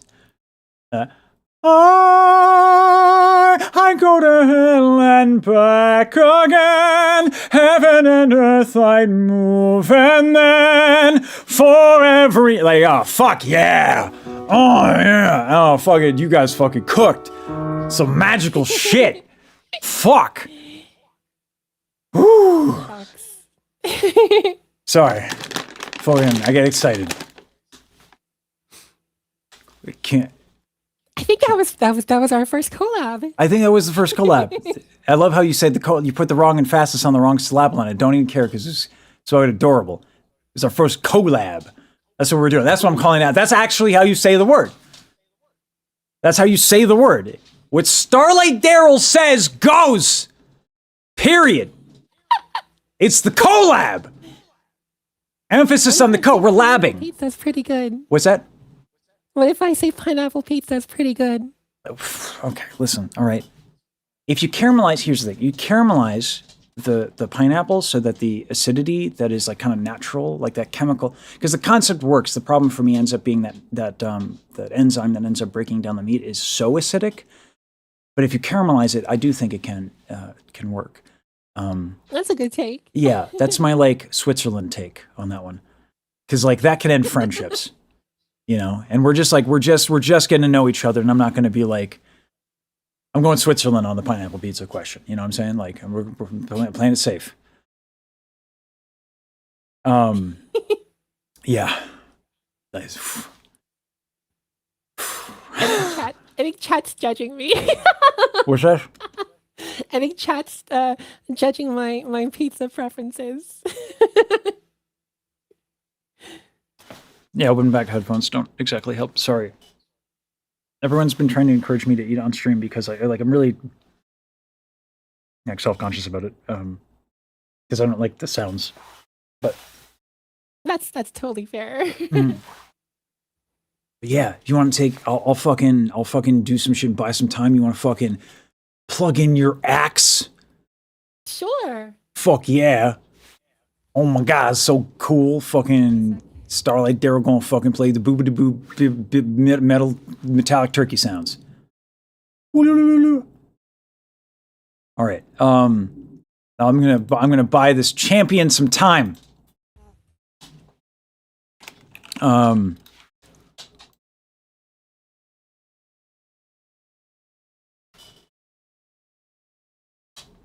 gonna sing you just a little chanteur.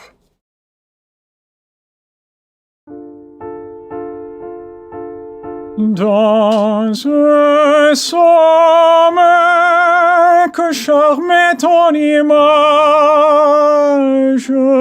je rêvais le bonheur hors ton mirage. Oh, that's way, yeah. Fuck what I was doing. Let's fucking go. Notes. Hopefully that's not like blaring loud. No, not at all, actually. It's quite calm. Okay.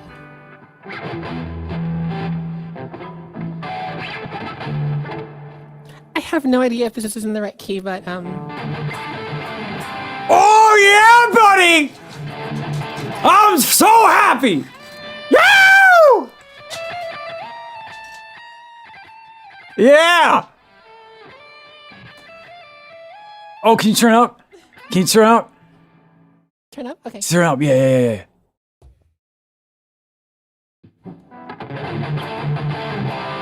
My nostalgia glands are going crazy!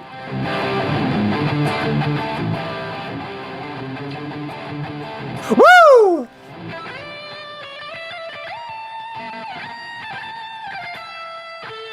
Yeah, buddy.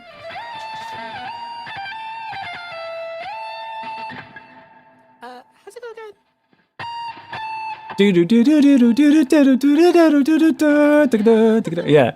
it's a weird chord at that part, but yeah, I kind of lied to you and said it was all a power chord just because I wanted to hear you fucking play the first part. Because it's fucking Storm Eagle, fucking dope. Like my first YouTube obsession. My first YouTube obsession was like was fucking like Mega Man, like Mega Man music. Yeah. Songe de Rivière or something like, and I think he changed his name to Songe, and he just would fucking do fucking covers of fucking Mega Man. I was like, you could do this? Oh my god! Well, it's not Mega Man X, but I do also have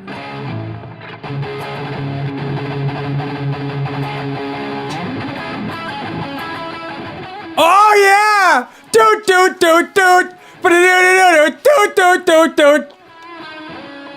Yeah!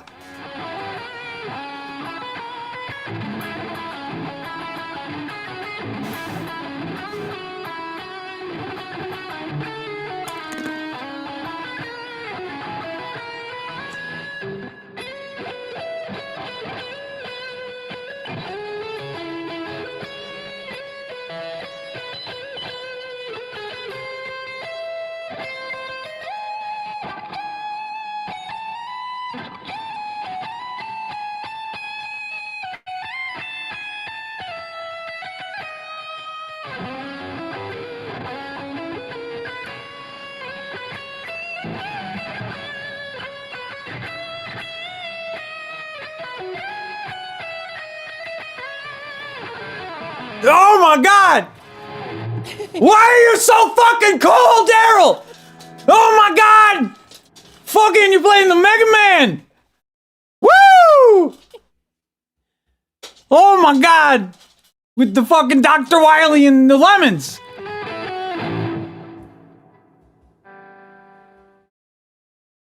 Woo, yeah. My fucking, oh my god. If childhood me knew that I was gonna grow up and this is gonna be my life, he would be so happy. Fucking, God. Okay, a little personal story. I actually learned to cook. I can cook pretty well. My grandfather was a chef. Yeah, my grandfather was a professional chef, and one of the things I was actually encouraged to do, because I cooked a lot, I was encouraged to go be a chef, and I was like, well, I don't hate my life, so I'm not going to do that. Those hours are insane. But the reason I started was because I wanted an excuse to wake my brother up in the morning to watch him play Mega Man X. So it goes deep for me with the fucking, when you playing the metal doodly doodlies on the fucking Mega Man. Oh yeah. I'm like, oh, images of sunny side up with bacon, shit.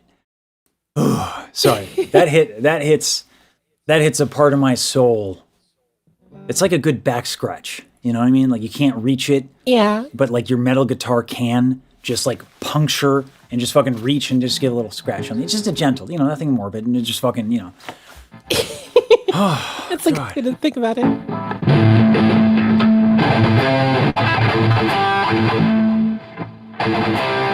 Oh yeah!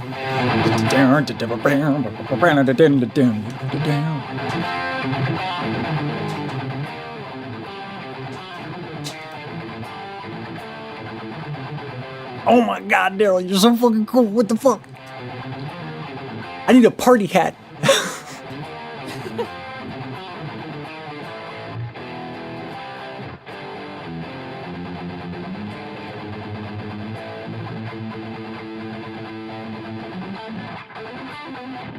Oh man.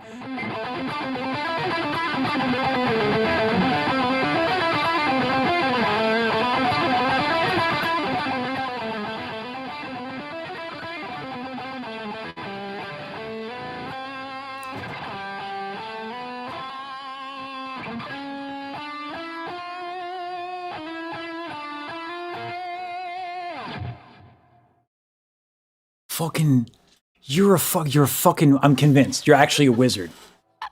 You're a fucking wizard. You're not a person. No.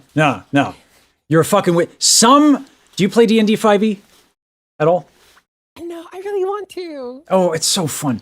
God, if there's a way to collab with D&D, that would be the fucking bee's knees. No, I'd be so down. I'd be so down. Oh my fucking god, we need a DM. I wonder if Andrew would do it.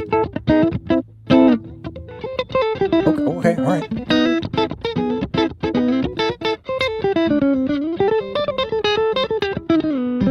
Dude, I've been looking for friends to play D&D with, so I'm super D&D. down.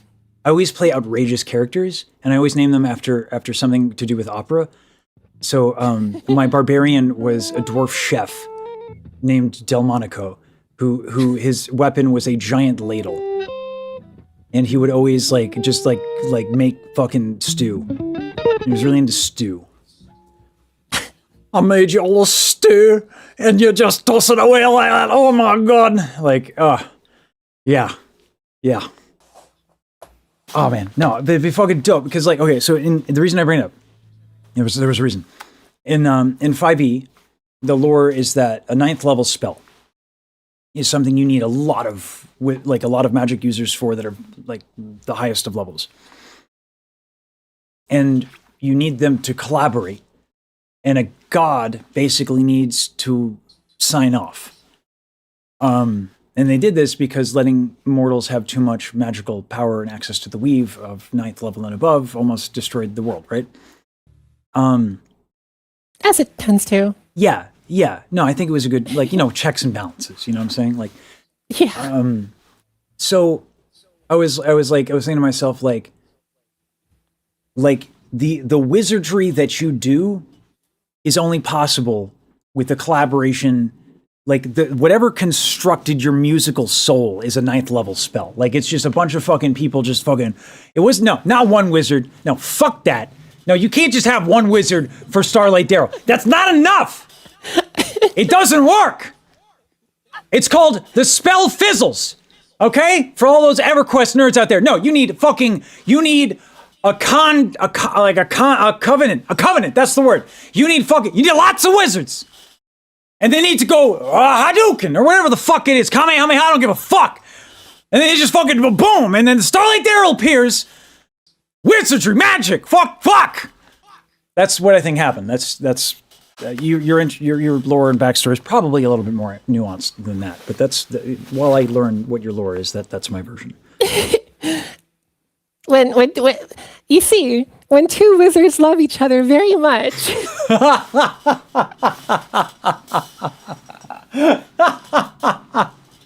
Not the birds and the bees through D&D. Let's go. Let's go. Oh my god. Oh. That was fucking great. Can I hear more guitar? Sorry, I'm like so selfish, but the joy and jubilance I am getting from this existence right now is magical. Officially, yeah. No, no, it's magical, yeah. Yep, I'm gonna get my 6th string.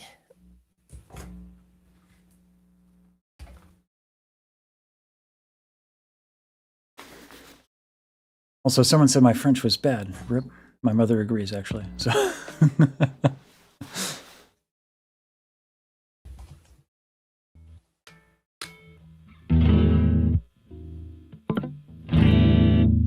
I'm out of tune. Happens.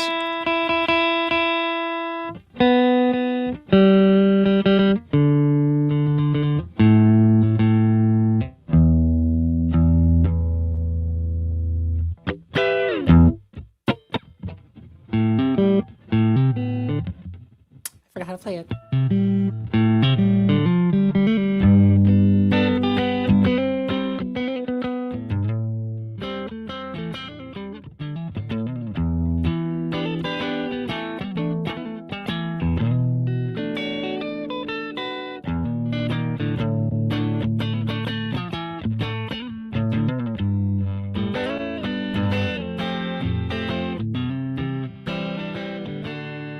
Damn, your voice on guitar is good too, motherfucker.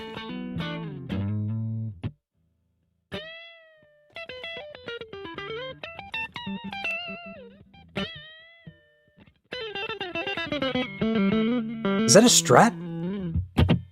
A Jazzmaster. Okay. Fender though, right? Yep. Yeah. All single coils. Yeah. That punchiness is like reminds me of Eric Clapton. Crazy. Oh no! No, you're not! Woo! You're not just gonna throw Layla out there. Fuck! Wait. Before I did opera, I did blues.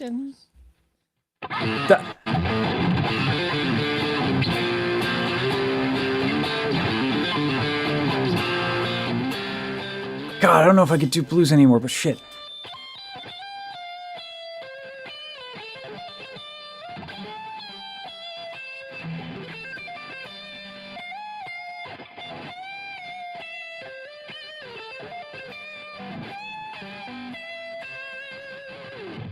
I'm sorry, guys, if you don't like this, if you don't like the swearing, I would try for you. I literally would try for you. I just know I would fail. I curse so much, it's insane. I'm sorry. Fuck. With Layla, there's like this extended like outro thing that just, man, like Yeah. when I was a teenager, that was just the most fun thing to like play along to. Yeah.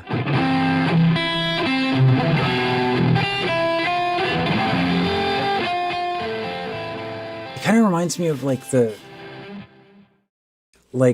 how fun Hey Jude, that just like that refrain over and over and over again. Something about Layla, that ending kind of reminds me of that in terms of, I mean, it's not quite the same, but like, yeah, just the fucking indulgence of it is marvelous. Yeah.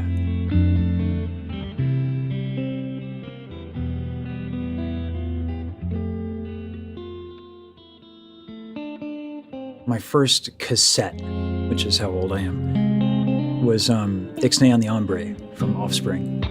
And then the first CD like collection, like someone's entire discography that I ever got was Clapton. Nice. I still have the first cassette my dad gave me. Oh shit. It was Chuck Mangione. Oh, okay. Chase the got, Clouds Away. Papa's got taste. Okay. Yeah, Papa's got taste. So what you're saying is it's his fault that you pursued music. You can't just fucking hand pretty people. Yeah.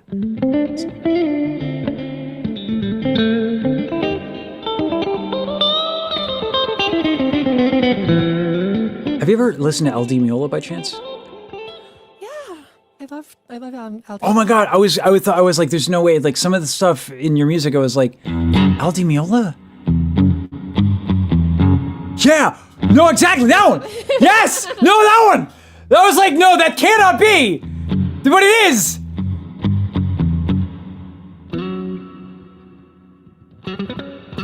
Yeah. Some stuff like that. Yeah. Fuck. Yo, your right hand is fucking good. Shit.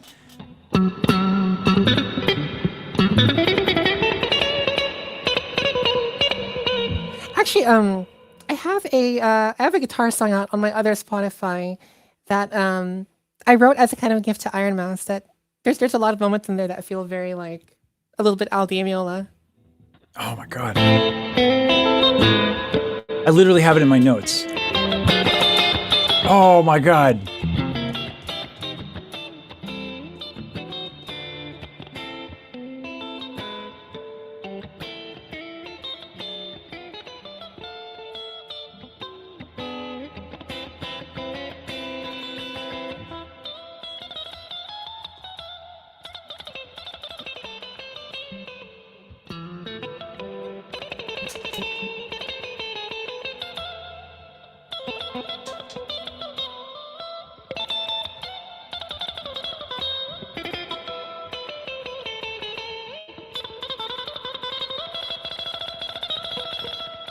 Oh shit, okay, so it's like that, alright.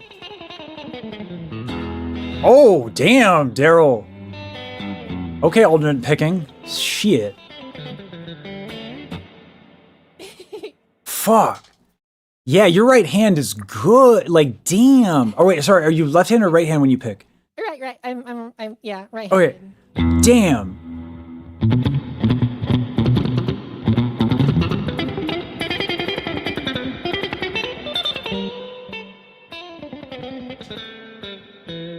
Yeah, my dad was he's really big on flamenco and stuff, so heard a lot of that growing up. Yeah. Fuck. Any by chance, like, do you ever get into like Jaco Pastorius or any of those guys? Yeah, I've never really tried playing any of his music, but yeah, I mean, like, how do you play yeah. Jaco Pastorius, right? Like, let Jaco do Jaco. Like, I like, yeah, it's so weird, but it's so fucking dope.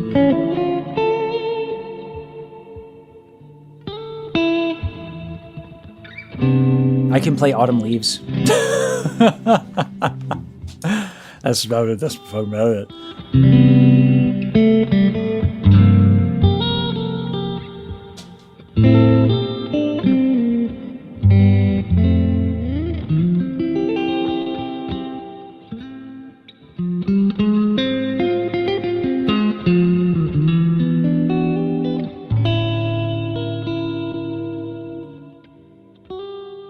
God, you're so flexible as a musician.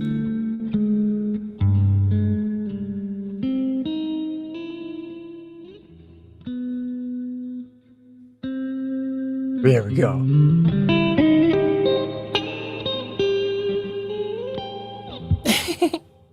For a second there, I thought you were going to leave me without a cadence again, and I was like, look, okay, listen, I was trained as a classical musician. Okay, if you don't give it the... There you go. And then you got now. Woo! Okay, oh, Jesus. All right, okay, the stress. I was like, listen, there's only so much jazz I can do. I hear the fucking ninth chords, and I'm like, I can't resolve that shit.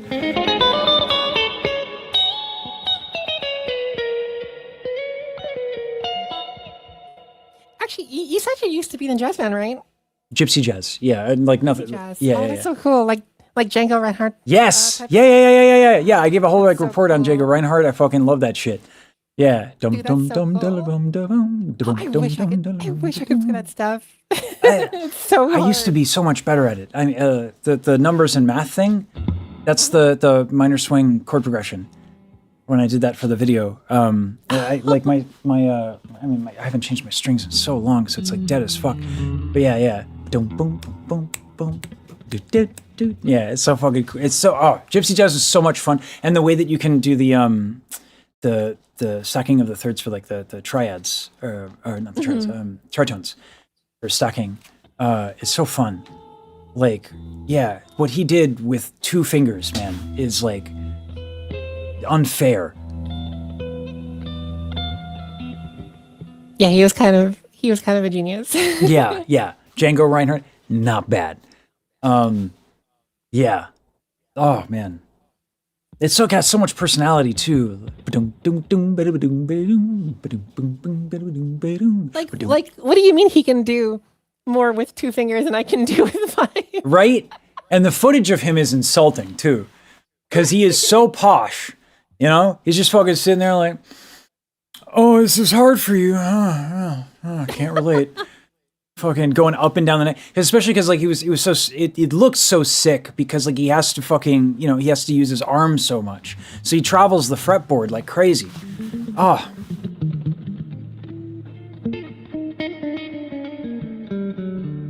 I wish I stayed with guitar, but like yeah, once I decided to go singing, it was like all in, yeah.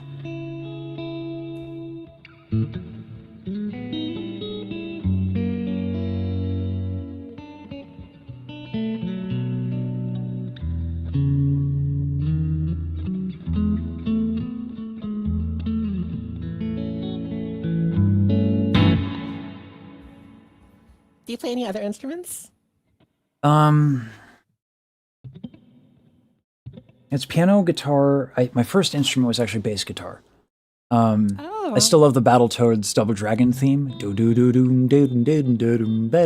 Like kind of like a spin-off of Nirvana. And then just beatbox and singing. I guess you could call a DAW maybe an instrument, but that's about it. I tried violin for a little bit. That was not very good. Not that anyone starts violin good. Like No, I've never heard that. yeah. I've never heard anyone pick up a violin. You're like, oh, I want to hear that more. Like when they first start. No, so it's usually it sounds like hell. See, I feel like such a hypocrite because I'm always about like anyone can learn anything, and you just have to accept that you're not going to start great or even good or even like listenable, but every time I pick up a violin and I try to bow it, and I'm just like, yeah, that's enough violin for one day.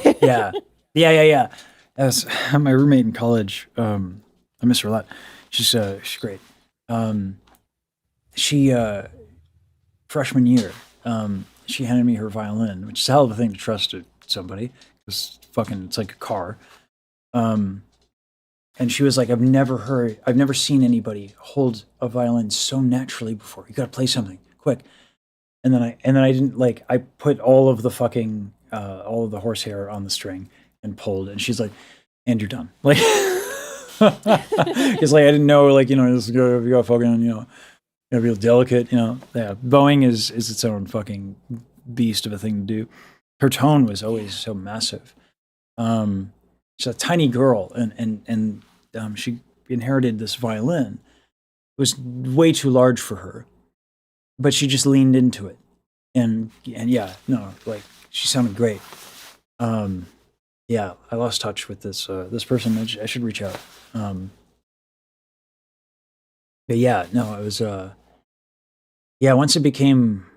once I wanted to go all in on singing, it kind of zeroed in. It sucks because I actually was pretty damn decent at both piano and guitar. But man, that shit atrophies like crazy. Yeah. Yeah.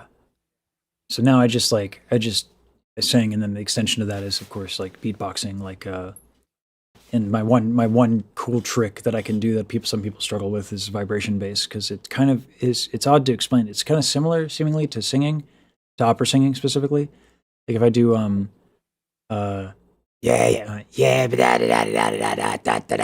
that's like throat bass. What the heck? I heard your throat singing the other day. I was like, what the fuck? Yeah, it's so much fun. It actually helped me with my high notes, if you can believe that, and my resonance. Yeah.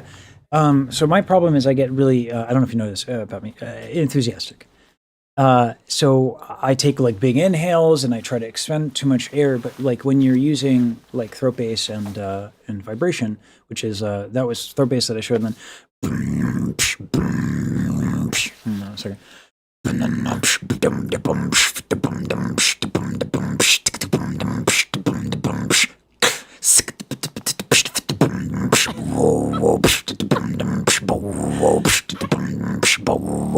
Like that sound, a lot of contraction of like the AS, you tilt your fucking thing, and then you fucking I can't even fathom what's happening in your like in your throat. There's footage of it. It's crazy. Footage of it. Yeah. So what happened? Like the whole like all the innards of the larynx like twist, and the whole thing vibrates against it. It's crazy. The like beatboxers are fucking insane.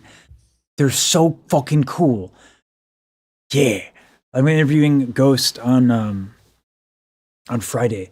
And he's like a judge. He's like a lesser. I hate saying this because he's so fucking good. He's a lesser known like American beatboxer. And American beatboxers are generally not very well known unless it's like Napalm, someone of that like renown, or like Gene Shinozaki, or King Inertia. I mean, I guess there are quite a few, but like Ghost is like fucking legit, and he's got some of the best beatboxing content on YouTube.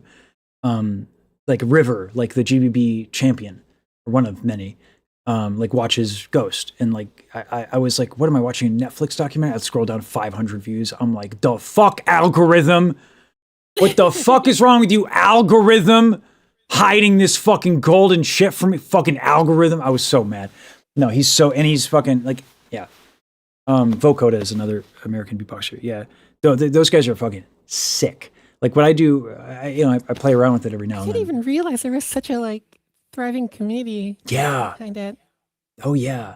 And they I interviewed Dr. Reed Blaylock, because like there was a lot of confidence, in the internet that may not have been earned. But everyone was insistent that they understood how there's a technique called inward bass. And they were like, "Oh, it's your epiglottis rattling," and I was like, that sounds good, but like most things in science, like what sounds good may not be true.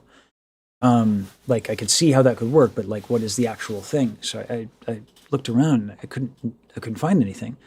So I reached out to the one person I found, which was Dr. Reed Blaylock, and he's like, we don't know. Like these people are on the cutting edge, and we're trying to find out what they're doing, and oftentimes the answer is we don't fucking know. And there's no funding for it because it's not like it's a community with not a lot of money, and it's a new, like relatively new thing. But these people are fucking sick at what they do. Like, yeah. Oh, it's so dope. That's something I might have to fucking, I might have to send you some shit. It's fucking dope. Yeah, totally. Yeah. Like wing dopamine is something that everyone's been telling me to look at. Like I love, fucking no, we have to listen. I have to show you Metamorphosis. I have to check if it's okay to show on stream. But like Gene Shinozaki is probably my favorite. Gene is fucking goated as shit. I don't know their pronouns, but like, so like maybe defaulting to they is usually also problematic. But like, yeah, no, Gene is fucking legit. So like what I do is, to me, like I feel like a fucking absolute gimmick. Defiant as a mod in my Discord, and he's fucking outrageous too. I have a singing lesson with him on the channel where I was trying to figure out how to teach. Beatboxers have unique considerations when they sing. When you like that, the implications of sealing your vocal folds and then pumping your larynx up to create that pressure so that the plosive comes out that way. First of all, closing your vocal folds and sealing them in that way is not ideal for singing. And then second, like the movement of the larynx up and down and all that shit. You know, so they have to go from singing to very powerful consonants. It presents a lot of really unique challenges. For example, when you hold your breath, your false folds come together. So all the styles of singing that I enjoy are generally styles that retract the false folds. So if I do like, poets often use many words to say a simple thing. It takes thought and time and rhyme to make a poem sing. Well, with music and words I've been playing, for you I have written a song.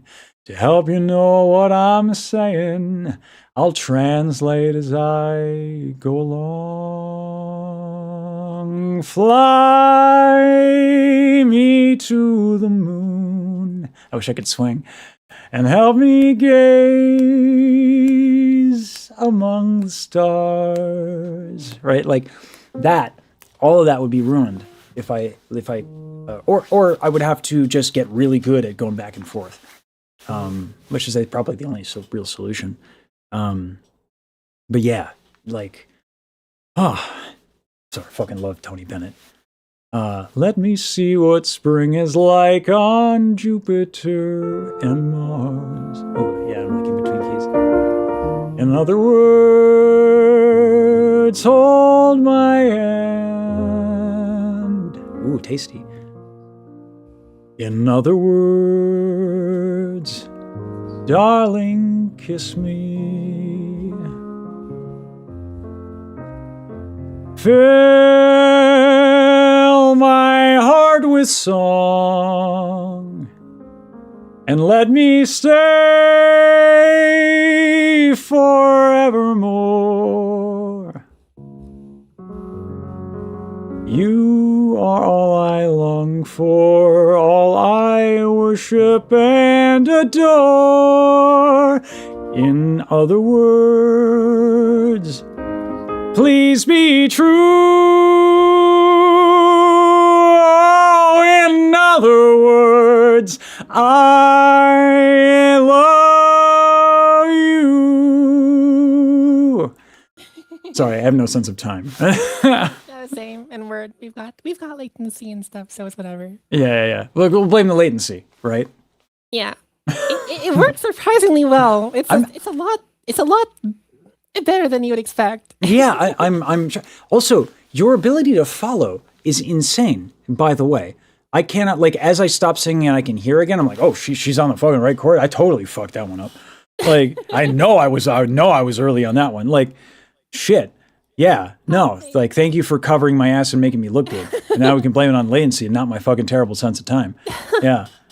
I mean, I think a lot of that, I really do owe my dad a lot for that because, you know, we only had like, you know, one guitar and like a really cheap, like thrift store electric keyboard at home. Mm-hmm. You know, we try to accompany like my mom or my dad singing or whatever. And then, you know, like we didn't have like a metronome or a click track and we didn't really have a reason to use one. Yeah. So, you know, I learned a lot about the ins and outs of like comping just from, you know, just jamming with my parents.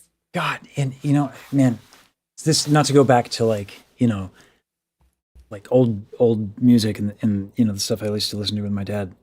Old opera, they were so much more free with the time. Mm-hmm. And I love that. Like when I was talking to a scholar, I've just been fucking unintentionally converting people like to Iron Mouse fans. I showed a scholar. No. Yeah, I showed a scholar Music Box of Fate, and I was expecting him to be like, you know. But the reason I talked to the scholar, it's a shame he doesn't want to be named. But I talked to him specifically because he and I share a taste for like older singers and older phrasing styles. And he was like, oh, this is quite good. And I was like, right. So he actually helped me track down a couple singers that use a bit more of a technique, kind of more akin to what Mouse uses. But like, he was showing me this aria from Rossini. you know, when you have a recit, you have so much freedom, especially in Italian. French is it's a little bit more like on the beat, but ecco ridente in cielo spunta l'amore amora e tu non sorgian o cora e puoi dormir così. Like they were so free. And I was like, oh, God. Pipes. He got pipes, chat. Like, yeah. I just fucking, like, I would never get away with that, ever, if I had a conductor. Ever. They wouldn't, and modern sentiment is like, no. It's got to be on the beat. Yeah. I feel like that's, I have such mixed feelings about that because, you know, on one hand, you know, emphasis on timing nowadays is like, I feel like musicians are more on time, but I also feel like those old recordings from, you know, like the 70s and earlier, just something about them just felt so much more like expressive. Yeah. Well, in that one, it's like I'm trying to play with the words. You know, I'm trying to play with the story a little bit. Like there are other priorities. Like I'm not saying no to the rhythm to say no to the rhythm because I want to do whatever the fuck I want. I want to bring something out from the other piece. Like what would be a good Venema, like one of my favorite tenors. Totally obscure hipster opera nerd over here. Henri Leguet. Jeez, what's the starting note? I think it's actually still E. Puisqu'on ne peut fléchir de ces jalouses gardiennes, ah, laissez-moi contre mes peines, aimez-moi.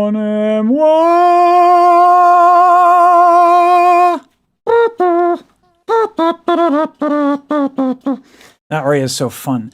Boom da da boom dum boom da da boom dum boom digga booga digga booga digga. Venez-moi, ma bien-aimée, un croix me désespérer, près de ta porte fermée, je veux encore demeurer. And the way he slows down there, so he's on the fucking thing, dum ba ba boom bum, like, and he's on, and then he's that retardando.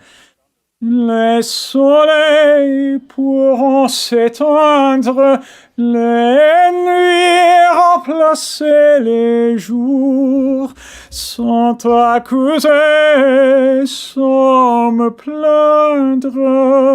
And then he does this voix me shit that I can't fucking do anymore. I used to be able to do it. Yeah, but like, I'm also way too high to, it's not close to I'm way higher than I need to be, but yeah, no, those fucking old singers could get it. I think they understood something about the music that like, one, I think they were playful. And then two, not to be like, back in my day, it was better. Because I wasn't alive then. Back in my dad's day, we had to go up hills both ways, across Razor Blade Road and Rubbing Alcohol River, you know, and like, but there was a playfulness, and I think that particular music was more a part of their lives. What I found odd was people who were in conservatory for classical singing just like did it to get a degree and weren't there specifically to sing classical. Like they fell into it eventually. They were like, oh, classical's dope. I'm like, why didn't you start with that opinion? It was weird to me. But I guess my dad.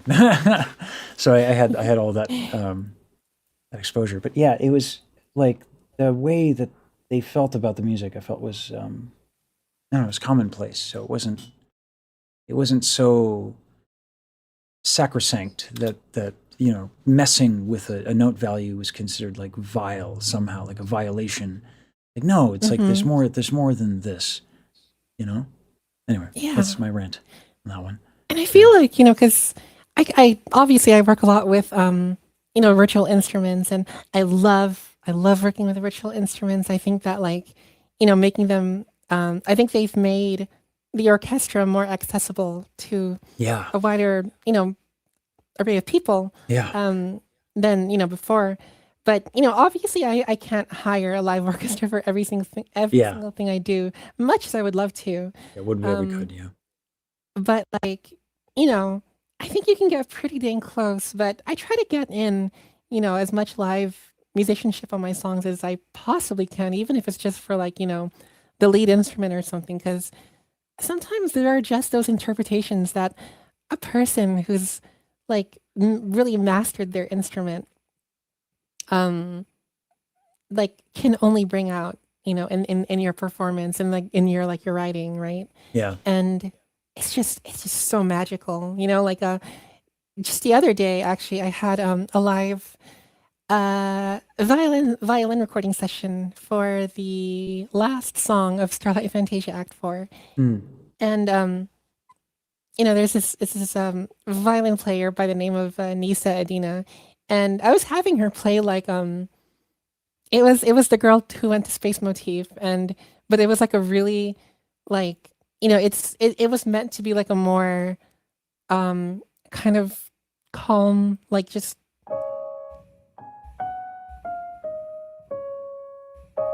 right, very very subdued, very restrained.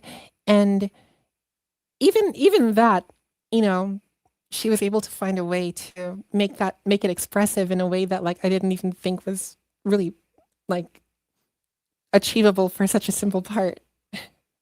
That's one of those things with I remember the opening to Chrono Cross. Oh, That yes. violin. Mm-hmm. Doon, doon, doon, doon, ba-da-doo-doo, doon, doon, doon. Yeah. Yeah. That's So good. to me, that's the same thing as there's something about I know that man poured his fucking soul into that soundtrack. And you can tell, as simple as it is, Mm-hmm. but that violin part hit different. And it's the same thing, do do do do do do do do do do. There's something so the phrasing in it is so epic and it's so simple, but it's so fucking elegant. Do do do do do do do do do do do. God. Yeah. No, it's absolutely the simple stuff is where Imperoso was a kind of a concert pianist and also accompanist. At Temple, phenomenal. And he would always kind of get on me about make eighth notes, particularly dotted notes. He hated the way that I handled dotted notes, which was fair, to be honest with you. He's like, you're gonna have a dotted note, do something. There's a reason the dot is there. And his phrasing was so immaculate. And it's like, oh man, like with that recording of Après un rêve, when I listen to a good accompanist play it, yeah, it's just fucking chords, block chords, but man, they fucking bring that thing to life. Dum dum dum dum dum dum dum summer.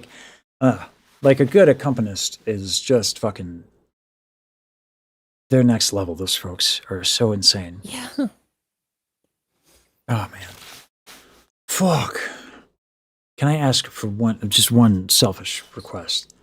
A little bit more guitar? Yeah. It's not my fault. Chat voted for it. I don't know. I'm not gonna fucking accountability. What's that?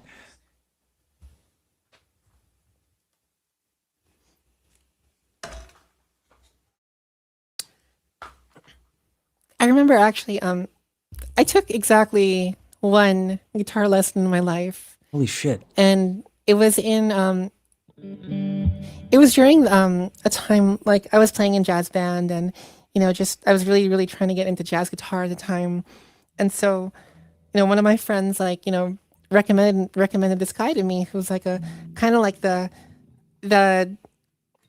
what's the word I'm looking for? eccentric, like jazz hipster I know the guy. type. You know the what I type. mean, right? Yeah, I know exactly what you mean. Yeah. So I paid him $20. It was really cheap, and went to his house and then sat down, and then he was like, "Okay, so play me, play me an E, right?" So I was like, "Okay." He was like, "Okay, now do that 200 times, but like make the phrasing different each time." And I was like, "What?" He was like, "Okay, that's when I learned that I could do."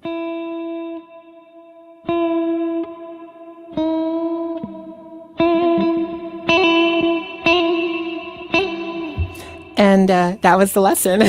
Yeah. And I only really ever had that one lesson because at the time I didn't really get it, but now I kind of do. I still think that's a pretty shitty first lesson, but I agree. I agree because it doesn't give a lot of people anything to play with. Like, I think he was kind of like karate kidding me or something, yeah, fucking probably some, well, back when indica was a little different. The yeah, no, I gave my brother a guitar lesson. I regret not starting with caged form. Like caged form would be probably the way to go because someone can actually do something with that, and the whole Diane, my voice teacher, who is fucking like a genius. She was joking. She's like, I have a terrible business model. I teach people about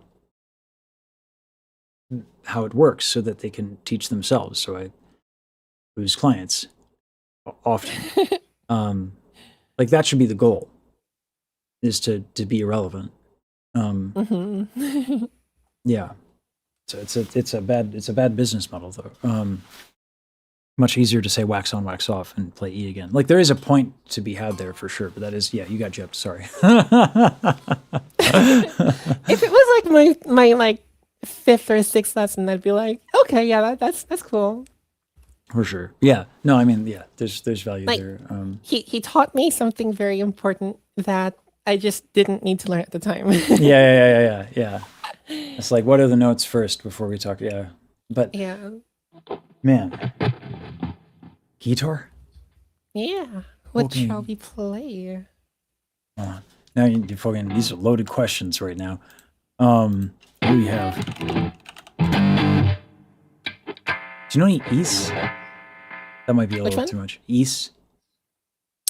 Not anything I could play. Yeah, totally get it. Dr. Wily's theme? Photo Man's theme? No, man, there's so many fucking... I mean, I'd fucking be down to hear that again. You don't fucking threaten me with a good time.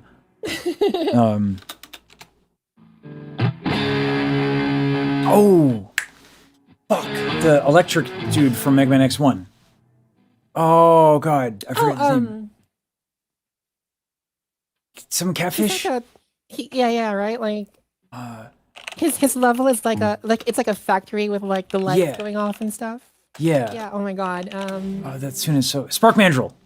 Spark Mandrill. Yeah. Oh, fuck. What is Thanks for it? re-listen to a song. Fine. Hold on. I think once I say it, you're gonna be like, oh yeah, that thing. Or once I sing it a little bit. Spark Mandrill, fuck you, autocorrect. You don't know my fucking childhood nostalgia glands.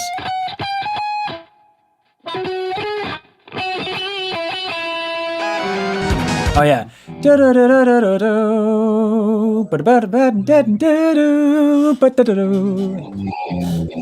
don't know if they could pull that out of thin air, but that'd be dope.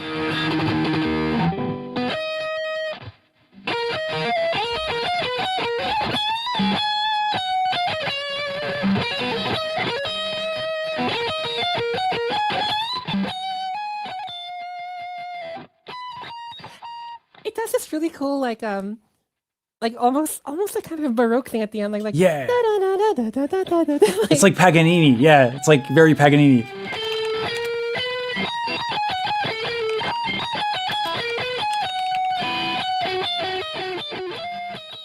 It's like, oh, I didn't know we were slipping in fucking caprices in this fucking shit. Oh, God. Yeah, I tried. I was remember. I tried to learn the 24th Capricci on guitar.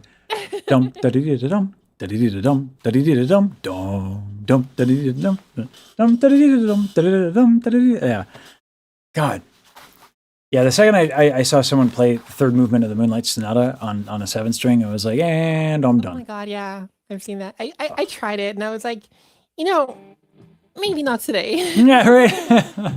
It's like there was a troll post that I thought was so good. It's like, you realize it's just like a C minor chord or something, like, you know, it's just like it's just one chord.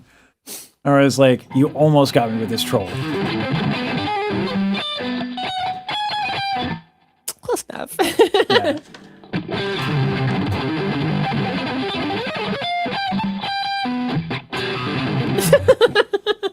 It's brutal. Yeah, that Beethoven guy was a little bit of an asshole, but man, he could play the shit out of piano. Right.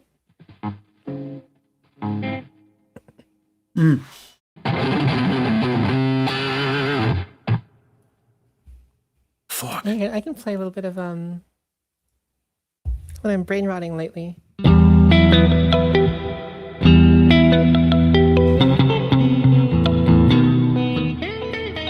Ha! No way.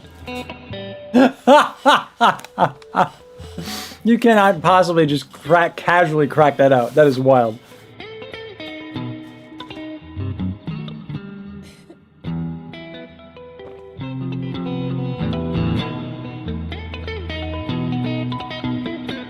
Oh my god.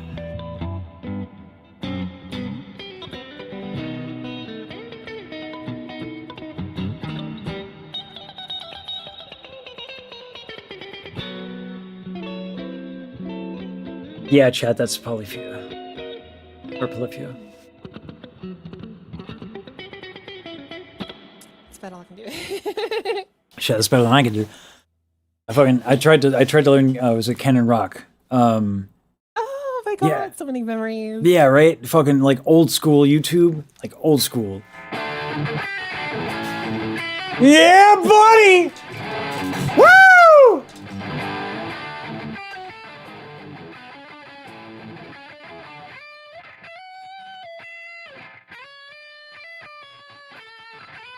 Woo!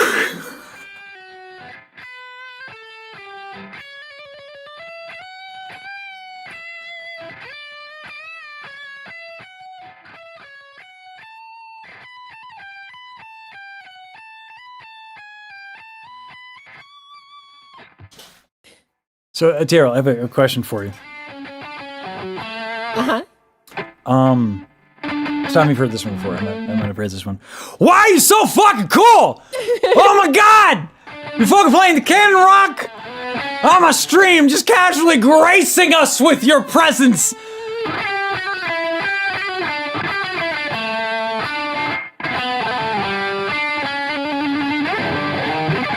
I can't play this part. That's fine. It's fucking like, yeah. I was just fucking like pop quizzing you. Hey, can you play this like fucking bastardized, like super fucking hard thing? Just like, you know, just like by ear. Can you just like do that right now? And you're like, oh, I can get like 90%. I'm like, I'll take it. I'll fucking take it. Like, shit.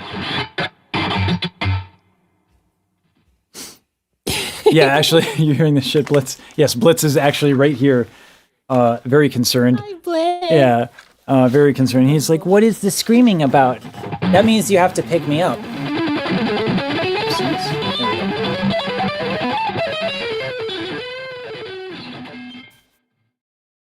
Oh my god. The swear jar has exploded long ago. Fuck.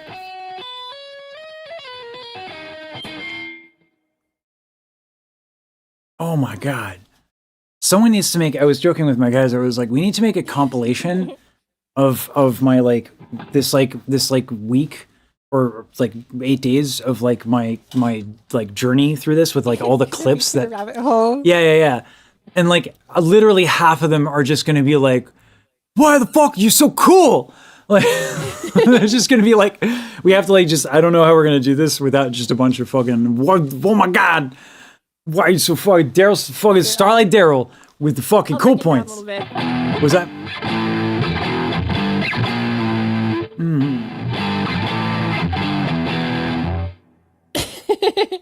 Oh man, fuck.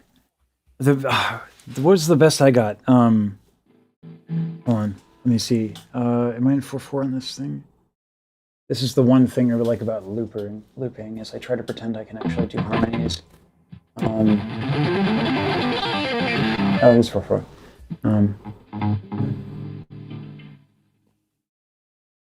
Let's see. I think it's the right time. All right. Da da dum dum dum dum dum da dee da da da dum dum dum dum dum da dee da da da dum dum dum dum dum da dee da da da dum dum dum dum dum da dee da da dum dum dum dum dum da dee da da da dum dum dum dum dum da dee da da da dum dum dum dum dum da dee da da da dum dum dum dum dum da dee da da dum dum dum dum dum da dee da da da dum dum dum dum dum da dee da da da dum dum dum dum dum da dee da da da dum dum dum dum dum da dee da da dum dum dum dum dum da dee da da da dum dum dum dum dum da dee da da da dum dum dum dum dum da dee da da da dum dum dum dum dum da dee. God, can I don't know. Is there like a way? Like I've had this fantasy of mine, like. Yeah. Oh, that sounds nasty with a single coil. Oh my gosh. Yeah, that actually sounds legit as fuck. Fuck. I've in my imagination, I've always imagined like creating like backing track, like acapella tracks for like streamers with like a little green screen, so they can just have like my like those like old school acapella music videos.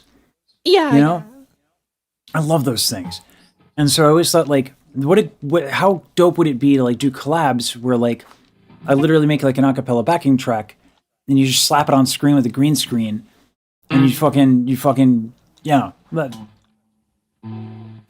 I want to fucking work with you, Daryl, so badly. I know you're so fucking busy. It's fucking what music can I make with you, you magical human creature? With the fucking 9th level spell, and the birds and the bees with the wizards.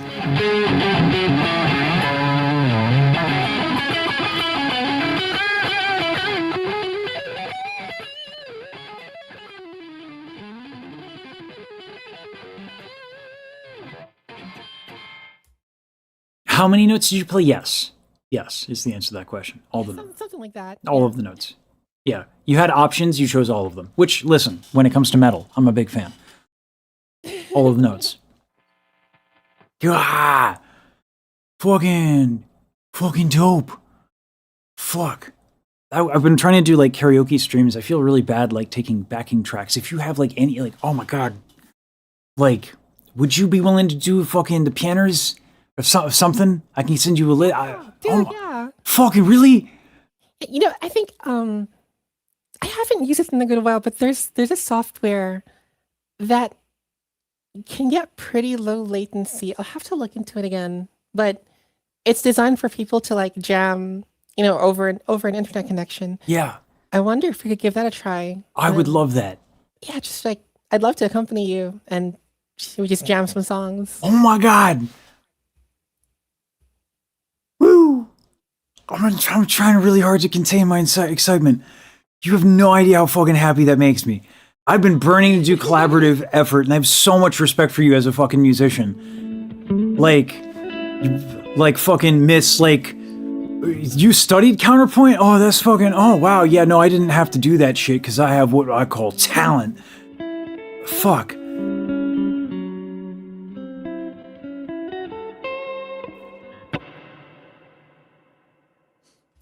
I don't know, I'm just so fucking excited. I have a dog on my lap. He's really calm. So I'm really trying not to do the thing where I scream fuck. And it's very challenging. You have no idea the amount of self-restraint that I'm having to exercise right now. I'm very, very excited. But he's so adorable. He's so cute. He's so cute. He's like, why are you picking me up? I was sleeping on your lap. Look at my bothered face and me trying to get down on your lap again. Or just smushies. Or just smushies. Yeah, I know, I bother you. But your ears are cute. Casually just dropping a pinch harmonic. Okay, all right. We can do that. While I pet my dog. Fucking damn. I would fucking love. Oh my god, yeah, no, because like fuck, like man, backing tracks great. Fucking thank you for people to upload the backing tracks, but like, why when fucking if you're a human that exists in this world on this planet created by fucking wizards? Sorry, this is my new lure for you. I will learn the proper lure, but I really like my version for right now as like a temporary placeholder. In a world, 1 VTuber, 9 wizards, people died. Like, yeah. Was I summoned or was I like manifested? I don't know. I feel like they summoned things to sacrifice so that you could be manifested. Just like fucking one of those like Philosopher's Stone thing from like Full Metal. Like shit had to die for it to be this good. You know what I'm saying? Like goats had to be sacrificed, maybe a couple salamanders. I don't know. Possibly a pinch of Eye of Newt. You know? And just like, and then, you know, like we got your big toe out of that. Just the big toe. Though. Yeah, like there was just so much murder. Sorry, vegans. Sorry, vegans. Yeah. This is how my brain Skeletor maybe was made an appearance. I don't know. Anytime I can fit in. No wizards were harmed in the making of Starlight Daryl. As far as I'm aware. Well, as far as we're aware, you know. They absolutely fucking were. Yeah, and those. Yeah, fuck. Damn. Also, the way, like, did you, like, I don't know, fucking write music box fit? Because the way you play, and oh my god, how did you just fucking just rip out the chords to fucking Fly Me to the Moon? I think of, I'm very music theory pilled, not necessarily in the sense of like, you know, it rules over all of my like faculties when it comes to music, but more in the sense of like, I don't really think of like songs as like, oh, what are the chords and what are the notes? It's more of like, okay, well, what is the chord progression and what key is it in, and just move around that, and you can play a lot of songs that way. Yeah, for sure. It sounds. I mean, honestly, it sounds like you fucking jammed a ton. Something that classical musicians could afford to do more often. Yeah, I mean, it was all jamming. Yeah. No, the other like super brilliant person. I mean, there's this. I've met a lot of fucking absolute fucking killers, but like my other voice teacher, Harold, conducted Pavarotti. Like this dude is crazy, and he credits a lot of his musicianship to, even though he studied under Naughty Boulanger directly, which is insane. Stop Philip Glass, Saint-Saëns, like fucking just incredible fucking musicians. And Harold says that it was playing in like piano bars to make money because he didn't come from money. He was just like some sort of like fucking piano genius. And so he, in his spare time, he'll just fucking muse over piano. It's some of the best shit I've ever heard. And he's like casually like leaping between like ninth chords and just fucking his fucking key changes are fucking so elegant. I'm proud when I do a secondary dominant. Like I'm like, oh my god, I went to, we got 2 and it was actually a 5. Haha, I tricked you. Like I'm so clever. Like, oh, raise that fucking shit. I went from fa to fi. You never saw that coming. Yeah, and it's just like such a big part of it. I feel like I love what I see in Riku's Discord with all those music production guys, but like and that's such a big approach that people take to music, and it is, like you said before, like having an orchestra at your disposal. Like there's a lot that's liberating about it, but like there is something that goes missing when you don't play with other people. Right. One tradition I respect a lot in classical music for the I mean, of course it's respectable, so it's like dead, but the art song recital. It is customary to like point to the piano player and the accompanist, and because the accompanist is just as much an artist, right? Mm-hmm. You don't do that. It's like really poor form and like a dick move. You don't do that. You just don't. So you always give props to the accompanist. And yeah, God, there have been so many pianists that I play with where it's like, oh, you did that. Oh my God. And like experiencing that with you over the internet is kind of an insane thing. So like, thank you for giving me that gift that I actually haven't had the chance to have in like years. So yeah. Oh, I'm just glad to be here and in good company. Oh, I'm just being an anime girl. No, you're not. So now I'm fighting myself over it. Like you fucking were like, I'm not doing that anymore. I was like, good, but I'm gonna fucking hate. Internal conflict. I think it's the French and German, right? There's some internal like war within. You know, it really would explain my teen angst. That would explain that would explain my constant tug of war between what is it, I don't know what self-sabotage and like I don't know. the battle between why do I have an urge to be incredibly pragmatic? Also, I don't want to work today, but also I want to be incredibly industrious. I don't know what's going on. Like, I feel like I need a 4-day work wolves. week. Yeah, exactly. Yeah. Oh man, fuck. Oh my God, Jaded tone clocked the inside me are two wolves in chat. Yeah. Inside me are two wolves. They hate each other. I like to joke that my mother when she got ultrasounded when I was in the womb, there were two of us. I like to joke that I ate the other one. And that's where the conflict comes from. And she, every time I tell her that story or say that aloud, she's like, I wish I never told you that. So I love saying it. My mother's like the sweetest lady too. Like, that's so good. Yeah. So like she never asked me of anything of me. And the one time she's like, please don't tell that story. I'm like, I'm sorry, I won't tell 100 viewers live. Yeah. I promise. But yeah. Fuck. God. Can we do this again with the music and the things? I know you're a busy lady, but like, fuck. I'd love to. Fucking dope. Oh my God. You made my day. Yeah, we got more brain rot. We got more brain rotting than a single stream can do. And if you want to do that D&D stream, I am so down. Fucking just yeah, because I'm a noob. Oh no, that's totally fine. I don't play it for like the power gaming. I play it for the role playing. I love act. Like it's like I literally kept up with like I view music as a bunch of skills put together, or like being a singer, right? Mm-hmm. Language, musicianship, technique, and those all break down. But like a big one of those is acting, and I didn't have an outlet for acting. And frankly, you go to a lot of music gigs, like you don't really keep that muscle, in shape. So that's why I did D&D. So like much to the chagrin of my DM, like my backstories are like 100 pages. Like I go hard. I'm playing like Dude, I love that. I love that for you. Fucking yeah. So like I love being a fucking goofball. I always played like the comedic relief over the top character.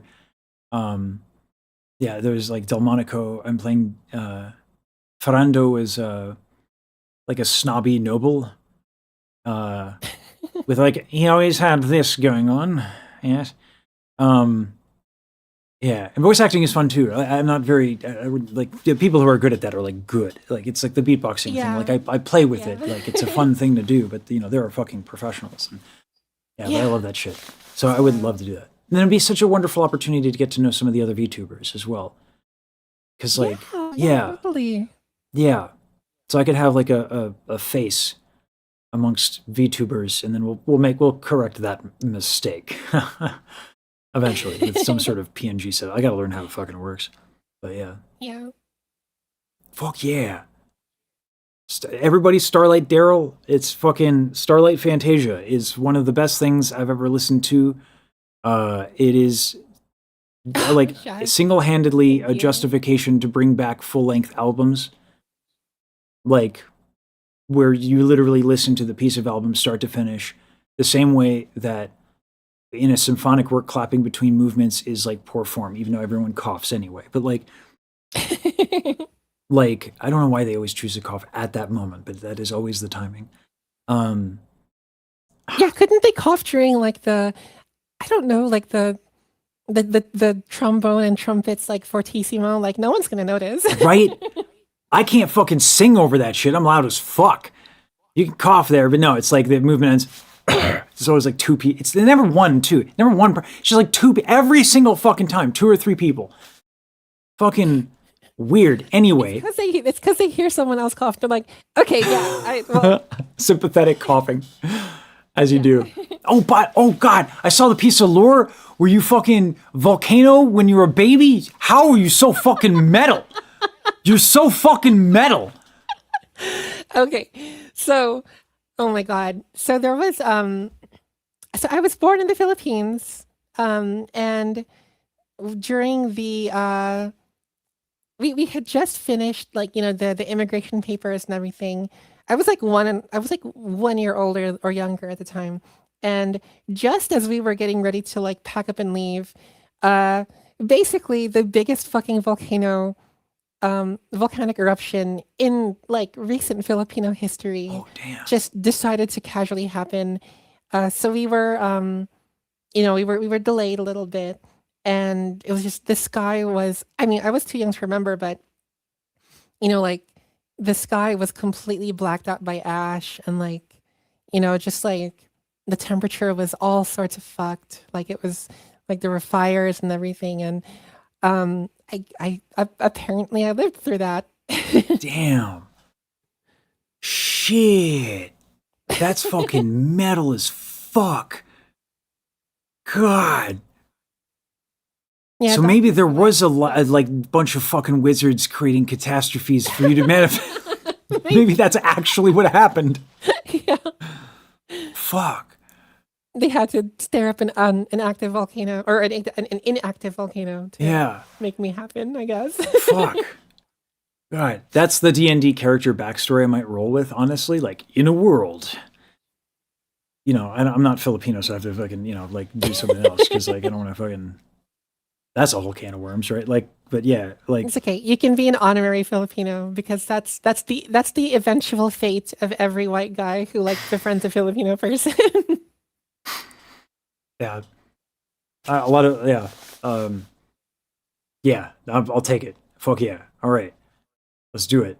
Fucking D&D, honorary Filipino. But like he has to try really hard to like be worthy of Filipino-ness. Like it has to weigh on him.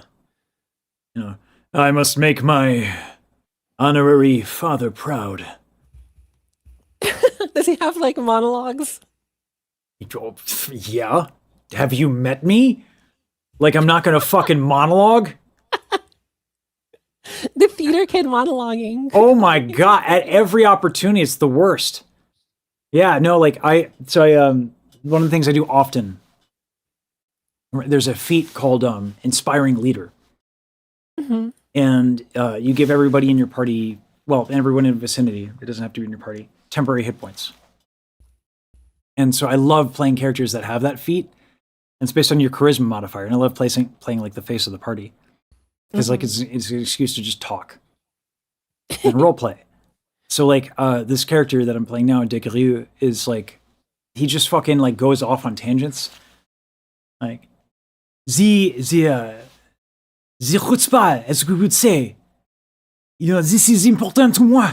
It's important to toi. It's important. Like and like I tell everybody, like the gag is that everyone cuts me off. That's So such a it's good gag. yeah, it's great. So like I just go off and like I'm just fucking spouting shit and I'm just going off and they're like, and he's done.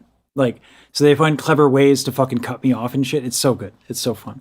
I love that collaborative storytelling improv-ness of D&D. It's so satisfying. Yeah, it sounds like so much fun. I just never really had friends to do it with. Fucking I got a couple people who would love to DM. And they're good at it. Let's go. Yeah. I'm sending this clip to fucking literally. I think Amaya might jump at the chance. She might actually be a fan of yours. I'm not sure. Like really? Amaya's into this sort of shit, and Andrew might do it. Andrew is the music history guy I wanted to interview about like performance practice specifically. He might do it. Like, man, yeah. I know Amaya tried to make it work for streaming. We were, yeah. We're gonna find a good DM, and I'll get the DM together, and we'll coordinate. We'll do this. Let's We're go. gonna fucking and then I literally, if I don't have a PNG tuber for that, like I have failed you, Oshi. Is that how this works? Is it like reverent? Is like do it for the Oshi because she's Filipino, Yeah. you know? Like, and I must honor my honorary family for the Oshi, you know? Do it for her. Do it for the Oshi, or God help us all, you know? Yeah.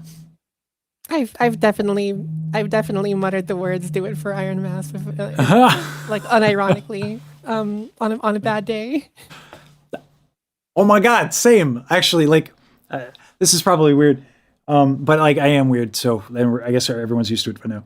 The fucking getting out of bed in the morning can sometimes, it hasn't been a challenge the last few days. It's been great, but like like sometimes you have bad days. Getting out of bed is tough, and the expression one of the chatters knits and or crochets, and I wanted to like maybe commission something I can put on the back wall. It says, I don't know if Iron Mouse would be cool with that, but it'd be like, don't be a bitch, Iron Mouse probably. Like, but like, yeah, I say to myself, like, listen, like, here's this person doing this thing, and it's fucking hard. Don't be a bitch, Lesage. Just fucking get up. Let's do it. Let's go. It's really an inspiring story. It's kind of insane. Yeah. Yeah. She inspires me to work really hard. Yeah, definitely. Well, as much as that's true for me, I'll say this: you've inspired me to experience the fucking pure joy of making music with another human being in a way I haven't experienced in a very long time. Yeah, I'm glad. yeah. So fucking, I'm not gonna cry again. I might a little later, in privacy this time. But yeah, I need an avocado toast. And this dog is making my leg fall asleep. I will bless you with That this sounds one so picture. good. Oh, he's so fucking cute. I let him do this ever since he was a baby.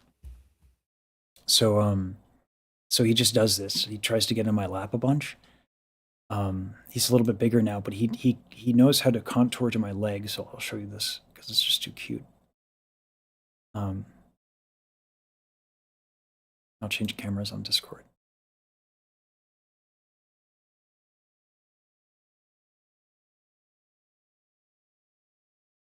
No, Blitz, don't move. Don't move. No. No. You're good. Go ahead. Lay down. We're not moving. I'm not talking about you. Here we go. Hi, Blitz. My dog's name is Jojo Joestar. He's such a goofball. I bet. I mean, you name him fucking after JoJo, yeah. Hope he doesn't move while the camera gets on. Oh, the camera's booting. I hate Droid Cam so much. Oh my God, but he's so cute. When he was a puppy, he was sleeping one day, and I sneezed real loud. And he shot up, and he had bloodshot eyes, and he gave me this look. It's my favorite picture of him. He gave me this look. He was like, "What the fuck, bro?" I got chastised by a puppy. As I want to do. It happens to the best of us. They get away with too much. Why are you updating? As of all times, I have a dog to fucking film. You fucking... No one asked for your update, Google. Don't make me fucking go graphene on your ass. No. Fuck. Just let me have a security breach. Okay, here we go. Worth it. You have all my data anyway. It's not like, yeah, all right. Here we go. It's about to start up.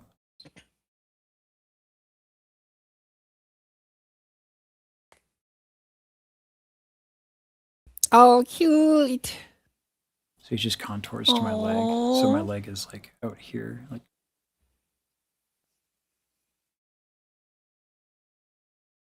I gotta clip his nails. He's so cute. He's such oh my a god. anyway. Yeah. Yeah, JoJo's I have like a memory foam mattress, and he has laid in the same spot enough times that there is now a chihuahua shaped like little indent that he's like, oh, there's my spot. Yeah.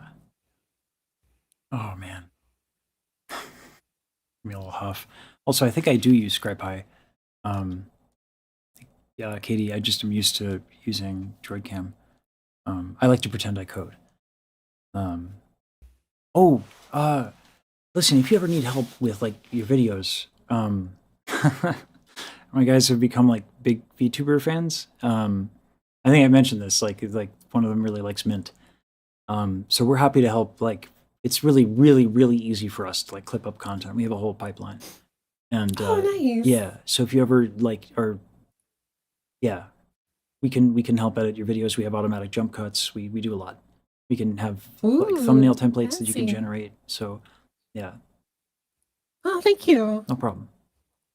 Happy to do it.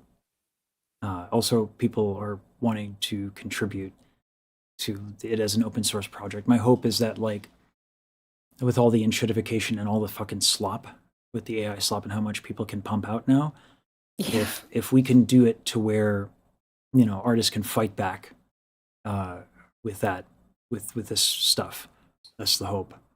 But we'll see. Yeah. But in the meantime, grandiose plans aside, if you need help clipping up your fucking stream and making to YouTube video, I'm happy to do that.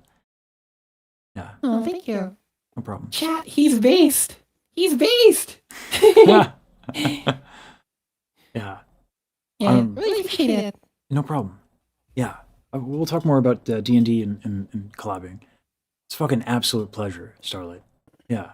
Yeah. Thanks for having me again. Yeah, absolutely. Let's definitely do Anytime. this a little again. It's just so much fun. I love brain rotting with you. So always happy to do it whenever we have the time. Yeah. Yeah. No, it's a fucking absolute pleasure. I'm gonna go make myself some avocado toast, and then I'm gonna talk with my chat because I love these people so much. Wow, I just used the L word. That maybe is a little weird. I really enjoy these people. Can't walk it back now, can I? I feel like that's like I can't, like, now that I dropped it. You've got to commit to the bit now. Yeah. Fucking, I have like the Say coolest it. fucking people. Say Say it. it. I love you guys. You guys are fucking the best. Aw. You guys are fucking the See, coolest there you people. go. Yeah. I love you guys too. You guys are awesome. Look at you being emotionally mature and responsible, like someone I should fucking aspire to be. Yeah. So I'm gonna have an avocado toast. Cause I'm famished. And I feel so guilty because this little bugger is gonna have to wake up. So I'm rocking a hard place. Life is hard. Oh man. I'm gonna fucking type out so many fucking things. I'm gonna fucking be like, oh my god, it's fucking D&D with the fucking Starlight, Daryl, and the fucking, oh my god, we can use your music for the backing track. Oh my god, the possibilities are fucking endless.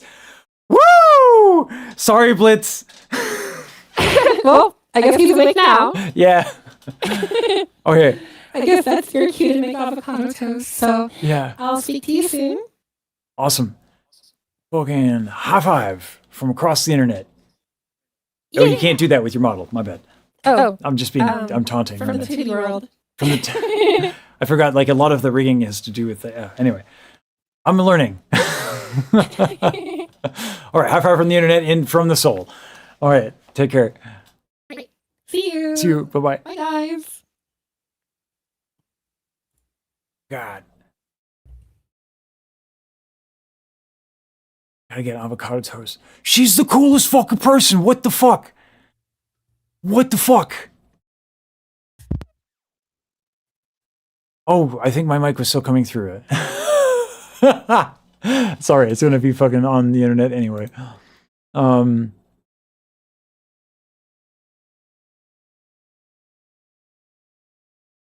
fucking dope. Oh, I have it stuck in my head now. Motherfucker. All right. She's still here? Fuck. Well, I mean, I only screamed it like 3 fucking times at the top of my lungs. She was the coolest person ever, so I didn't noose to her.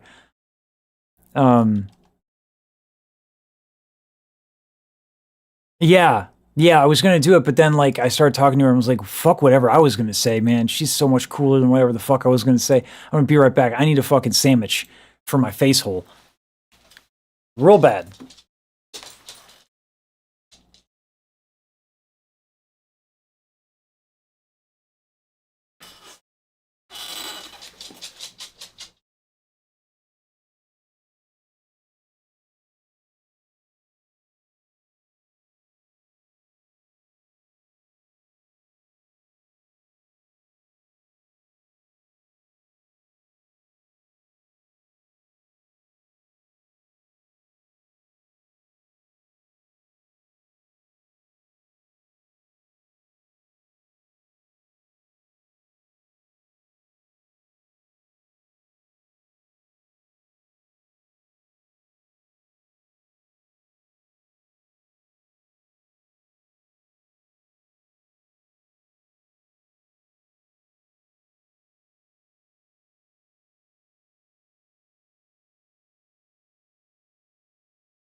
Oh my god, I needed that. Oh my god.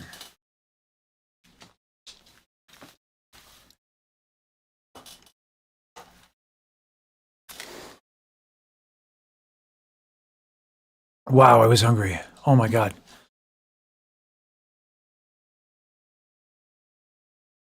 Yo, she's the fucking coolest fucking human being, dude. What the fuck?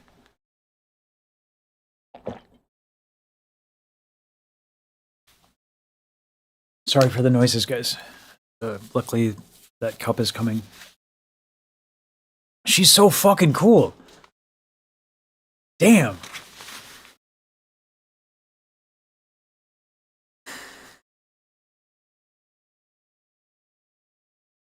Sorry, guys. I'm catching up with chat now. I'm so sorry. I was very preoccupied. Oh, God. Yeah, I needed to fill my face hole.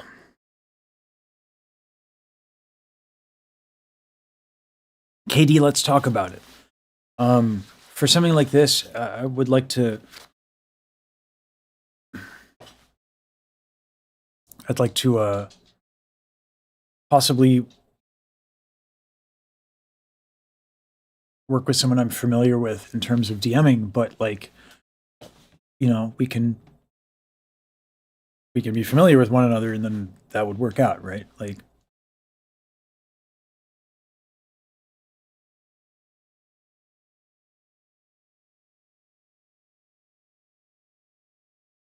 but yeah, we can talk about DMing.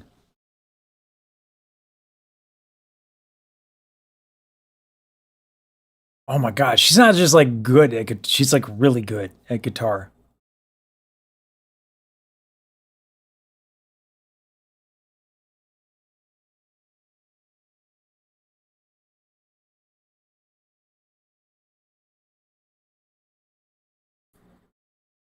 Oh man. She did not study counterpoint Reinhardt. So like, yeah.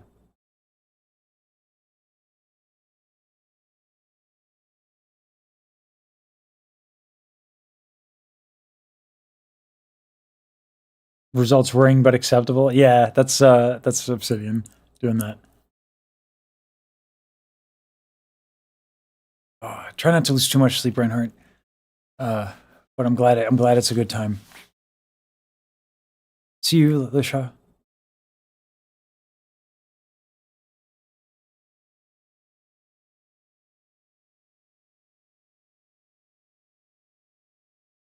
Yeah, she just fucking vibes the counterpoint in her voice leading.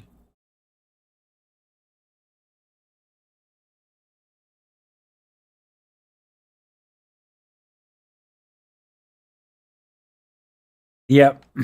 Yep. Katie, yeah, Obsidian has done his homework. I'm glad you guys can see the Easter eggs now. He worked really hard on that.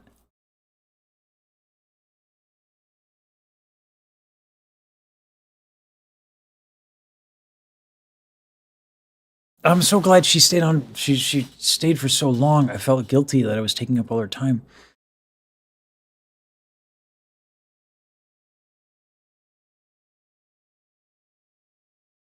Yeah, I ate the shit out of that avocado toast. Hey, Yam. Fuck. She's so fucking cool.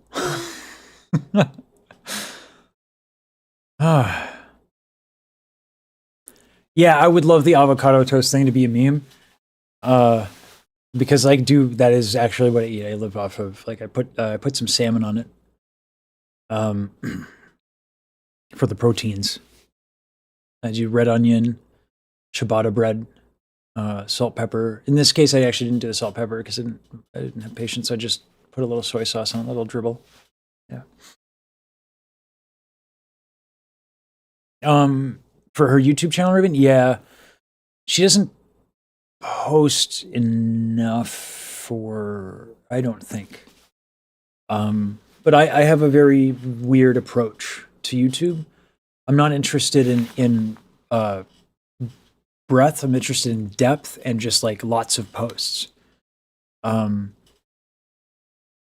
but that's it's hard. But again, that's why we're making what we're making. Yam is a fucking cool streamer, absolutely. I enjoyed your stream thoroughly. Yeah. When she started just accompanying me, I was like, oh my god, it's happening! I'm fucking singing with a fucking pianist again. Oh my god. It's glorious. Oh, it is good, Reinhardt. I am very serious about my avocado toast. We have fucking standards here.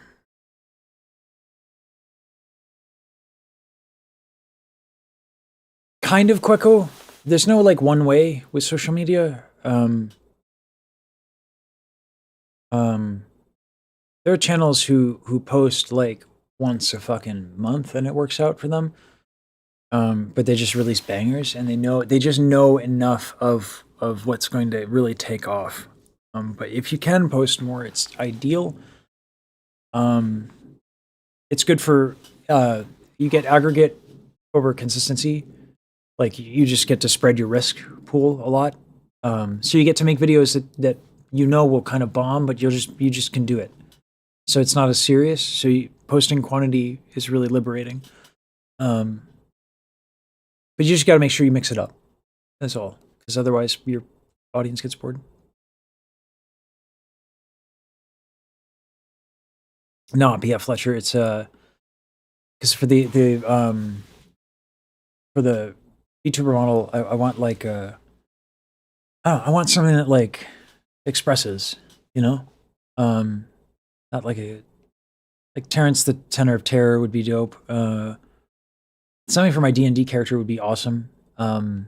Yeah.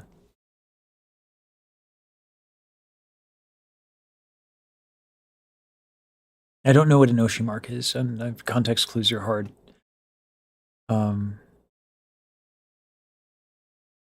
Yeah, Katie. Yeah, that is kind of like I'm accidentally enjoying that. Like, yeah, we're doing the avocado toast meme.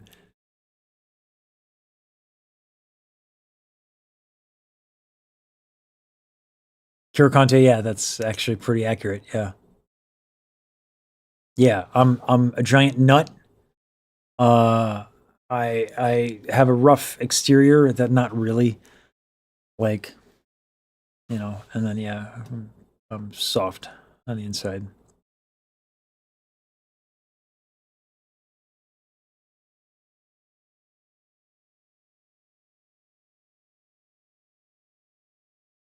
Stephen Lumpkin. I've heard the name. I've heard of the name, but I don't know. Like I've just I've heard the name before. I have no reference of the context around the name.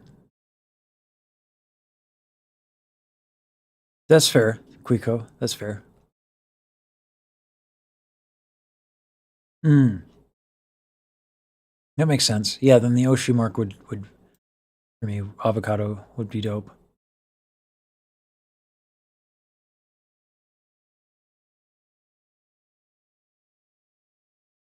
Okay. Um.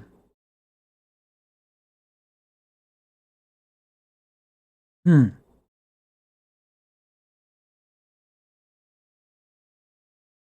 Let me. I'm gonna put this in the coding Discord.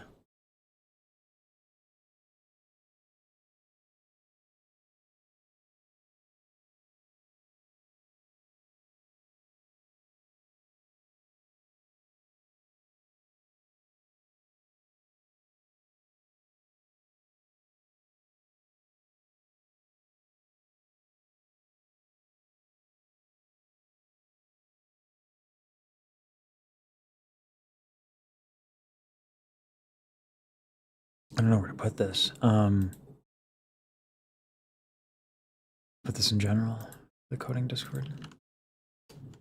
Man.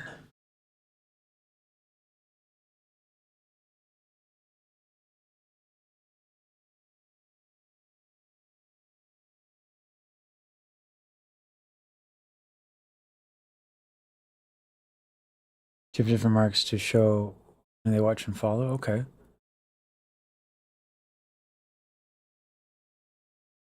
Oh, yeah, P. Fletcher, yeah, heard that. Yeah, Marvin, I've been having to, like, scroll up and down to kind of refresh it, yeah.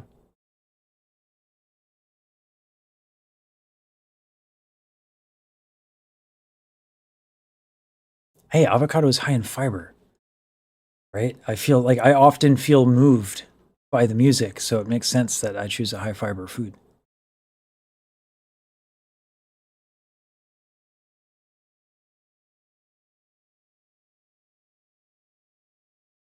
God, all these lore tidbits are fucking dope. Thank you, Jaded Tone, and everybody for like filling me in.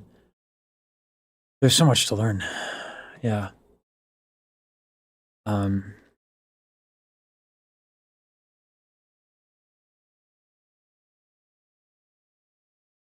God. She fucking played fucking Mega Man.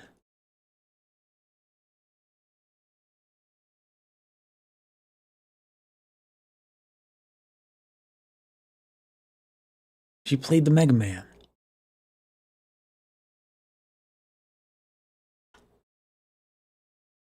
I was really hoping like that this would be more structured, but like I just let the fucking I don't know.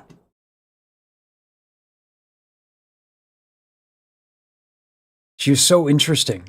I just like I couldn't fucking stick to the thing. Just had to fucking know. She was sick with it, absolutely. Mm-hmm. Yeah, PF Fletcher in the Discord. For some reason I don't know why we did this. We have the suggestion channels and the video recommendation channels, and they're both valid. You know, choices were made. What we might do is we might programmatically scrape one of them and then populate the other and then close one. So there's kind of like one place. Right now, Obsidian has a hard job.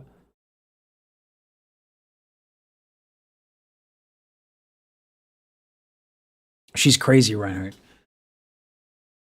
God, I kind of suspected that she wasn't gonna fucking, like, that she was gonna be like, no, I never fucking studied counterpoint.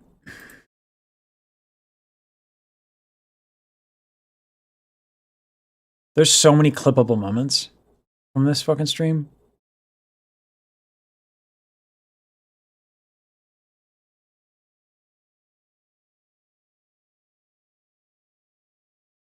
God.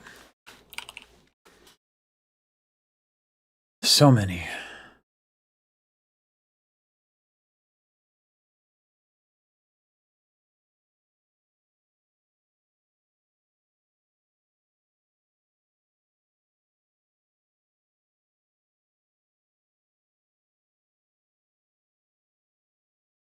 What a fucking incredible, insane human. Unbelievably talented.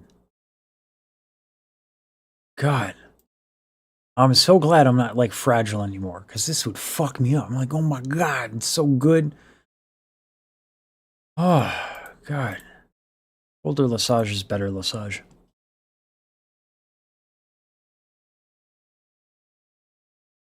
Oh, I'm sure Kira Conti. Yeah. Like, no, like I've talked to her twice. Yeah, I don't anticipate that, like, I truly know her or anything like that. Like, but, like, man, she is fucking super interesting. Just so interesting. Yeah, Kenobi. Like, the kind of, like, humble where you're like, oh, why can't you just be a dick? This would be so much easier. oh, I gotta fucking, what do I gotta do? Go to therapy or something? You know, like. For this one, Reinhardt, we do auto jump cuts. We're pretty good about setting Tuboring up to succeed.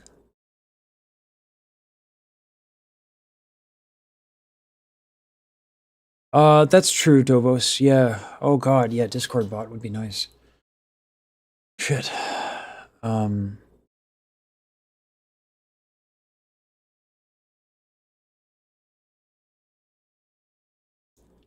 Yeah. was dark. I don't know if you saw my face when I heard that. I was like,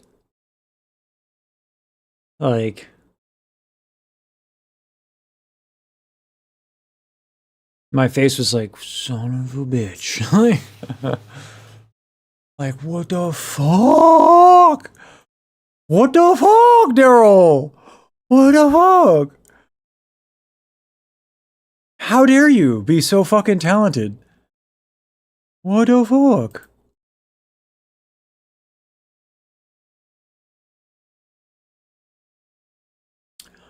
What the fuck? God. And she's out here like being like a good person? What? Oh, anyway. No, now I'm just gushing. Damn, dude. Just fucking goated.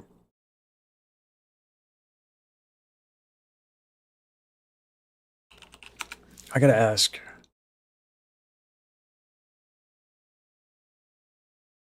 I'm gonna ask my D&D folks.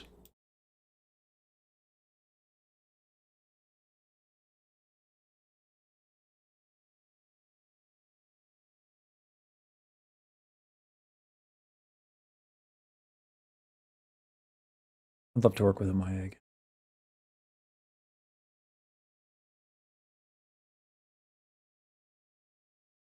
Andrew is good too. Oh, I can't ask these folks. I can't just casually ask them to start another campaign though.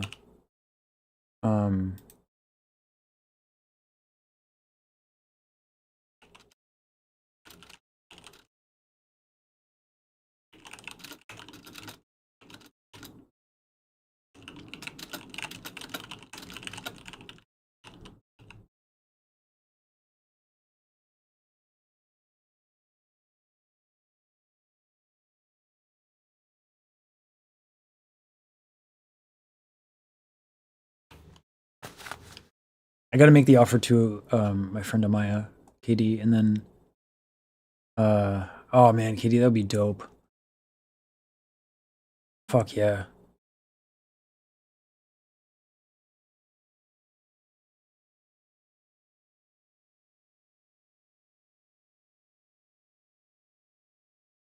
Yeah, oh absolutely, Raven. Yeah, absolutely. She's grinding so hard. And she clearly loves it. I love that, like, makes me happy we're just like fumbling around. You know? Just fucking fumbling around with the music. Like,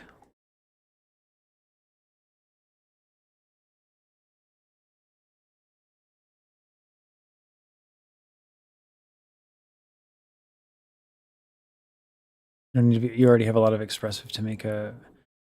Yeah, JMD, but like, man, it'd be cool. There's some things that'd be really cool.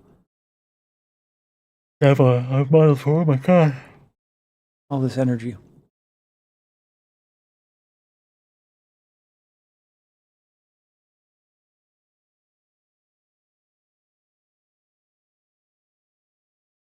Yeah, Kira Contour. Yeah, like I hope she realizes how absurd it is that she never studied counterpoint formally. That's absolutely insane.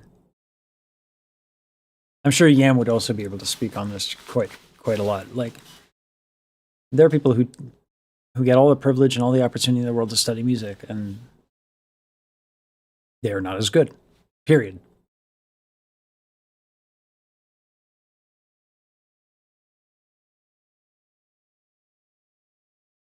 Yeah. It's a combination of love, because if you love something, you think about it when you don't have to. Which allows you to pay attention to details you wouldn't ordinarily, like someone who doesn't love it, would miss. Yam is still here? Fucking half of mine to be like, Yam, you wanna fucking hop on a call and fucking talk about fucking music and shit? Fuck. Right? Yam, what the fuck? What the fuck? She's just out here vibing orchestration and counterpoint like a fucking boss. It's not normal. People, that's not normal. Mad respect. Mad respect. What a privilege to start to get to know her. Because the skill set is insane. Seems lovely as well. Well, then let's fucking do it, Yam. Let's fucking do it. Let's have a fucking schedule, Yam. Let's fucking talk about music, Yam. We're just fucking doing this. You ready for a fucking random ass call with a stranger? Oh, Fuck. hello everyone. Hey, this is Yam Albat. She's fucking dope. She writes the Oh my music. gosh. I haven't had a chance to listen to your stuff. I'm sorry. I wanted to. No worries. Yeah. Well, like, we'll still do the thing. I think it was Friday. We'll still do that, like, because then I'll have a chance to actually Yeah. listen. But man, fuck. Daryl's amazing. Fucking, why she gotta be so cool? Fucking making us I all know, look bad. right? Like, to even pull off like a quarter of that aura, I need a fedora, at least. You know, like, I don't know, some fucking like not Crocs, but like some nice shoes. Not these socks. One's got a hole in it. Like, and it doesn't. It just doesn't. I don't like. She fucking played the Mega Man. Yeah, there is not an aspect of Daryl that isn't cool. I mean, she's been writing VTuber music since I've been a VTuber, and I will definitely give you like my whole spiel of like my whole history when we get on call at Friday. But I was a huge Starlight Daryl fan before we even got to work together. Dope. So it was like meet your heroes, and your heroes actually turn out to be awesome. That actually almost never fucking happens. I know, Yeah. right? Yeah, I met Todd when I was a teenager. I played Warcraft 3 competitively, and Todd streams on Twitch, and I helped him with his channel for a little bit with all my automated tools. Mhm. Todd's not like a bad dude, but like it was like a very much a like, because I was always like, how do you get so good at something? Because Todd was always like one of the best human players in the world, and they could play like. He just like dabbled in StarCraft 2 and like beat Mana and like all these crazy high level players. And I met him. And now I get it. The dude is like he is like he can kind of own like it's not fair to say he can only do Warcraft 3, but like he can he like that's like basically all he does. It's weird. Yeah. Yeah. And I was like, oh, okay. But like, yeah, no, like Daryl's actually like she's super fucking interesting. Todd was always super fucking nice to me. I don't want to sound like a dickhead. Todd was really professional and he was super kind and all that. But like, Daryl is like super fucking interesting too. Fucking metal as fuck origin story. Like, Yeah. now I'm just guessing. I'm sorry. I'm going total fangirl. Yeah, but man, that must have been crazy. To Yes. yeah. It was definitely kind of a one in a million thing. There was over 150 applicants. She was looking for someone who could basically turn her work into sheet music for the first time. And out of the 150 applicants, she picked me, and I don't know why. To this day, I don't know why. I mean, yeah, listen, hey, it worked out. And you see, I mean, like, I only unfortunately got like, I only know of you from the first conversation with Daryl, and then I caught the live stream. You seem incredibly industrious, which is nice. Artists sometimes are indulgent people. So, I mean, it's kind of been out of necessity.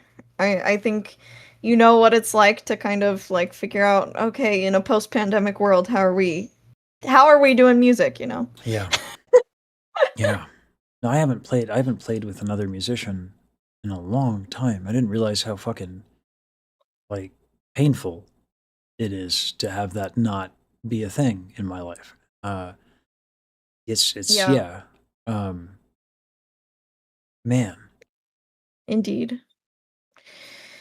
Oh, I'm only, getting right back into playing with people again, and writing originals again. And it was Daryl who inspired me to do that again. She kind of took me out of retirement.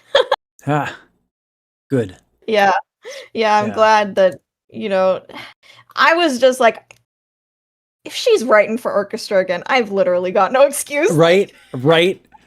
I'm out here. I'm like, oh God. I was telling people before. I was like, if she tells me she never formally studied counterpoint, because I was trying to do here. You and I could probably fucking break this shit down, like to try and like, and you might be able to be a bit better equipped to explain to people why this is so fucking goated. I'll get you the sheet music little thing. Actually, I think I sent it to her. I'll just grab that. But let me fucking grab this. But like counterpoint like this, she clearly knows enough to have other options. This is not an accident. This thing, Right. it's subtle too. It's subtle. I don't know how someone learns like all the different voice leading techniques by ear. Yeah, that's crazy. And I will say, I did respell a few chords for her for sure. Okay. Just making sure that none of the huge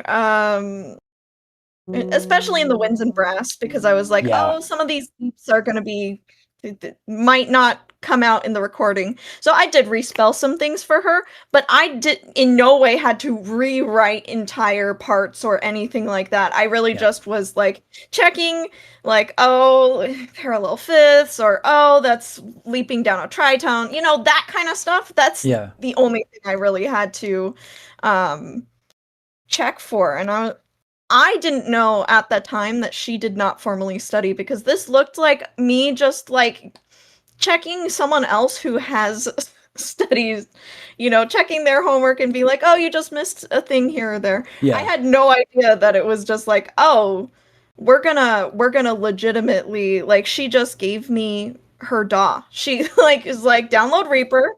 Here's the MIDI. And I want you to turn it into sheet music. And I was like, whoa, okay, Are you the person who did the Music Box of Fate piano music on MuseScore? No. So I used to be in the VTuber Symphony Orchestra, and I met a pianist there named Enva Talea. And Enva, she's like, oh, like, I would really love to play this on piano. Can I have the score? I was like, yeah. And so she referenced the score for that, and then she made the piano transcription, which was very, very handy, because I don't know if you've ever heard the charity edition of Music Box of Fate. The one that I freaked out and I was like, this is my shit? Yeah, I might have heard it. Yeah. Okay, so I had to... freaked on it. I had a 2-week turnaround to then adapt the Music Box of Fate score to the VTuber Symphony Orchestra. Craziest, like, deadline I've ever done. Oh I had to God. adapt it again. And so I had to think of the VTSO skill level.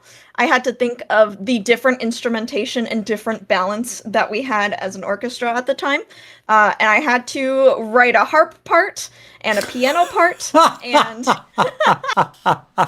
2 weeks? 2 weeks? 2 weeks. It was crazy. So I was very thankful that Enva had already made the piano transcription, so I could just like reference her piano transcription. Obviously, I needed it to blend with the orchestra, so I didn't take exactly what she wrote, but I was so glad she got something down for me, because it was the craziest deadline I've ever done.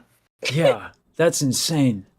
Just casually fucking rearranging orchestra scores in 2 weeks. Yeah. Guys, so for reference, I gotta let chat know, just for reference, at Temple, at 1 minute of orchestral music, you get basically the entire semester to work on it.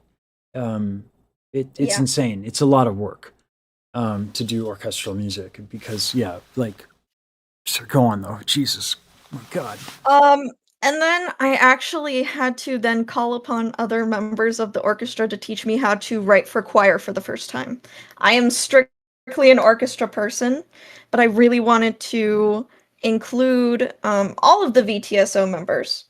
So I also wrote for choir for the first time so that our choir could also sing along. And I'm sure those choir parts look terrible just because that was the first time I ever did it, but I got something that was singable. Man, I do love arranging for choir. Oh, it's so satisfying. Fucking move notes around. SATB is very, very fun to write. But then I like- had to remember that Hmm? people have to breathe. Oh yeah, that whole thing. Yeah, those little obnoxious fucking singers. Am I right? Fucking breathing motherfuckers. But like, yeah, no, like SATB. It's like I like to cosplay Bach. Bach. Like I'll just do something cool, then play Bach chorale, and throw out my sheet music, light it on fire, and then try again later. But like, Heck yeah. yeah, as we are wont to do as classical musicians, like, oh, I'm proud of my work. Oh, Debussy did what when he was 5? Well, I guess I'll just but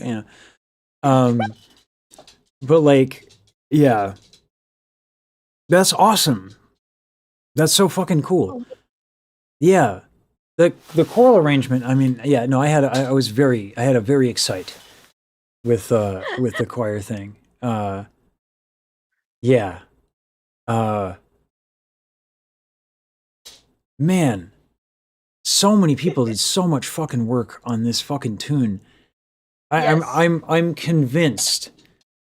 Like one of the reasons it's so special is that it's like a when everybody is kind of on the same page doing it, and they're all invested. And like there is something that's like transcendent, and also there's something also about a deadline that is just a little uncomfortable. Yep. But That it lights also- a fire. Yeah, and it makes you pay the fuck attention. Yep. I was locked in. I had all of my textbooks open at once because I was just like, oh man, I learned SATB, but I only use it for like string quartets now, and that's not exactly the same as fire. It was terrifying, but I had very good help from again Enva, who also wrote the piano reduction, but also the the members of choir who were just like, hey, that's a little low for the bass. I'm like, really? I didn't know you guys could go too low. Yeah. The it's funny, all the treaties, they always leave out like a whole lot of details. Like you'd think that running like A natural for tenor is like a reasonable thing, but you really have to be careful. It's A natural for tenor is it wasn't so bad, but when that was true of like when it was A420 or something like that. If I showed you Yeah. like Topi Letepu playing singing Così fan tutte when and they did like a period orchestra with the right tuning, and then you listen to just that 15 hertz difference, that A natural is a different thing entirely in the tenor voice at that part. So like a lot of the treaties, it's probably more accurate to say that you would probably want to stop at G sharp or A flat, but like Right. and then there's the approach and the vowel. Like there's a lot of considerations, and I would imagine it's very much the same thing for strings. I tried once upon a time to do a string thing. I used a key with flats. Apparently that's no. So like Our brain works in sharps. I don't know what to tell you. I don't know why that is. It just is. I mean I can't play the damn things worth of hell anyway. So I listened to the bum bum bum bum bum bum bum bum bum with that quartet, and I'm like, I want to do that as a vocal arrangement, and then I try to do it. And I'm like, oh, this is hard. Yeah. I mean, I was unfortunately forced to kind of major in Baroque in my time studying viola, and it made me realize just how much our tools have evolved. You would think, oh, our tools haven't really evolved over the hundreds of years, but no, like playing Baroque is actually very different. Like the Baroque bow, the gut strings, and the technique is all really different than, you know, at the same time I was also playing viola in the jazz band, and then I was also playing it in the symphony orchestra. So it was just like having to juggle all these different techniques was kind of crazy. That is wild. Like, Yeah. I will say some of the the best musicians I've ever met are actually Baroque, like specialists, and it is kind of wild because you'd expect, like, you know, all of a sudden you have ninth chords and resolving sevenths and late romantic period music. You'd think that that would demand or like compel people to have a certain level of skill, but the reality is that there's a lot of places to hide in romantic era music. Baroque, there's nowhere. No, it's all chamber and it's very open. Yeah. I can fudge a lot of parts in symphony orchestra, but with like Haydn string quartet. Oh man, yeah, Haydn and Mozart are fucking terrifying. Yeah, like Mozart sounds easy, but like, man, there's a reason why it's good audition stuff. Like, it's exhausting to sing too. Oh, I can imagine. Yeah, he's always up there. Every phrase, phrase. Fun. In a way, like, it's funny too with Music Box of Fate. It is kind of, in a way, it stays up there. So it almost like it was like, I don't know. It's a weird thing. After listening to it, I walked around and was singing it. I was like, oh, it's kind of like Mozart. In terms of like the way that the voice works, but like at least I have a break. Whereas, like if I sing "Das Bildnis ist bezaubernd," I'm fucked. Like, it's like, oh, did you want to die today? So it's difficult for y'all as well then, for like Mozart and Haydn and all those guys. Yeah, I would say that actually Mozart writes some of the my favorite viola parts, which is kind of crazy because a lot of people are like, you know, he writes the nastiest violin parts, but I love his viola parts. And I would like to think that Mozart was partial to the viola just because he played the viola. I didn't know that. That makes sense. His sister played violin, right? Yes, exactly. Okay. So he writes really great viola parts, as long as you really like to, you know, play scales. if you really like to play scales, I like to play scales, so, you know. Yeah, but, God, it's with Mozart. It's first of all, every time I think I understand, like, oh, I get it, I'll find like some sort of weird ass piece that it's like, Mozart wrote this? What the fuck? Right. And you're like, whoa, this is like way ahead of its time and kind of esoteric. Indeed. And then, but like even the stuff that's quote unquote simple, like bringing out what he intended. Like if I sing Das Bildnis, like the phrasing matters so much in Mozart. Like you can't treat it. I mean, you like. To bring Mozart to the level that it's like supposed to be at, like you need to have like a love for like simple things, to bring them out. Like just even a simple arpeggio. Like I forget there's a French horn concerto that I think it's a French horn concerto, and one of the motifs is like a basic arpeggio. But man, when someone who's really killer really phrases the shit out of that arpeggio, like you're like, my God. Yeah. There's a lot of musicality to Mozart, because if you play it straight, it actually sounds really boring. Yeah, absolutely. Yeah. And then when you actually play it with the feels, like, yeah, the difference between Una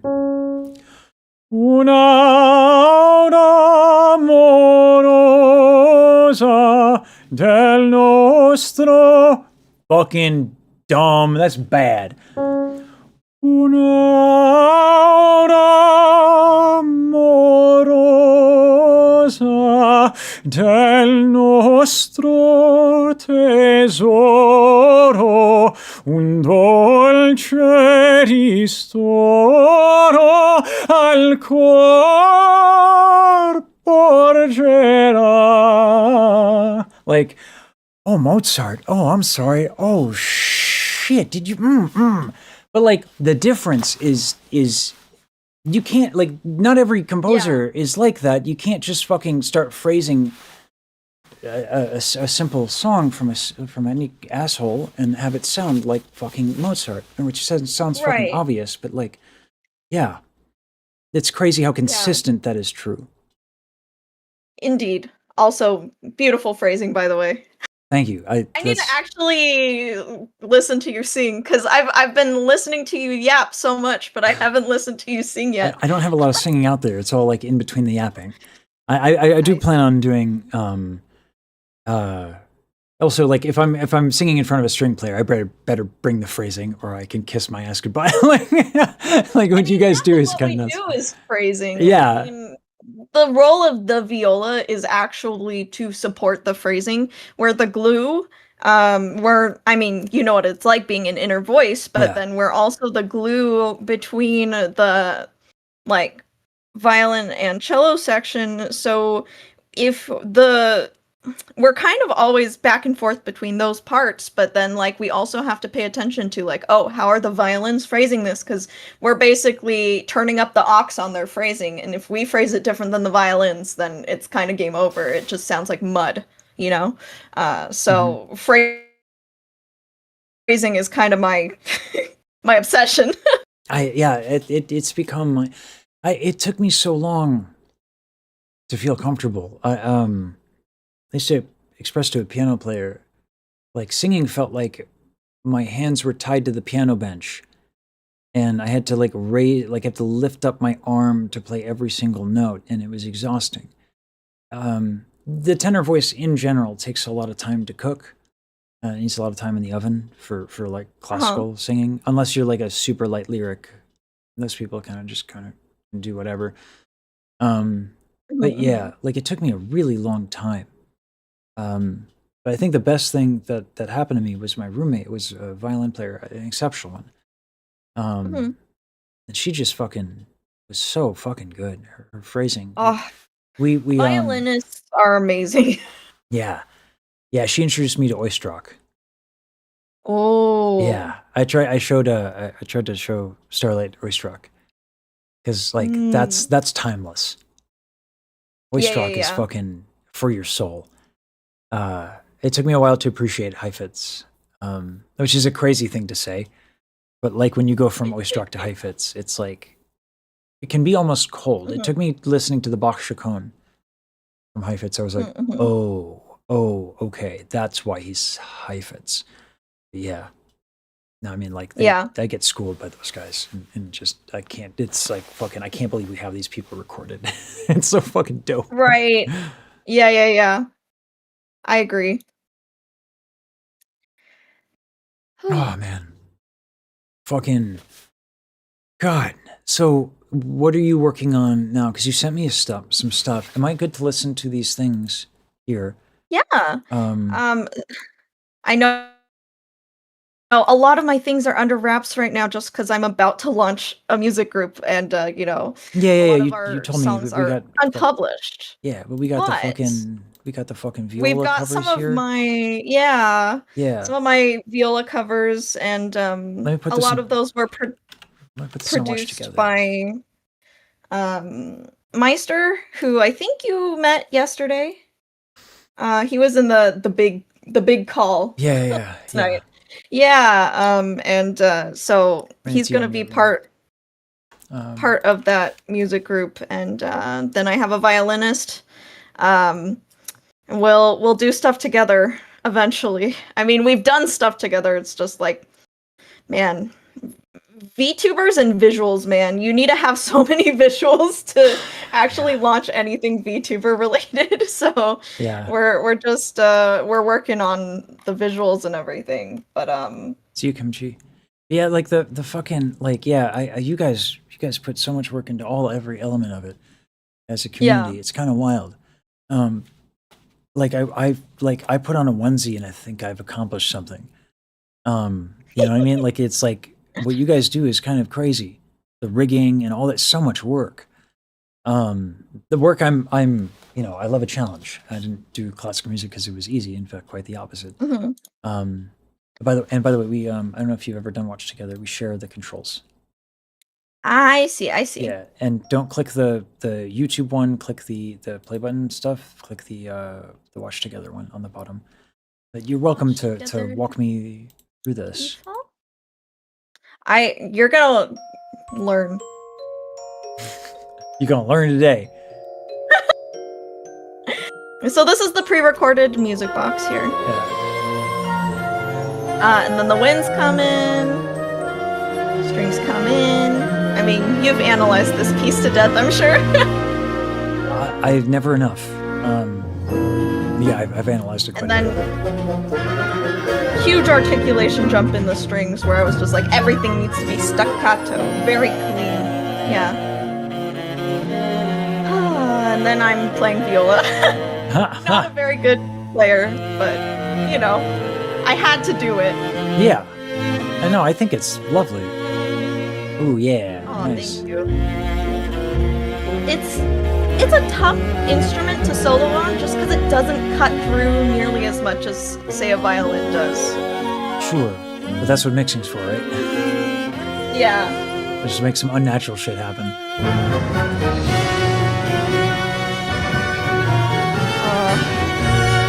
Yeah, this was a lot of fun. So hold on, I played wanna this I wanna all- bring out this part right here. Yeah. This diminuendo is tasty. Oh, thank you.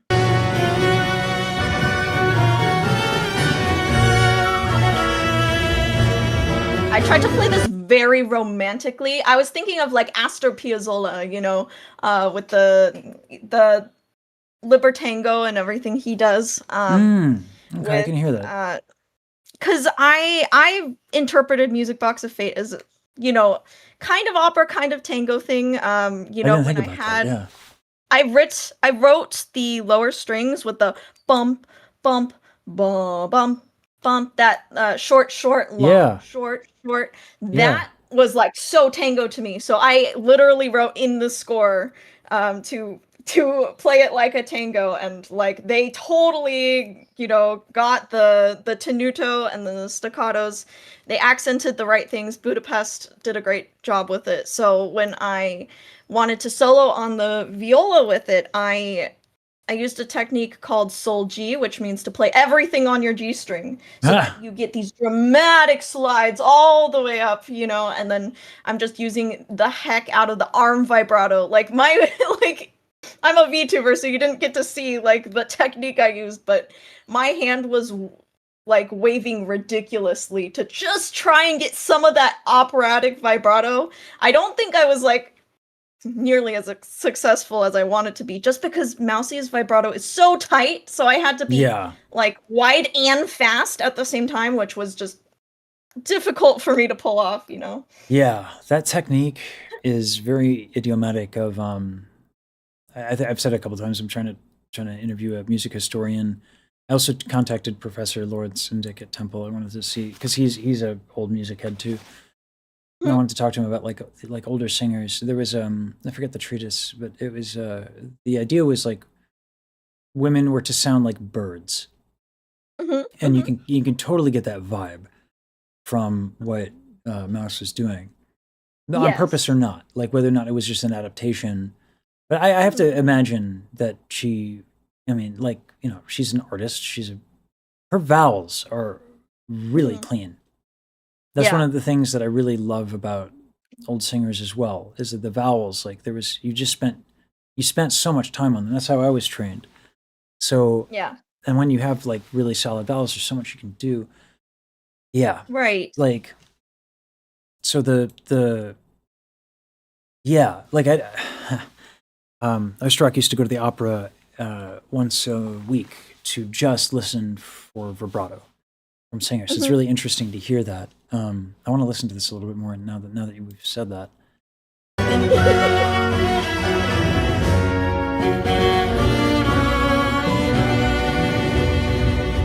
this is a good example. So like our vibrato is never consistent, right? I'm saying, Right. like there are ebbs and flows, and you did a good job right here of kind of realizing that. Like how the rate of vibrato. What's the vowel? Let me check these lyrics right now. Again, so she was on N. Again. Yeah. Yeah. Yeah. I do a slide all the way up the string there. It was wild to try and practice that shift. Oh, shifts. I never even learned them on guitar. Well, there's no frets, so you're just Yeah, right? You kind of YOLO. Yeah. yeah.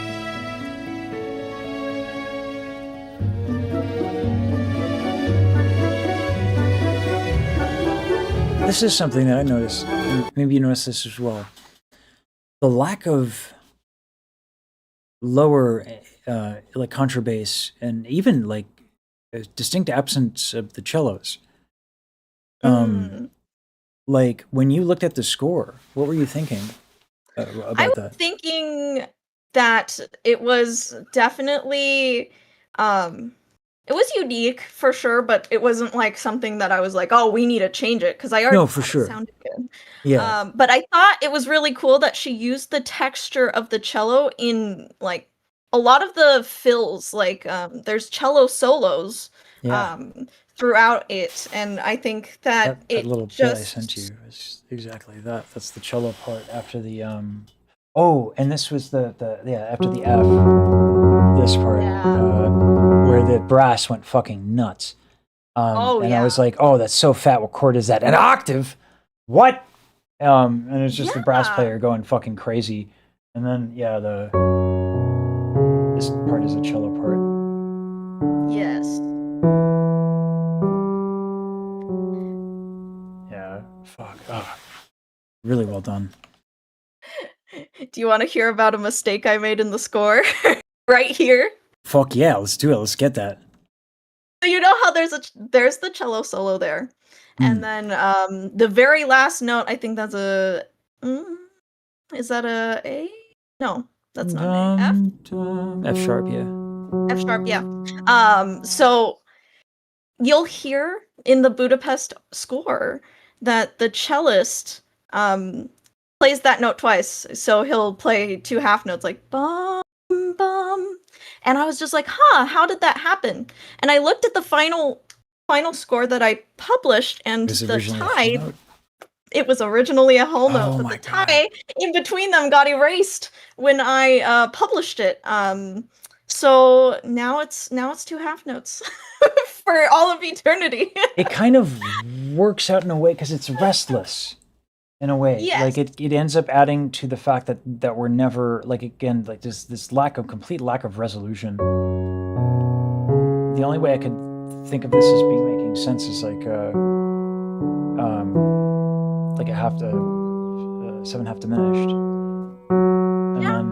And then that re-articulating the note allows for right. the fucking silly shenanigans. The tension, yeah. Yeah. And I think he phrased it as if that was the intention, which I think is great. Thank you so much to the cello soloist for running with it. But you're telling me that some of that magic moment was Bob Ross? A little bit. That was a happy accident, because I was just like, oh, that was a mistake in the score. And I thought I caught all the mistakes. There was a week of where I was just like poring over the score over and over, even conducting it silently myself, just to make sure that there was nothing crazy egregious. Because this was my first time having one of my works actually played by a recording orchestra. Yeah, I saw one of your. I think it was maybe one of your. It was something. I forget where I saw it. It was like, yeah, you couldn't have your graduation piece played because of COVID. Right. Correct. I wrote a symphony, but it never got a recording because COVID happened, and it was the one piece, like, for my So I was in a 2-year program. I'm not like a fancy bachelor or anything. I have a associate's degree in viola performance and composition. But in our 2-year program, the first year was learning how to orchestrate, and the second year is how to write an entire symphony, right? So that was like a culmination of a year for me, and then I never got to do anything of it. There's not even like a digital version of it because we hand wrote all our scores, so it's just sitting in my closet. Yeah. Fuck. I'm sorry, that sucks. Yeah. That's okay. I mean, I'm making the best out of it. Yeah. Yeah, it worked out. Man, makes a good story, good lore, you know? Makes you want to be like, well, fucking, now we gotta support yams. Fucking, not a sweet potato, yam. Yeah. Fuck, wow, maybe I do curse too much. No fucking way. That's some nonsensical bullshit. Anyway, yeah, sorry, I want to hear more of this.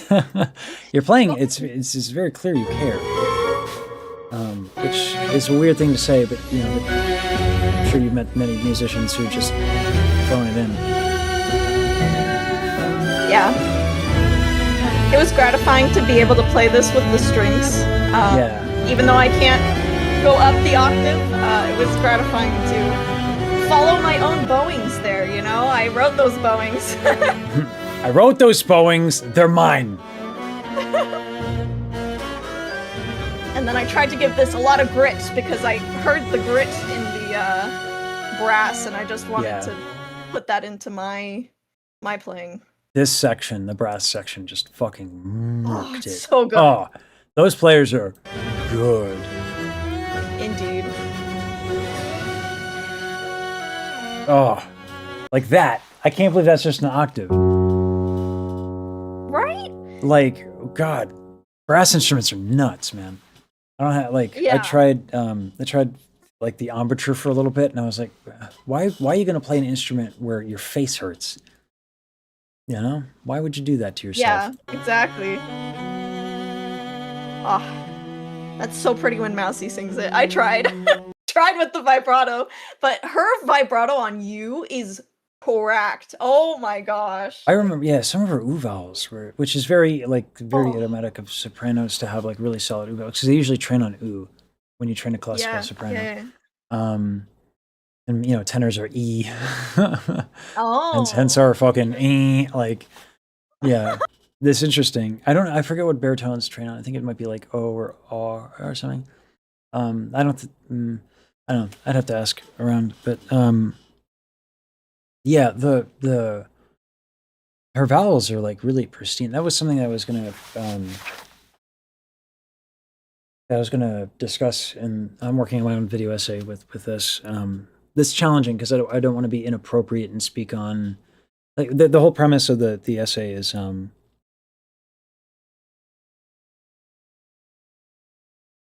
basically I wanted to use that as a proxy to discuss like the versatility that the human voice can have, and how you can problem solve using technique. But like part of the problem with this essay inherently is that like I'm going to be outlining problems about someone's condition. So like that's fundamentally a little problematic. It's challenging. So, but like there are things that I know that are general enough, that are true for pretty much everybody, which is like torso tension, like breathing and like not moving around much. You'll have to make some adjustments. Acid reflux, a very common problem actually for singers is acid reflux. So like the consequences in dealing with that and stuff. But one of the ways that you you're able to do this, there's a symbiotic relationship between breath management and like the quality of your vowels. And how ergonomic your vowels are. And so we often call this like this like placement. That's really just vowels. And so some of her vowels are like pristine. I imagine because they had to be. That one again is presumptuous, but I think that framing is like respectable enough. And so like that you're like locking into that is fucking dope. Then yes, that is the technical term, is fucking dope. We also accept doperino.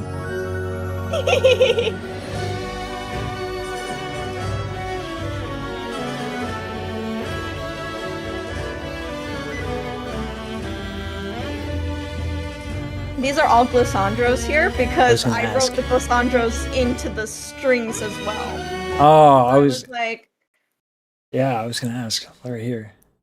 again, it's a very like Yeah. yeah, there it is. It's a very romantic era technique. And then you're also thinking of like composers like Gershwin. I was very like, wouldn't it be nice to call back kind of to that era of strings, because just like every time Gershwin writes for strings, I'm moved, I wanted that emotional movement, so I added those glissandros in because For me, it gives me a really easy pass. Like that you have, like whenever I sing this phrase, it's a high B. It is not easy for me to do that, but because I can glissando. But it's too late to pretend. Like I'm like, oh, I can just pretend like that's on purpose. Like, that's not how we would generally do it. But because it's happening in the orchestra, I can fucking pretend like that's an actual thing. I'm like, I'm making a choice. I'm an artist, I swear I have this note on lock, Yeah.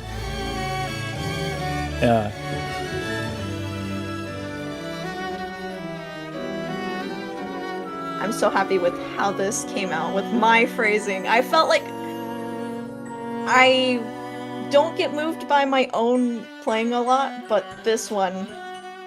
Yeah.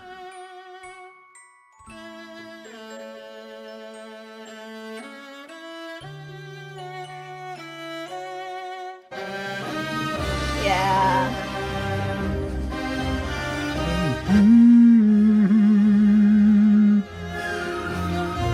I love that you almost like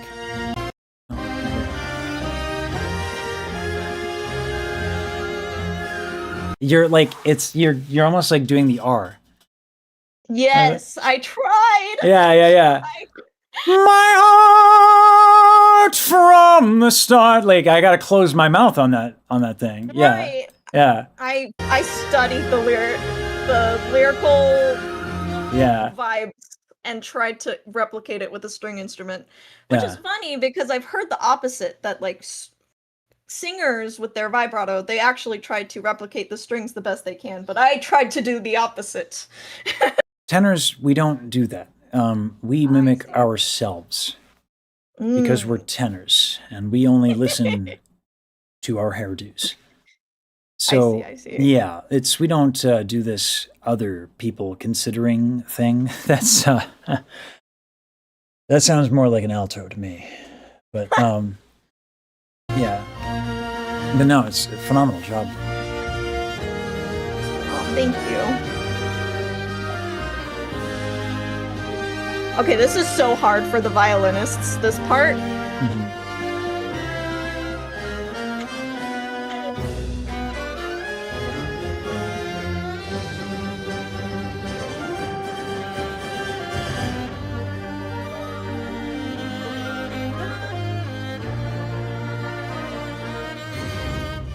Oh, sorry. During the orchestra live performance, this part just made me want to fucking get out of my seat. Like I was like, it's so fucking epic. That was another actual like roadblock that we got to, because there's a tempo change right there, and I was terrified. I was terrified the tempo change wouldn't work. I mean, we're working with a professional recording orchestra, but I personally never had done that before, so I was terrified. So what I actually wrote in there for the conductor is an optional Shazera, just in case he needed to like completely cut everyone off and then count them back in, but he didn't need to. But I like put that in there just because I was just like, I don't know how a sudden kind of subtle tempo change would work with a recording orchestra with a track and everything. It is subtle. Yeah. I mean, it doesn't come across as subtle. I mean, I get you're saying the tempo change is subtle, Yeah. but like, yeah, the fucking oh, it's so satisfying. It's like a drop kick moment. Yeah. Also, wonderful use of woodwinds here. I know, right?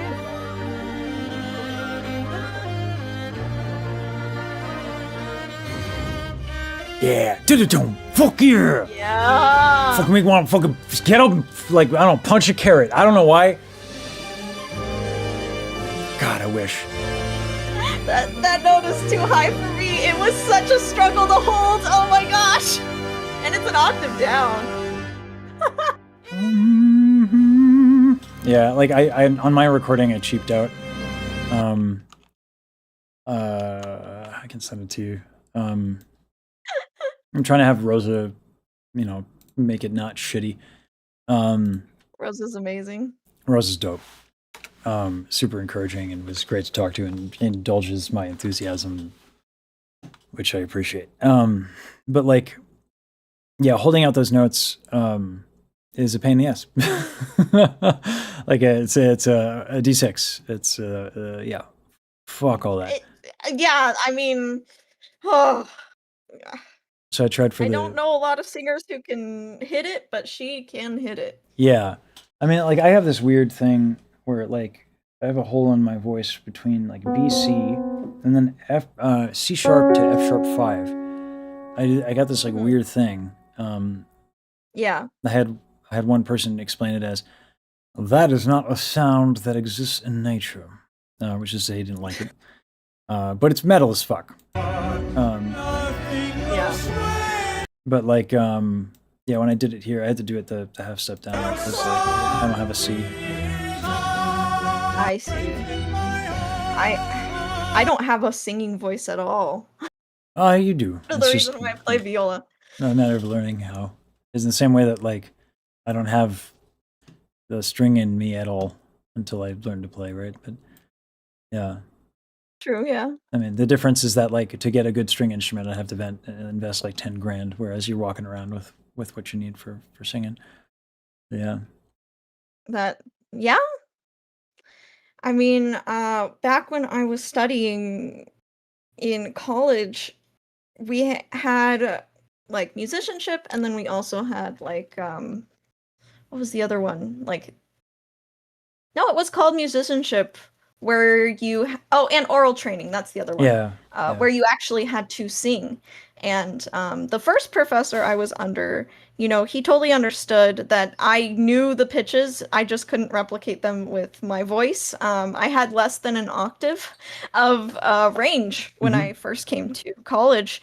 So he's like, I'm gonna like pass you with a B. I'm gonna pass you with a B semester after semester. And then when the pandemic hit, he was a guy who did not know how to use computers. Hence why like everything I did in college was completely handwritten. And so they had a new professor who just graduated with his doctor in opera. He was also a tenor singer. We're terrible people. Teach our musicianship. And so when I had my first like musicianship test where he was like, okay, sight sing this for me, I went in, I sight sang, my friends were waiting for me, and he, at the end of me sight singing, literally told me, are you even trying? Are you joking with me? I mean, like, that's a tenor. That's not your fault. That's a tenor. Yeah. He's like, I see your grade, and it does not reflect what you are showing me right now. And I said, I promise you that this is my real singing voice, like through tears. Oh man! And then I just like ran out. Oh man. Yeah, so like the problem with using solfege and like the singing voice for oral training is that intonation often has to do more with pitch than the one's with tension. Than it has to do with one's ability to actually discern pitch. So it's not a great test. Yeah, it's really silly because then all the singers kind of like I could get the notes eventually, but like in a sight singing, you have to stay on tempo, right? So Mhm. when I'm like trying to get my voice to do the major third, like you said, I've got to like gliss into it, or I've got to like I have to take my time to finally get my voice to actually make the pitch I want it to. I can't do that in the context of like a song in time. And I know that has to do with breath control and everything. But yeah. it just didn't come to me, you know, and it still hasn't. Well, But yeah, I mean it's yeah, it's tough. Like when to add some context for the people watching, when you do a phrase, when you're sight reading in particular, you usually want to be able to read a phrase ahead so that you can kind of like get your you can understand what is required in terms of what you want from your inhale, in terms of what you're going to have to do to maintain your exhale, like what, how much weight. Excuse me. How much like vocal weight you can get away with, because the higher you got to go, the you can't have start the phrase with too much vocal weight. So the all that is made way harder when you're having to sight sing. Yeah. So yeah.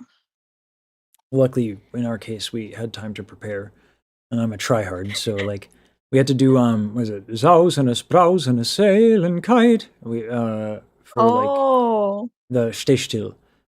We had to do like so me do le da da. I forget the pitches.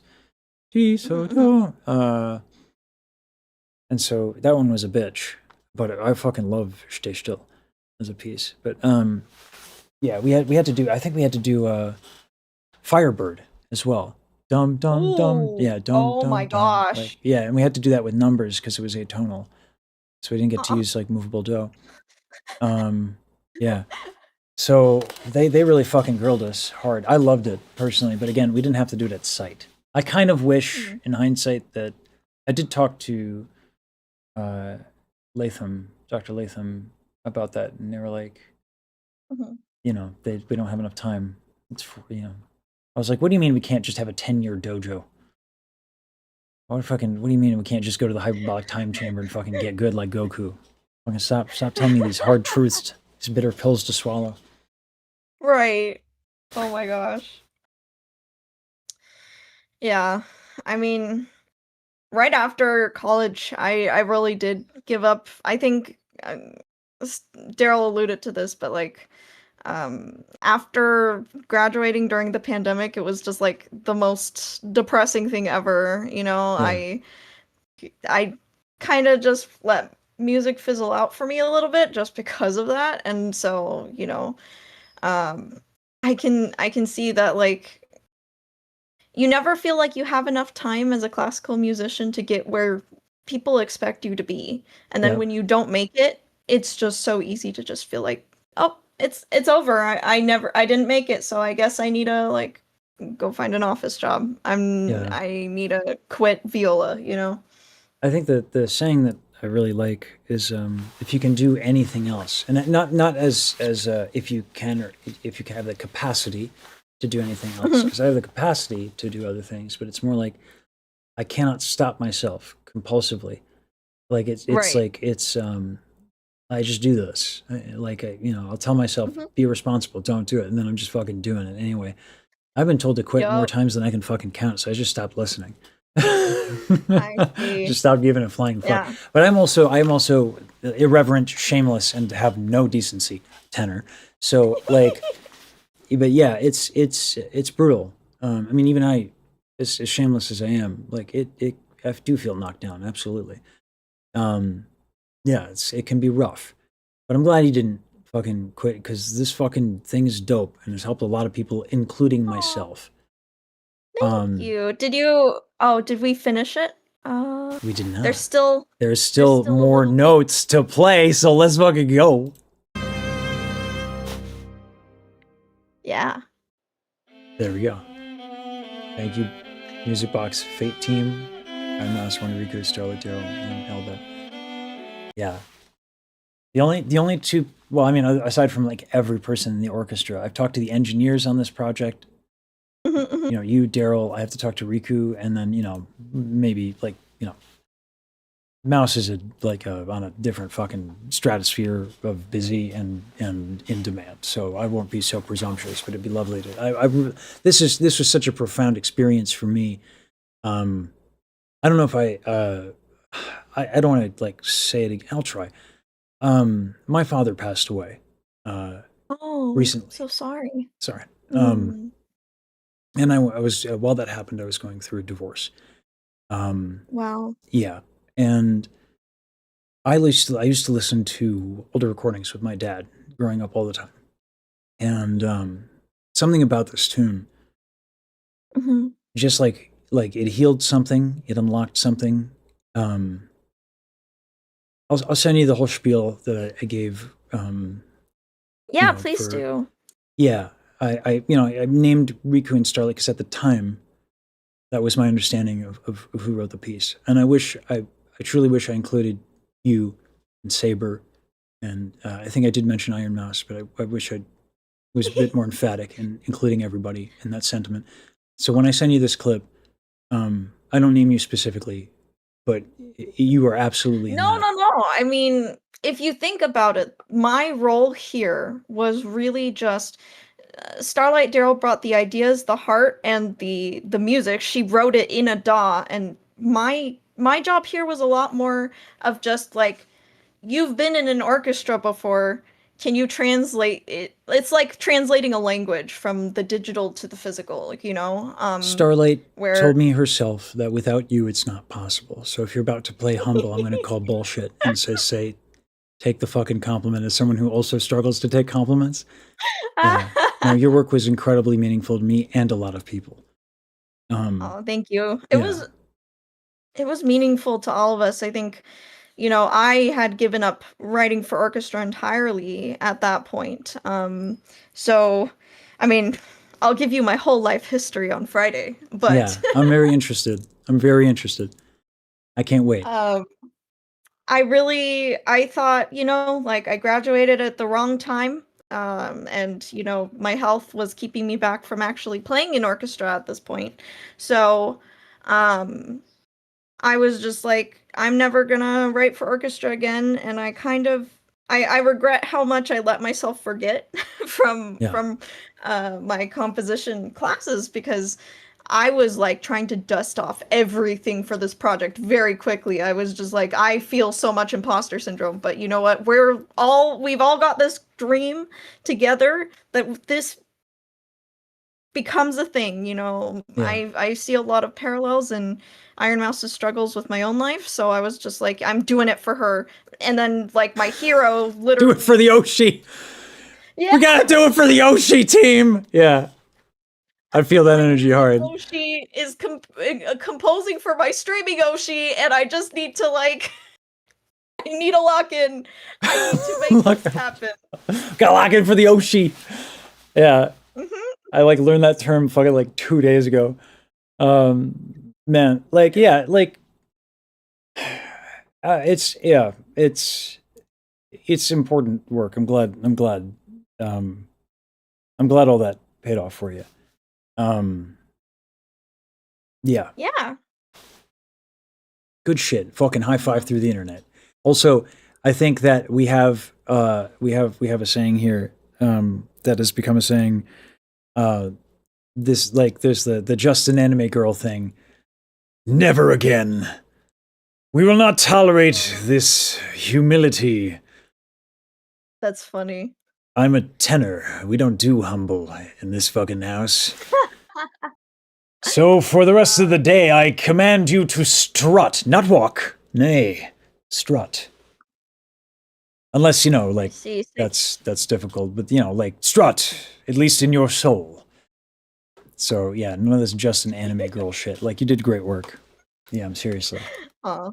Well, thank you. I mean, there's some mistakes in that score. So, There's some okay, things like, that I yeah, but, like, forgot, but I fucking it watch like translated amazing enough. concert pianists fucking walk off stage and shake their head.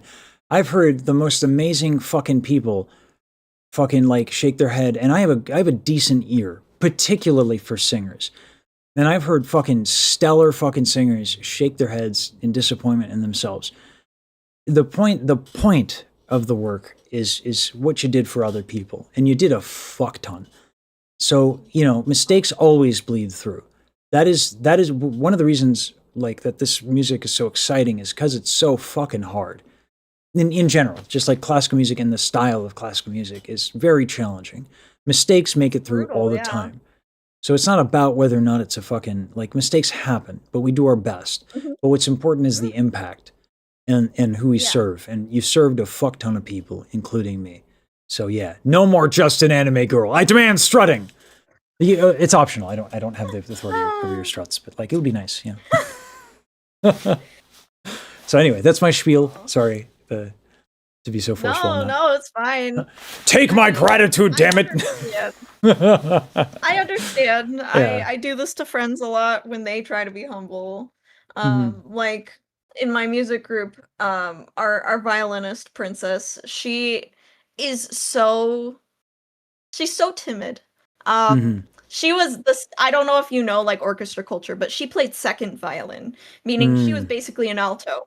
Like in Yeah. personality and in, they tend to be more shy, they tend to, not want the spotlight and everything, right? Yeah. But, over the years of our friendship, I have convinced her, no, you're a soloist. We're gonna make it happen. Like you wanna perform with me? We're gonna make it happen. You're a soloist, and I'm gonna write you violin parts, and you're going to play them. And she's really Nice. like accepted the role, and it's been great to see her growth. And now she's not allowed to deflect compliments anymore because I knew she was a soloist. I knew it. Yeah. You fucking teach her. You know, fucking show her what's up about her own fucking awesome. Fucking show people fucking thing or two about how cool they are. Fucking yeah. Anyway. Thanks for hopping on. Just a fucking impromptu thing. Yeah. I can't wait to talk to you Of Friday course. and also of course listening to more of your fucking wonderful playing. Yeah. Oh, thank you so much. No problem. And thank you for calling me. I will yap about what I know about orchestra, which isn't very much, but I will yap about it with you anytime. I love that. I'd also I fucking love an excuse to sing something if you ever write a thing again. And there's a Oh, finger yeah. tenor. I'd love to. I don't know. You guys have fucking slapped silly this fucking desire to do collaborative work and just fucking sing again. So whatever I can get my hands Heck on. yeah. Yeah. All right. I will definitely let you know. Thanks. All right. I'm gonna let you go because All right. I'm about to fucking conk out. Yeah, please rest. Don't lose your voice. That's like the moneymaker. My voice is insanely durable. I could literally sing an aria Wow. right now. Yeah. De miei volenti spiriti, il giovanile ardore, e la tempro col placido sorriso dell'amor, dal de che dice vivere io voglio a te fedel dell'universo me. Actually, no, I can't. Never mind. Fuck. I'm like, is it gonna work? Is it gonna work? Is it gonna work? No, we're not. Anyway. Okay, so maybe I do need a break. All right. I was like, I called myself out. Can I do it? Nope, I'm wrong. So, yeah. Still sounded great to me. I mean, The high note wasn't gonna work. I just know that wasn't gonna work. Yeah. I don't know. Am I singing well enough? Yeah. All right. Awesome sauce. all right, you take care, and I'll see you Friday. I'll see you Friday. Okay, bye Good job. bye. Bye bye. Cool people be everywhere. Some bitch.